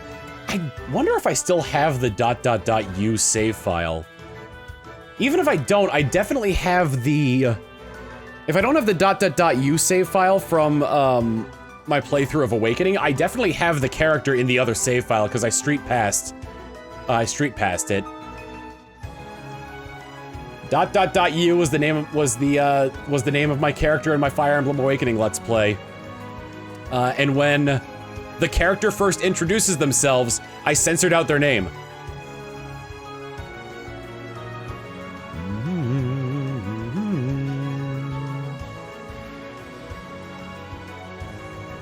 I walked in wondering if I should mention I'm getting cards for a custom Yu-Gi-Oh deck, and the first thing I hear you talk about is Yu-Gi-Oh.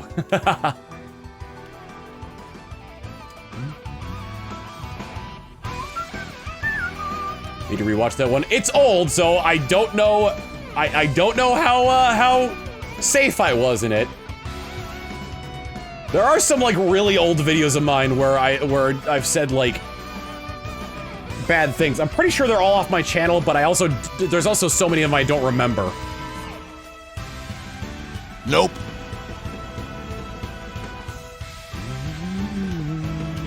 Or we streamed it a few years ago. Painting on Cheerios? Heart healthy diet? Yeah, Smash Fighter's one of those.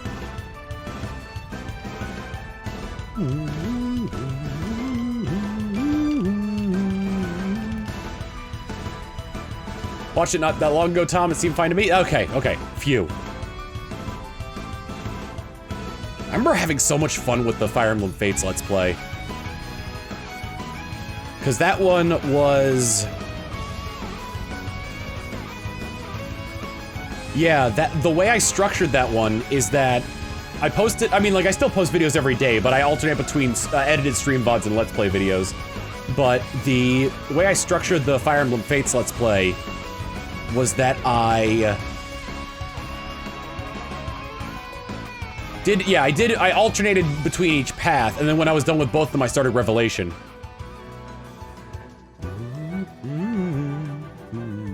Any Let's Plays you're not proud of? I wish I did better in Shadows of Valentia, like the end of it.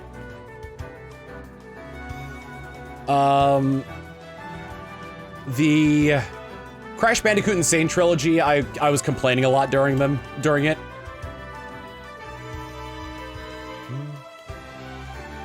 Yeah, I had Oh Hey for Birthright, That Girl for Conquest, and Your Junk for Revelation.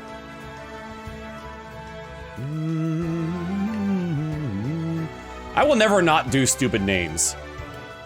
I remember was it my first Ocarina of Time randomizer where I named the character You Butt? It was one of the ones I did. It wasn't my first one. But it was one of the earlier ones. Oh yeah, my engaged character is, your favorite game in a genre that's not your forte. So like in a genre that I normally don't play, but I have a favorite game in it? I guess Smash would technically count as that, because I'm not good at fighting games. I have trouble getting into fighting games, but I'm really good at Smash. And I enjoy playing Smash. Yeah, there was a, Malamar in Pokemon Ultra Sun. That was, Nope.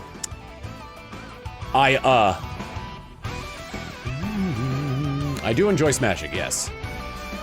Oh yeah, if you want things if you want like my stupid naming conventions en masse, look up my my Game Dev Tycoon Let's Play.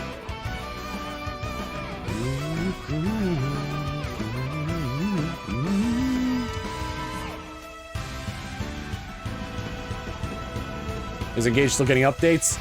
Do you mean my playthrough of it, or do you mean the game in general? Because my playthrough of it, I've got to. It's just a matter of finding time. That was a fan suggestion. Yeah, I think all the nicknames were fan suggestions. The game in general, I have no idea. Not getting any DLC updates that I know of.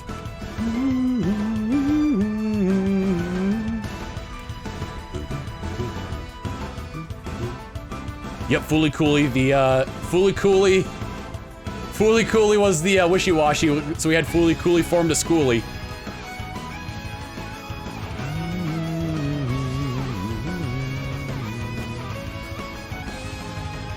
My first best-selling game was Gardening Warrior: The Watering Tim. Well, that was because I couldn't fit time in there.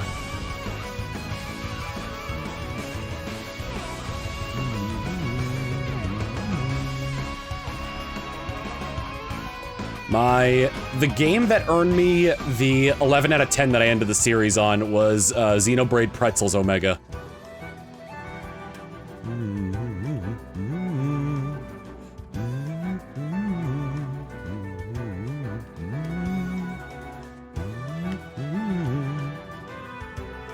I don't play Final Fantasy XIV, so seeing people freak out that my Palafin's name was Emmett Selk was really funny to me.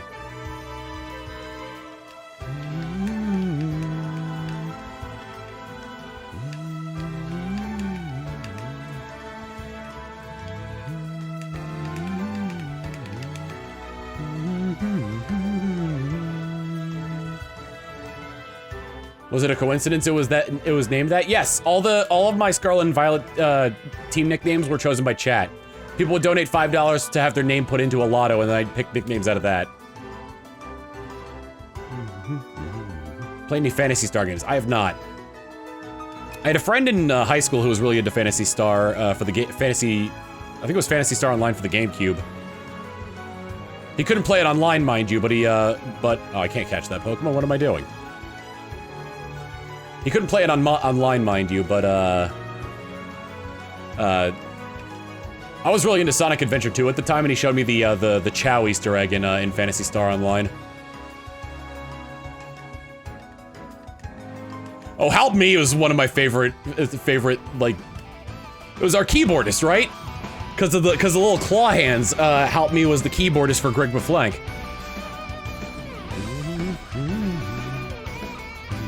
Nope.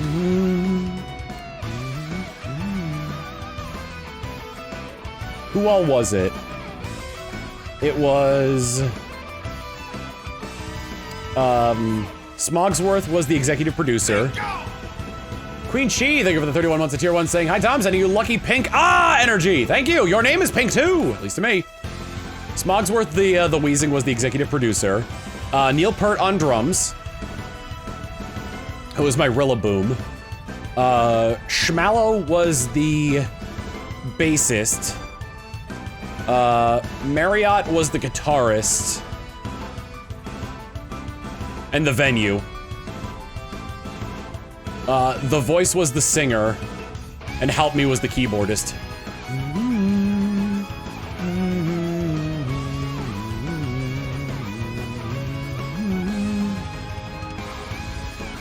God, I'll never forget talking to Carolus for the first time and having her say, "Yes, we could put these two fossils together," and I'm just like, together?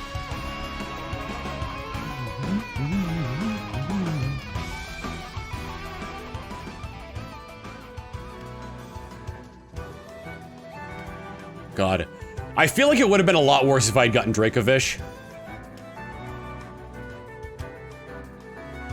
For the sake of the theming of my party, I'm kind of glad I didn't get Dracovish because he doesn't have any hands. Shmallow only has one on that hair ribbon, and Marriott like has two like grubby claws, but they could at least like probably grip something.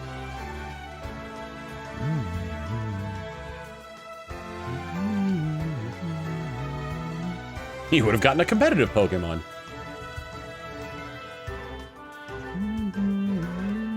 Dracovish doesn't have hands? No, it's the backside of a dragon Pokemon. No, yeah. The backside of a dragon Pokemon, the head of a water Pokemon, that's it.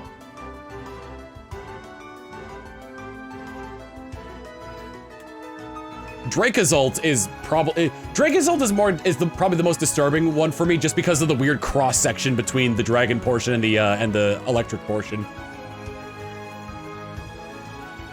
Yeah, so for Dracovish, the head is on the end of the tail, and there's just the feet. And the bottom of it is like the cross section for where it would connect to the rest of the dragon body. Nope. It can run 40 miles an hour, but it can't breathe on land.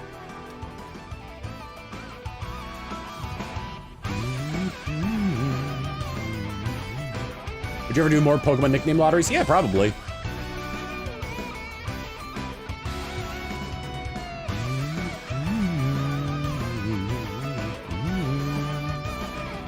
Pokemon Legends Gala. I mean, like, there's so many Pokemon out there where we don't know what their original forms are. We technically don't know what Cubone is. It's a theory that it's a baby Kangaskhan.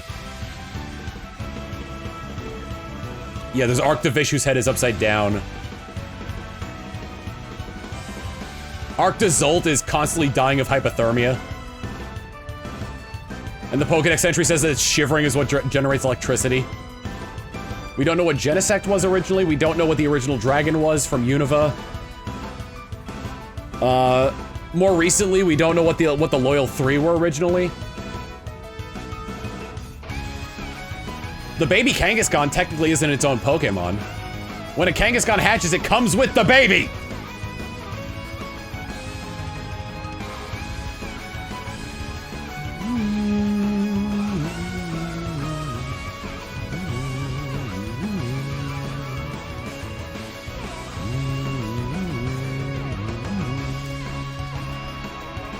Was there something about Mega Aerodactyl being the true form of the Pokemon? Probably like in a Bulbapedia has the page Disputed Pokemon. Interesting. Probably in like its Pokedex entry. God, I remember in my Nuzlocke of Pokemon Moon, the Aerodactyl I got, and then in the next episode got killed because I didn't know what Revelation Dance did.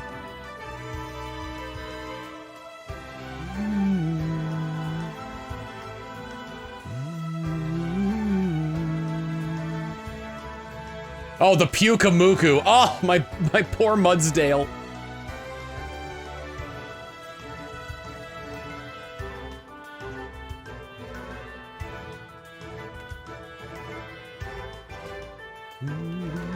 What does it do? Revelation Dance is an Oricorio move, and it's a normal type move that Nope. that changes type depending on what the non-flying type of the Oricorio is. So I came across the Pom-Pom one, and it used that on my Aerodactyl, and it died.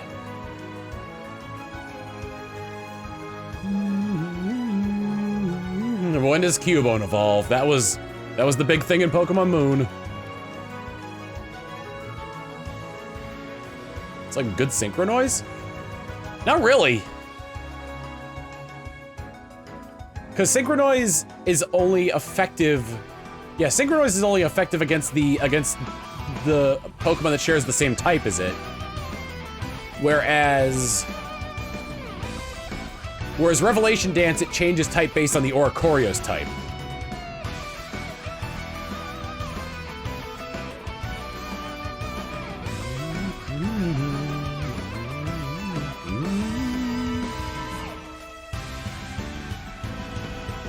The moment someone wins a VGC, the person who wins a VGC with Synchro Noise, actively using Synchro Noise, will be hailed as a genius. Or a cheater.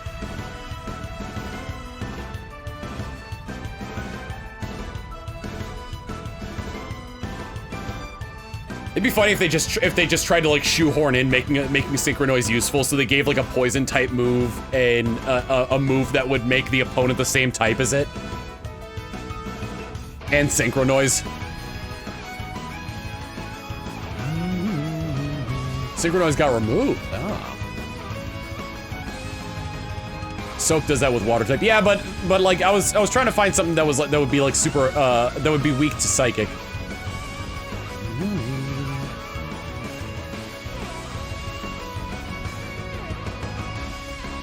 Curious as what starters will go with in Legend ZA.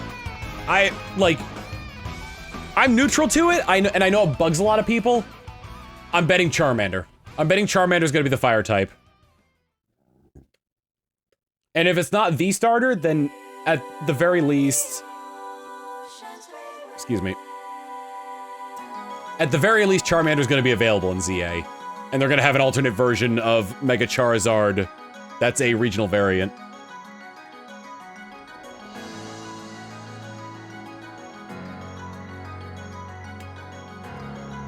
Nope.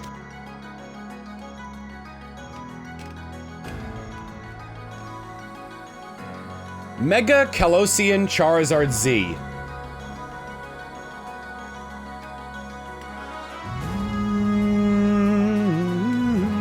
Blue Charmander? Nope. If it's following the convention of the previous Pokemon Legends game, it won't have a regional variant until it's fully evolved.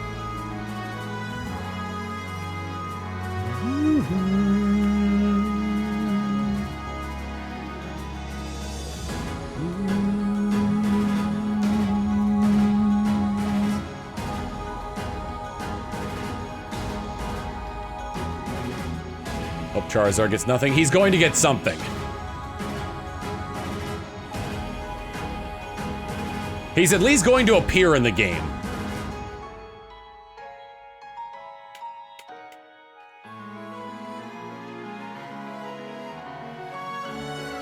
Does anyone want to wager gift subs with me on this one?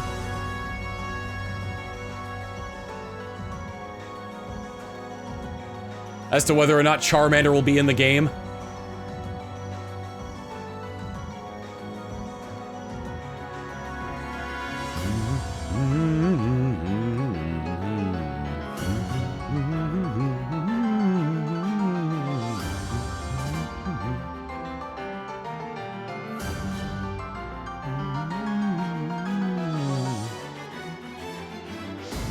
If Pikachu is the cute mascot, then Charizard's the cool mascot.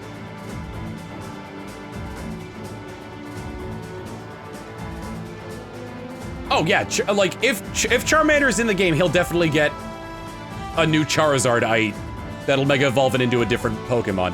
But it'll only work on the regional variant of Charizard that they're going to introduce in that game.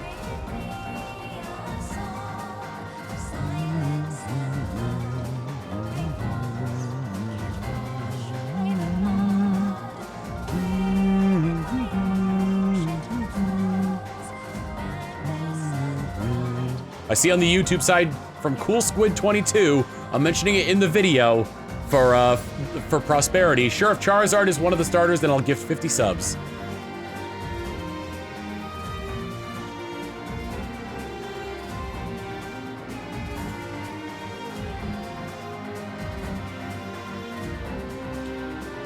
If Charmander is not... Well, you mean if Charmander is? Nope.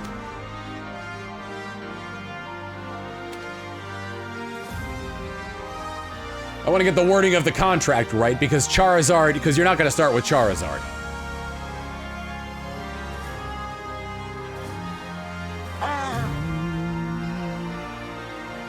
Show me the exit with 100-bit saying, honestly, I cannot recall Charizard being skipped in any mainline game. Black and white.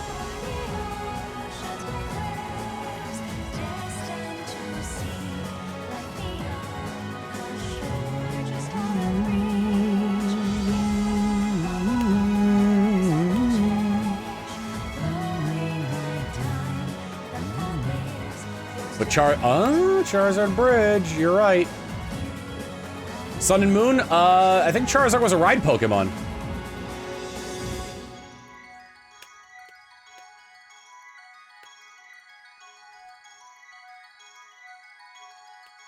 Legends Arceus didn't have Charizard.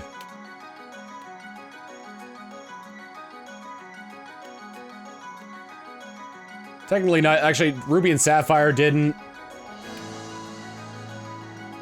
Could you get Charmander in Gold and Silver? Like, was that one of the options? Like, if, like, oh, you completed a lot of the Pokedex, here's the thing.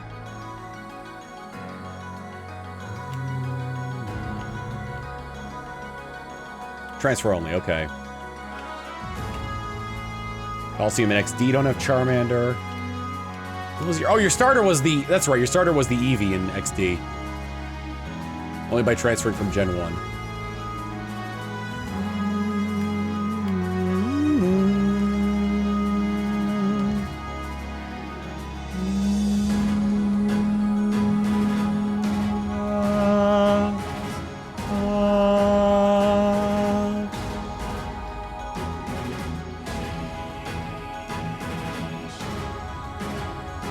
Something chill. We're going road taken.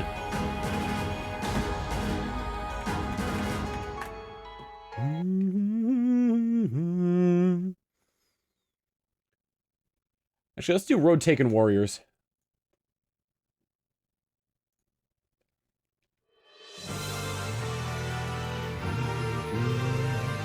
It still surprises me that one of my most popular clips is from Fire Emblem Warriors. Nope. No, Del, it's true. It was the part where I was, where at the end of a mission, or no, not at the end of a mission. Oh, there's two, actually. There's one where, you can rapid fire arrows from, as, what's her name? Sakura. And I just kept doing that. I was like, Sakura! Sakura, whoa! Sakura, stop! Her eyes rolled back into her head. She's just firing arrows blindly at targets that are already dead. And then, the other one was, I think it was Xander I was controlling at the time. Where I just, like, kept, where I was dashing in a circle with his horse, and it was just, and it looked like the silliest thing ever.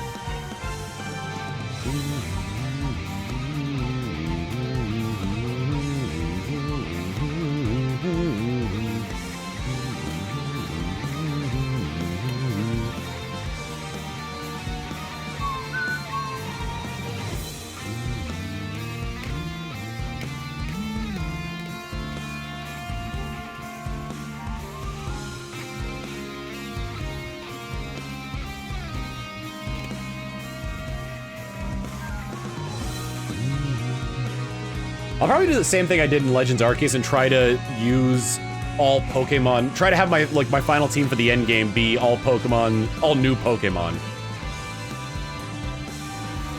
Whatever regional variants there are, new evolutions they introduce. Did they introduce any new Pokemon that weren't evolutions in, Legends Arceus? That weren't evolutions or different forms? Like, they were completely brand new evolution lines?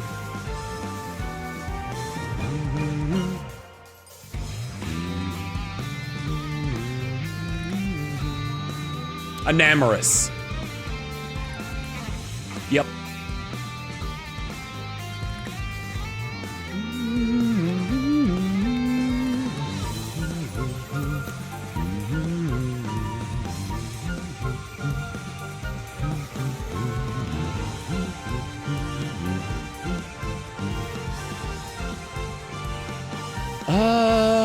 No, I chose the fire type last time, and before that, in Gen 8, I chose the grass type. So next generation, no matter what, I'm choosing the water type.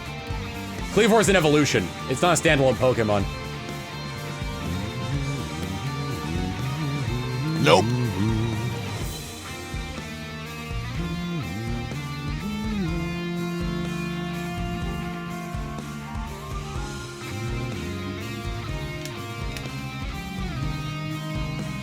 First time I saw Enamorous, I immediately thought of the Powerpuff Girls villain, him.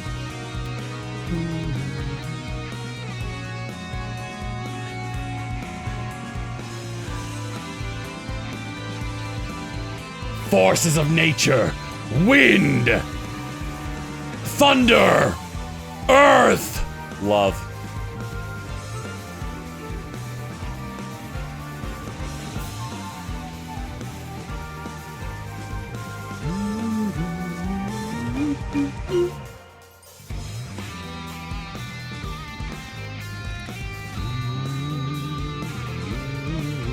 Is it Love a Force of Nature 2? I'm sorry, is she making people fuck?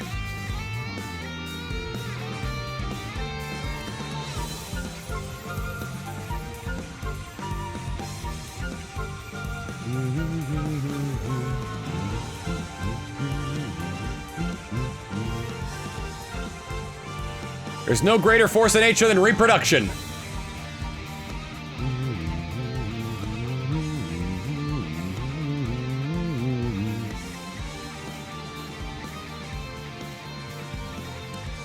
What are the different forms? Is a bird, a tiger?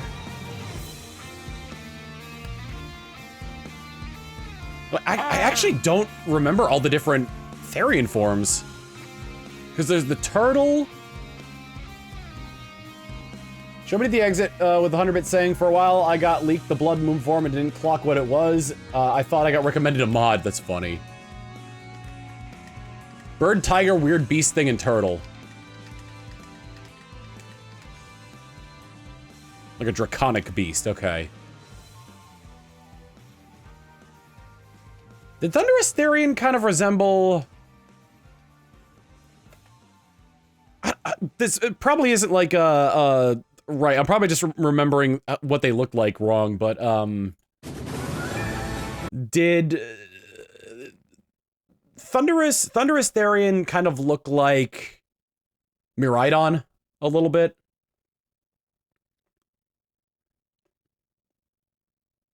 Maybe not in bike form, but...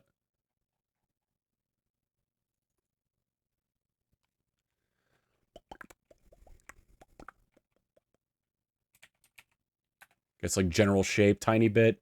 I think of Thunderous Therian's face, and it makes me think of Miraidon's face. Hey. Nope.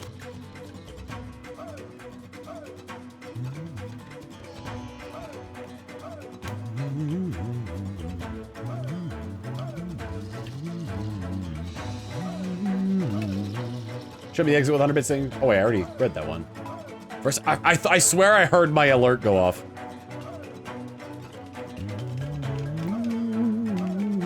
We got the final 10 here. If you haven't ordered your plush, maybe consider doing so now. We can get to 80% by the end of the stream.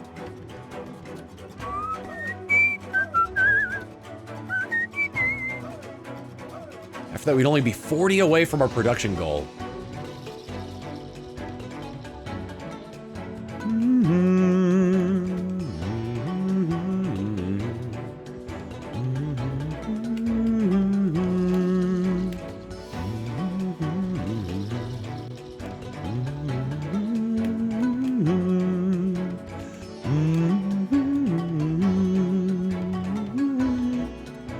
We're 3/4 of the way to the production goal and a little more than halfway to the goal I'd like to reach. I'd like to reach 300.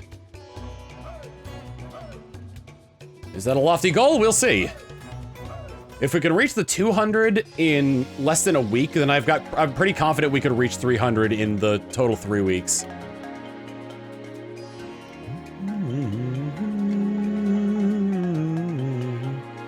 God, it's still, I still find it hilarious how, like, throughout most of Fire Emblem Engage, I'm just like, not a lot of characters I'm really vibing with, and then I got to Solm, and I'm just like, I love all of you.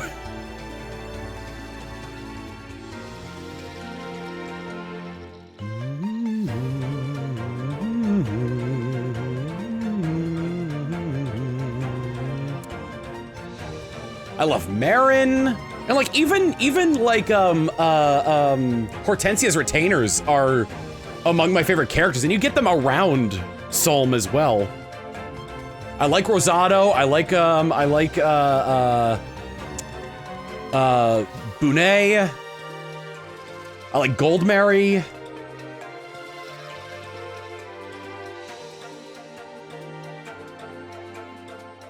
I like the Axe Girl. Panette, yep. Nope.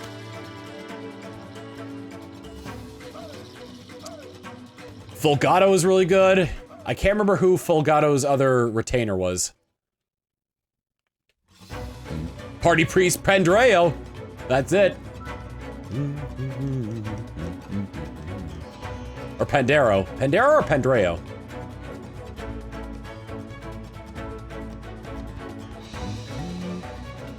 Bune would be such a crack character if we didn't lose Celica right before his joy chapter. He really would, wouldn't he? Is that his role, healing? Is he? No, he's not a healer, is he? Is he a Bow Knight? I forgot what Bune's he's mounted, that's for sure. He's a great knight, okay. And then I got that one axe that has like a massive amount of critical when you upgrade it, plus the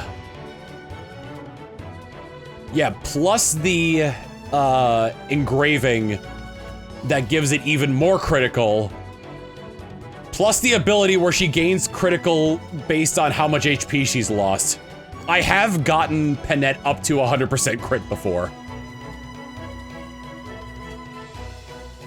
Also, I can never use Anna in my playthrough, because I used her too much to grind for money, and now she is overpowered.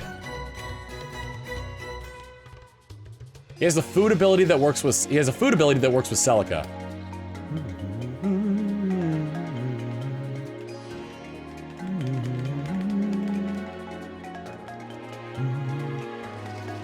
I think the Hortensia trio dragged the cast down for me. I think Hortensia dragged the cast down for me.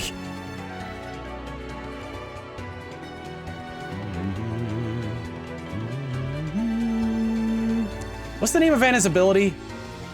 Basically, based on her luck stat, she has a chance of getting 500 gold for every kill.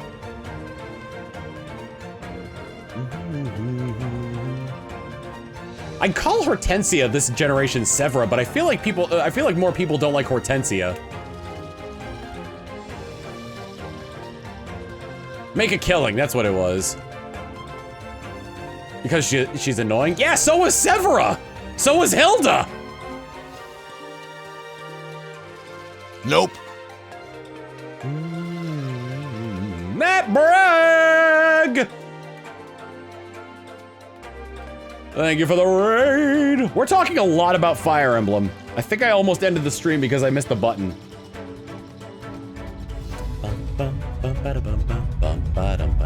Welcome, die. You're gonna die right now. We've only got 10 left, which should take me about a half hour to do, so— What have you done?!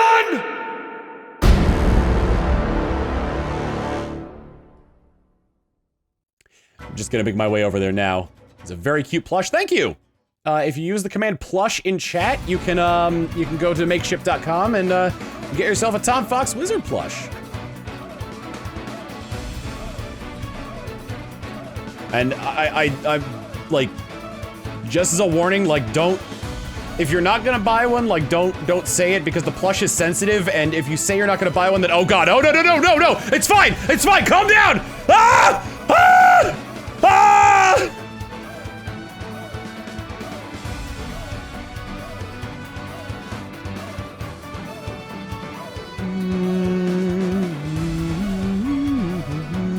We've lost visual on the plush. I'm so proud with how good that spinning looks. I don't know how to make transparent GIFs in anything other than Photoshop, which means I had to learn how to animate in Photoshop.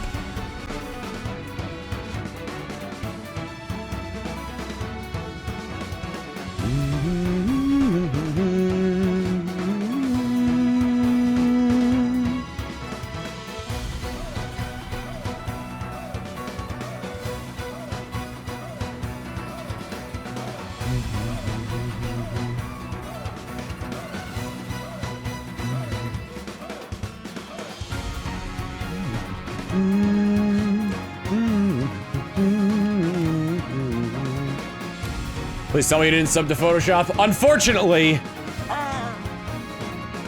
I'm so ingrained in Adobe products that it would take me way too long to learn something else.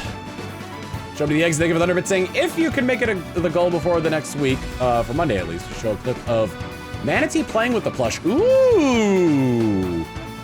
Yes, actually, let's see, where are we? Oh, we hit it! God damn it, the page deloads sometimes. Nope. Hit that a while ago, actually, probably. Let's see. If we can hit... I think this is doable. If we can 100% fund the Wizard Plush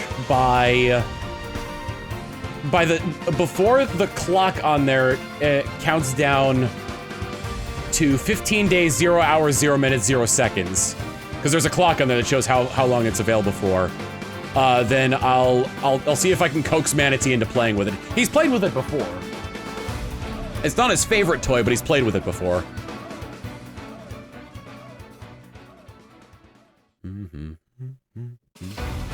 Hey, hey, hey.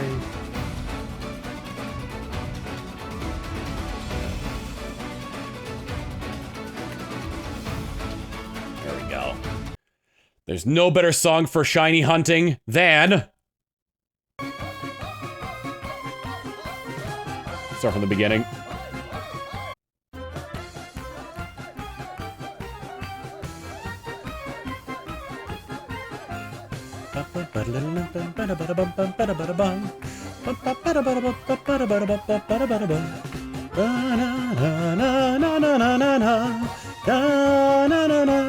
What song is this? This is Soldier of Dance from Team Fortress 2.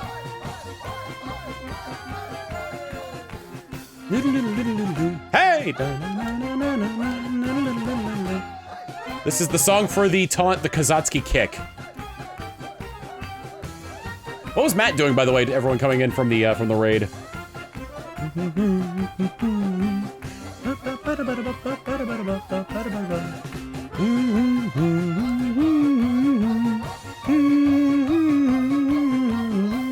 Oh, was he doing crowd control? Practicing Star Fox 64 before crowd control. Oh, please. I don't know if Matt's still here. He's probably seen the clip. Try to get him with the, oh, he's still here. Play Star Fox 64 for the first time in 10 years. I was gonna try and whisper a secret combination to my chat, but, I'm certain that if you've seen the clip, you probably already know what it is, Matt.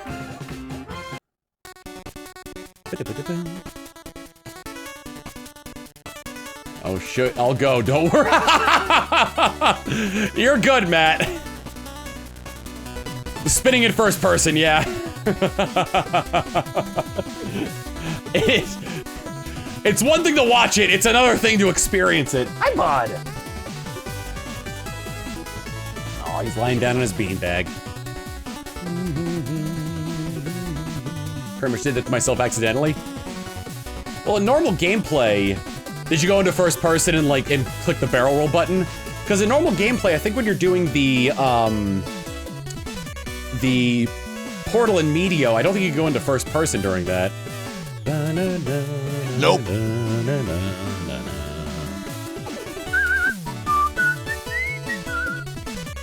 Just kept accidentally hitting first person. Were you trying to use the boost? That's what got me for a while. I kept trying to see up with the boost when I first started playing.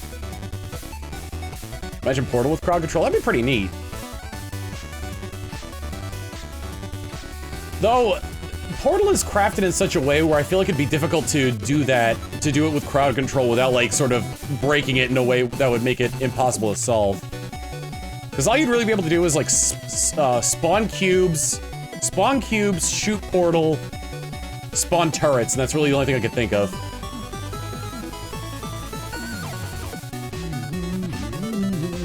Yeah, the Meteo warp portal where everything speeds up. Yep, that's an effect in crowd control.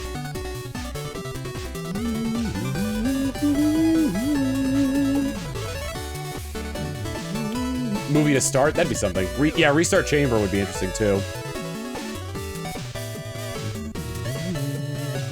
Deactivate portals? Yeah, that could work.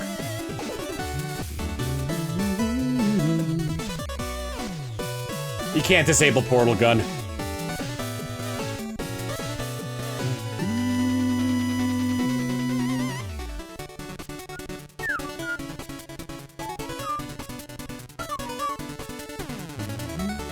Portal 2 might work better than Portal 1. I mean, either one would probably work. And honestly, a lot of the Portal 1 ones would probably carry over to Portal 2 since they run on the same engine. I don't know how different the programming is, but that could work. Left 4 Dead with crowd control, on the other hand. Ooh, that'd be something.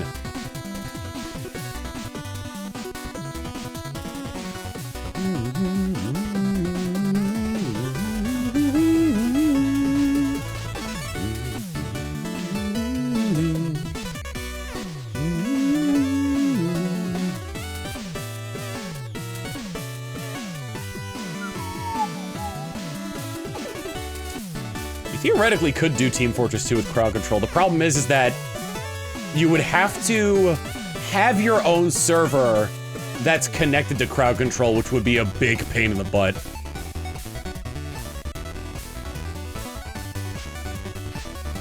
Nope.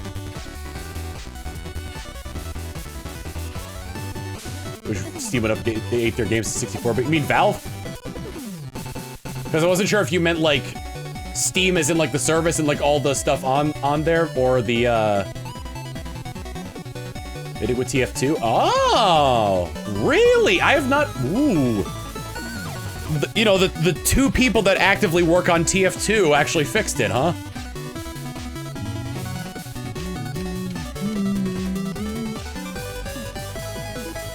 Team Fortress 2 will be easier to mod now that it's 64-bit. Interesting. Did it earlier this week, actually. I have not played it since then. They've removed all the bots. Yeah, for now.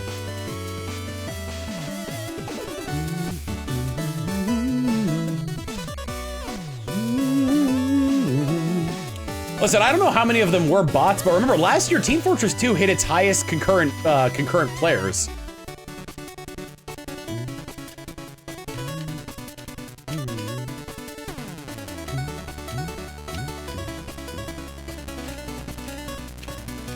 Now, if only they could update the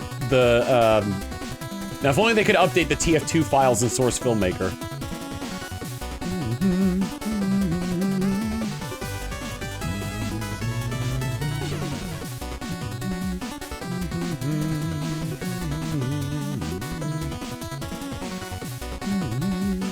Model Paradise, thank you for the raid. Boop.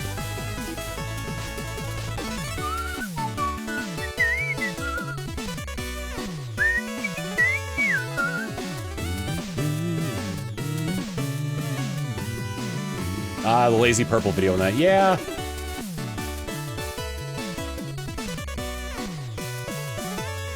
Source Filmmaker, if you're not using everything that just came with it, is held together by duct tape and dreams.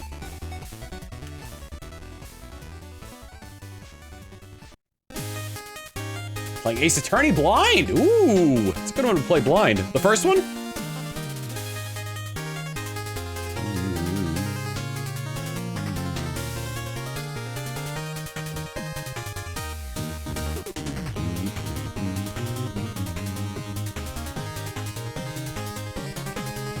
Nope. Oh no, fun fact? If you own Half-Life Alyx, you own a copy of Source 2 Filmmaker.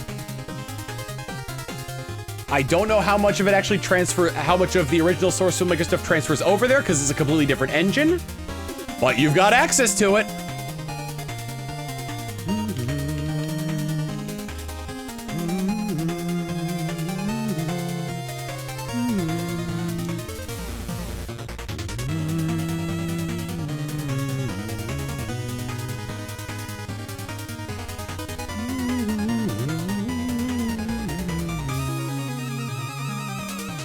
The song before this one was, God, what was it called?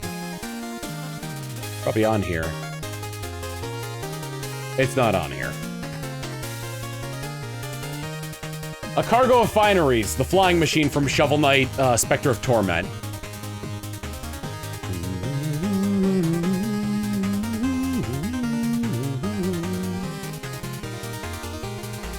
Yeah, this is... God, I have such good memories of Spectre of Torment. It came out the same day the Switch did, and I stayed up past, I stayed up way past midnight after I picked up my Switch from GameStop to start doing a Let's Play of Spectre of Torment that would be out by the time, that would be like out by that day.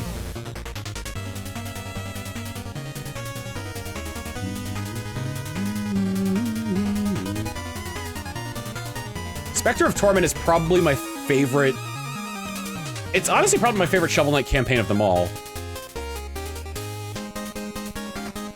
It has it's got a good balance of story elements from familiar places, and its movement mechanics are god tier. I love Spectre of Torment's movement mechanics.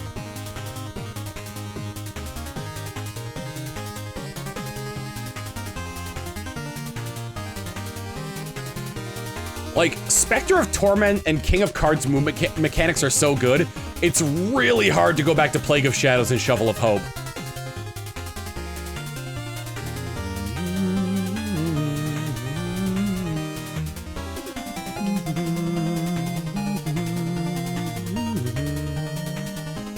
Yeah, Rail Mail!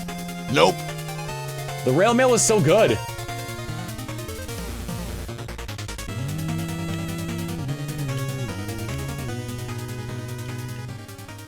You have a least favorite Shovel Knight campaign? I mean, like, just based on mechanics, probably Shovel of Hope, but like that's like trying to like say like which pure nugget of gold is the least oh, hidden by the night. It's like saying which pure nugget of gold is the least valuable, you know? Or nugget of pure gold, rather.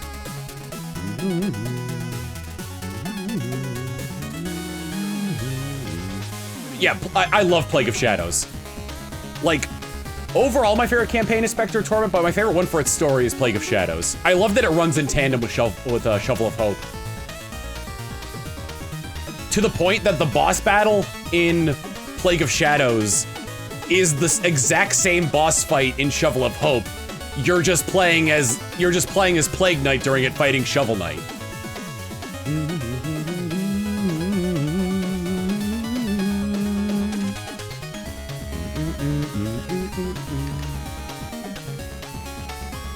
Oh yeah, the spinning burst in Plague of Shadows is so fun.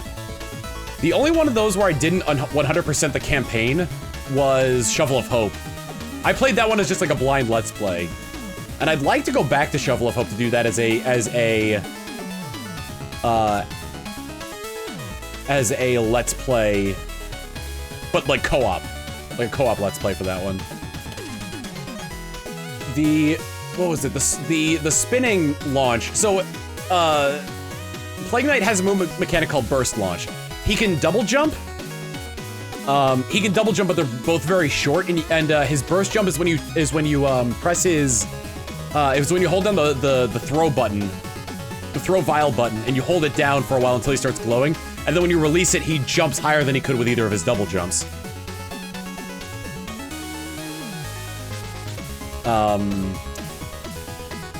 So, and you could change like different properties of that. So one of the burst jumps was called, it was like spinning jump or something like that. Basically, when you do the burst jump, you just turn to the spin attack from the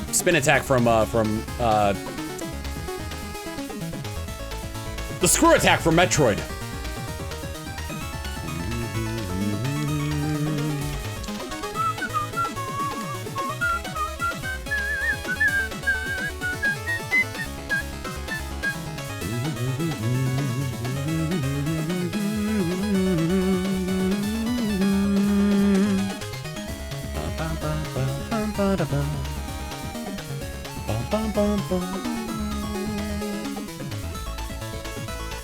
Thought I heard a sleep wolf.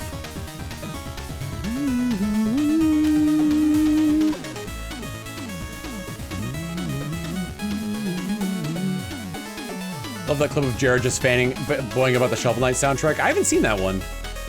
How old is that clip? Because I didn't know Jared. Nope. Until 2019 when I met him for the first time at Colosseum. Bingo! Sakura Scout, thank you for the 52 months of tier 1. I appreciate it.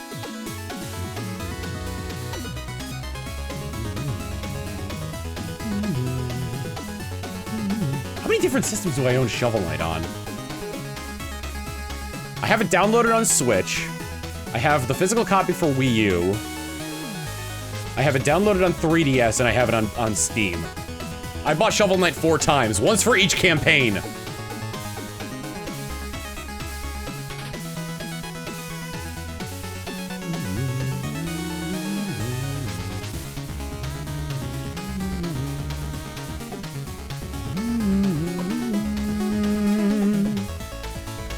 The Infinite Dagger is not hidden behind an amiibo. It's hidden behind co-op. Does the game have console exclusive campaigns? No, but there are console exclusive bosses. But there are console exclusives for it because the PlayStation 1 has a fight with Kratos, and I think the Xbox One got its own thing, but I don't remember what it was.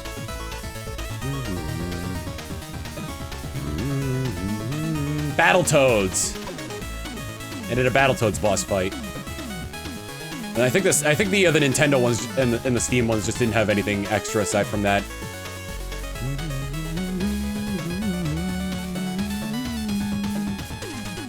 The Nintendo ones do have amiibo support, yes. The amiibo was originally how you did co-op.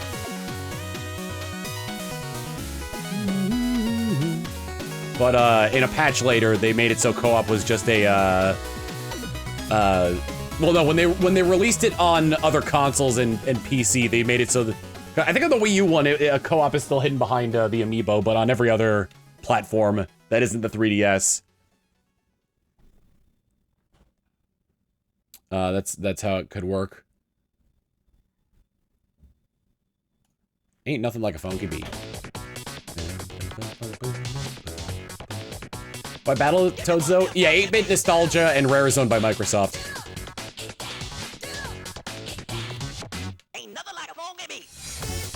Nope. 2 more. Give me that funky to me.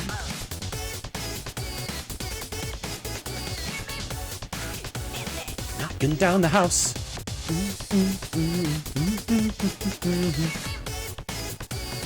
Funky fresh beats. Give me one of them funky beats. Give me one of them funky beats, boy. Ain't nothing like a funky beat. Give me one of them funky beats. Give me one of them funky beats. Yeah, the frickin' Game Grumps playthrough of Shovel Knight where Dan was incredibly spicy. Infinite Dagger! Hello! Infinite Dagger! Where's the Pugberto one? Oh, that's a, what, oh, did I add that? I don't remember actually. That is a BTTV mode. I don't remember adding that one. Either way, I love Pugberto. Those are the catchphrases of the Let's Play. Hello and Infinite Dagger. Funky beats, boy. Give me one of them funky beats. Give me one of them funky beats, boy. Nothing like a funky beat. Give me one of them funky beats. Give me one of them funky beats. Give me one of them funky beats. Take it to the bridge.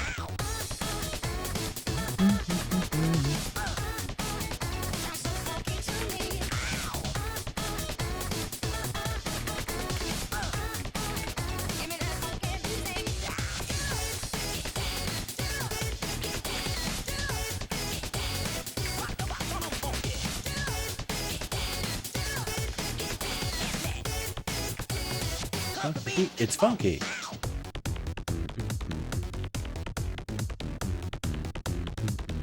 Oh wait, that's a BTTV mode. Funky fresh. I lost my train of thought there.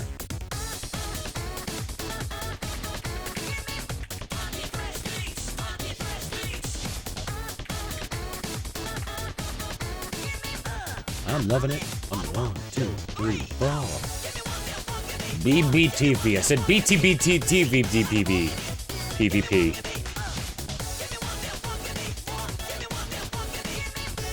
What's the name of this guy?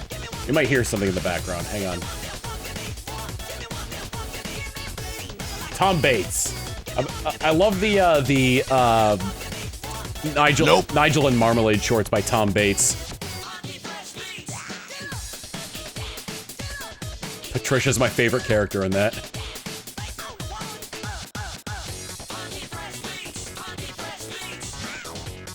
Fresh beats, funky fresh beats. Funky fresh beats, funky fresh beats. Ain't nothing like a funky beat. What was the one I'm thinking of? Oh, the one where they go to the carnival to see the world's largest vat of chocolate, and a balloon seller comes and ties a balloon to Marmalade's leg, and he starts like floating into the air.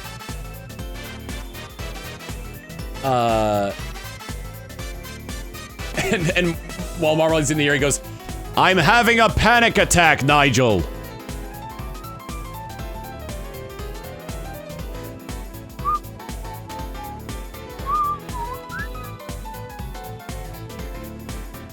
Anyone with Patricia is always good, too. Right, lads, having a nice cuppa. Have you seen my amulet? Or, what was it? Oh. Where did you get that ruby, Patricia? From that knight over there I stabbed.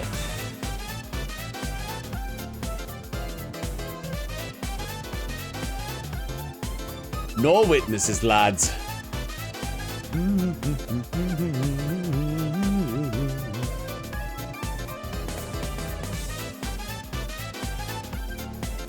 Patricia, I think, is the only recurring character outside of Nigel and Marmalade, aside from like a couple of instances of things appearing in the background. Every hobbit is a criminal in that series too. Every single hobbit they come across is a criminal.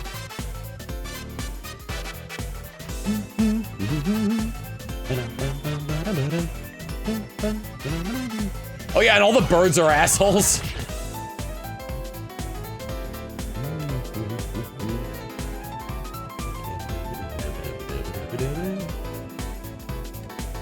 Hi, I wanted to be on TV, so a bird dropped me off here, but I don't think he's gonna pick me back up.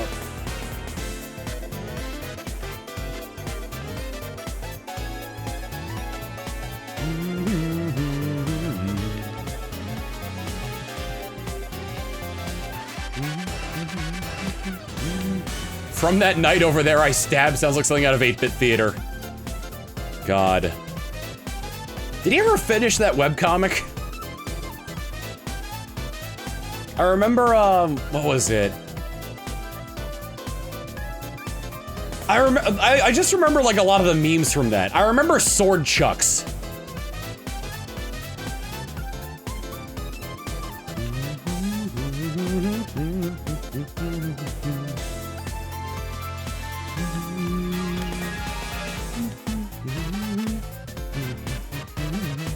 Finished it, like, back in 2010? Wow. I guess I was more active with that in the mid-2000s.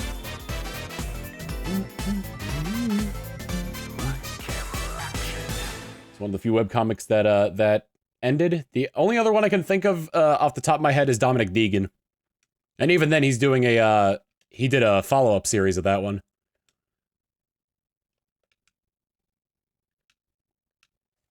Metallic Madness. Oh yeah, Brawl in the Family ended. He went on to make the creator of Brawl in the Family went on to make a video game and annual Waluigi singing videos. Homestuck ended.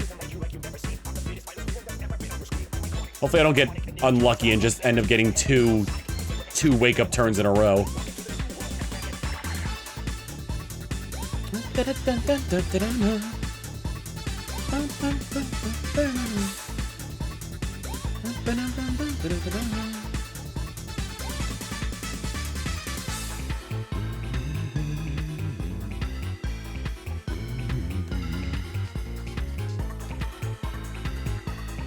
I can't believe Nuzlocke, the concept of a Nuzlocke is named after a Nuzleaf that looks like John Locke.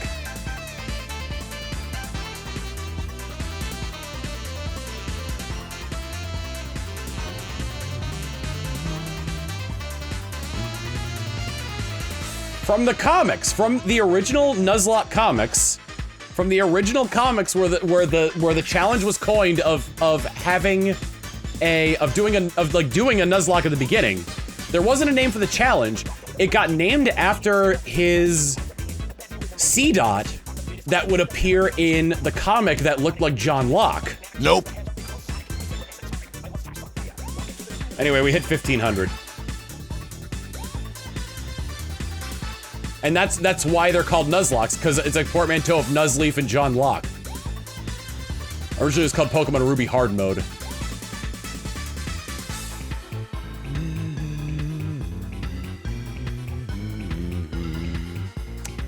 Anyway, yeah, we're done with this, so I'm gonna turn it off for now and just go back here to the no output signal of my retro tank.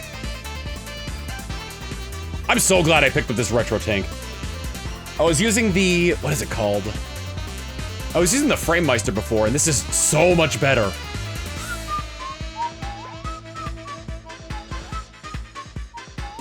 That's it for tonight. Yep, we got the 1500.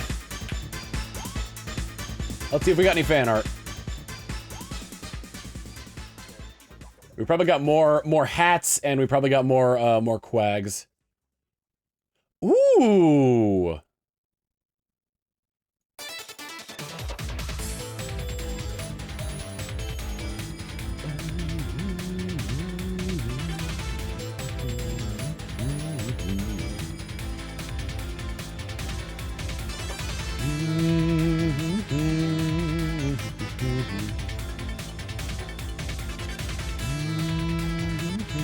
Oh my god.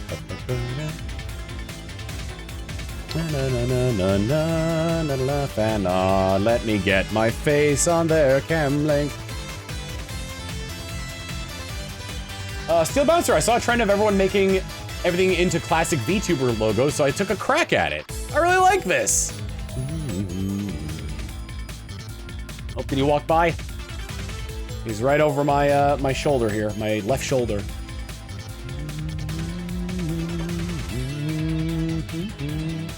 Next up from Steel Bouncer, also by popular demand, a Backstab House as a VTuber logo.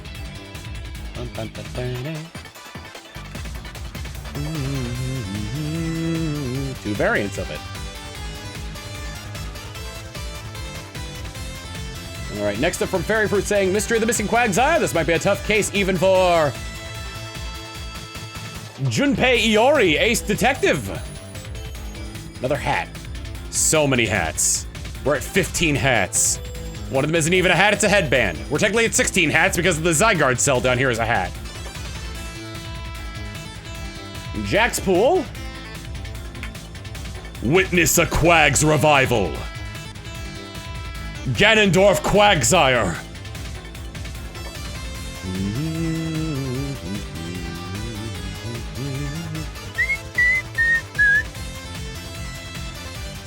Next up from Steel Bouncer, Hot Dog and Nice.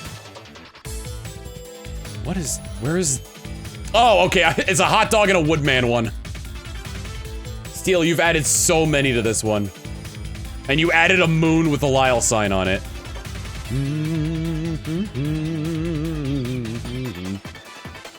Next up from Nerd Art and Games, the final one for tonight, Quagamente.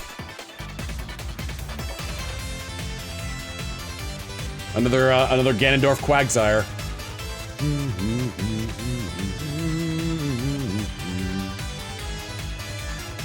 Suavemente. That's it for fan art. Are we past midnight? Yes, we are. We are well past midnight. Well past. Well fast.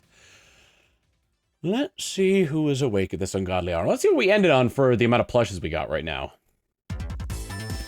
162. We need 38 left to reach our production goal. If we could do that before... let me just see. I'm gonna try and calculate this out here real quick. Quick maths, quick maths. Before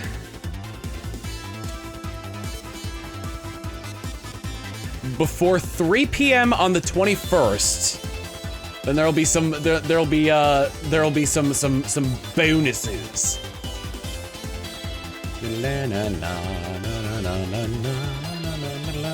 One of which being Manatee playing with it. Let's have him say hi before we end off. Think of a raid message for us to go out on while I'm go grabbing him.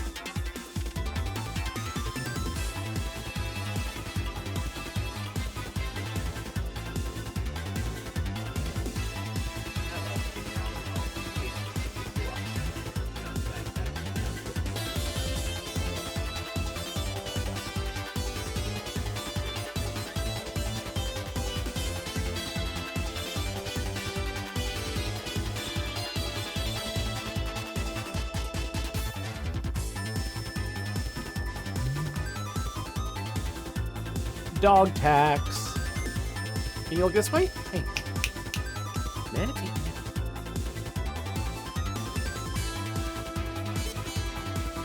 He's been having allergies recently, so he's been losing hair. You can kind of see on his face he's got a couple of bald spots there, and on his leg as well.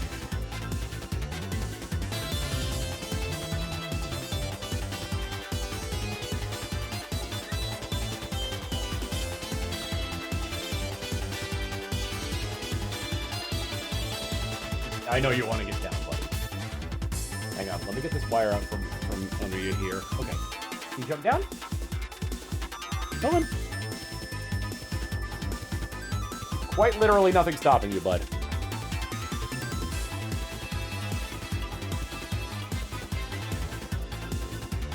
Go on, buddy. You jumped down before. You need a little push? Want me to pick you up? Want me to pick you up? Usually that gets him running. No, he's jumped down from greater heights before. I think just because my legs are a little unstable, he's afraid of jumping off of them. Come on, bud. Oh, he thought I was holding onto him because my hands were on the armrests.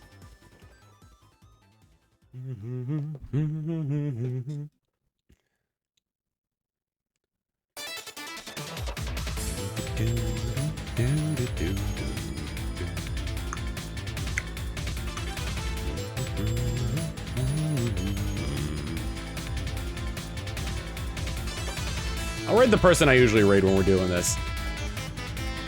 From Pokemon to Pokemon.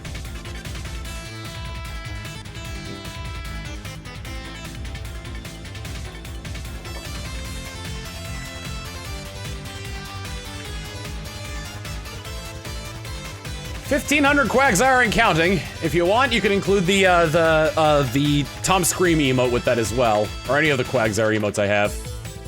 And we're gonna raid Krendor, who's currently doing a Super Kaizo Ironmon in Pokemon. He gave up on, he gave up on doing the normal Ironmon and just switched to the harder difficulty. Give him some of that Tommy-ist love and wish him luck, and I will see you guys back here on Sunday for Codenames and Among Us. Later.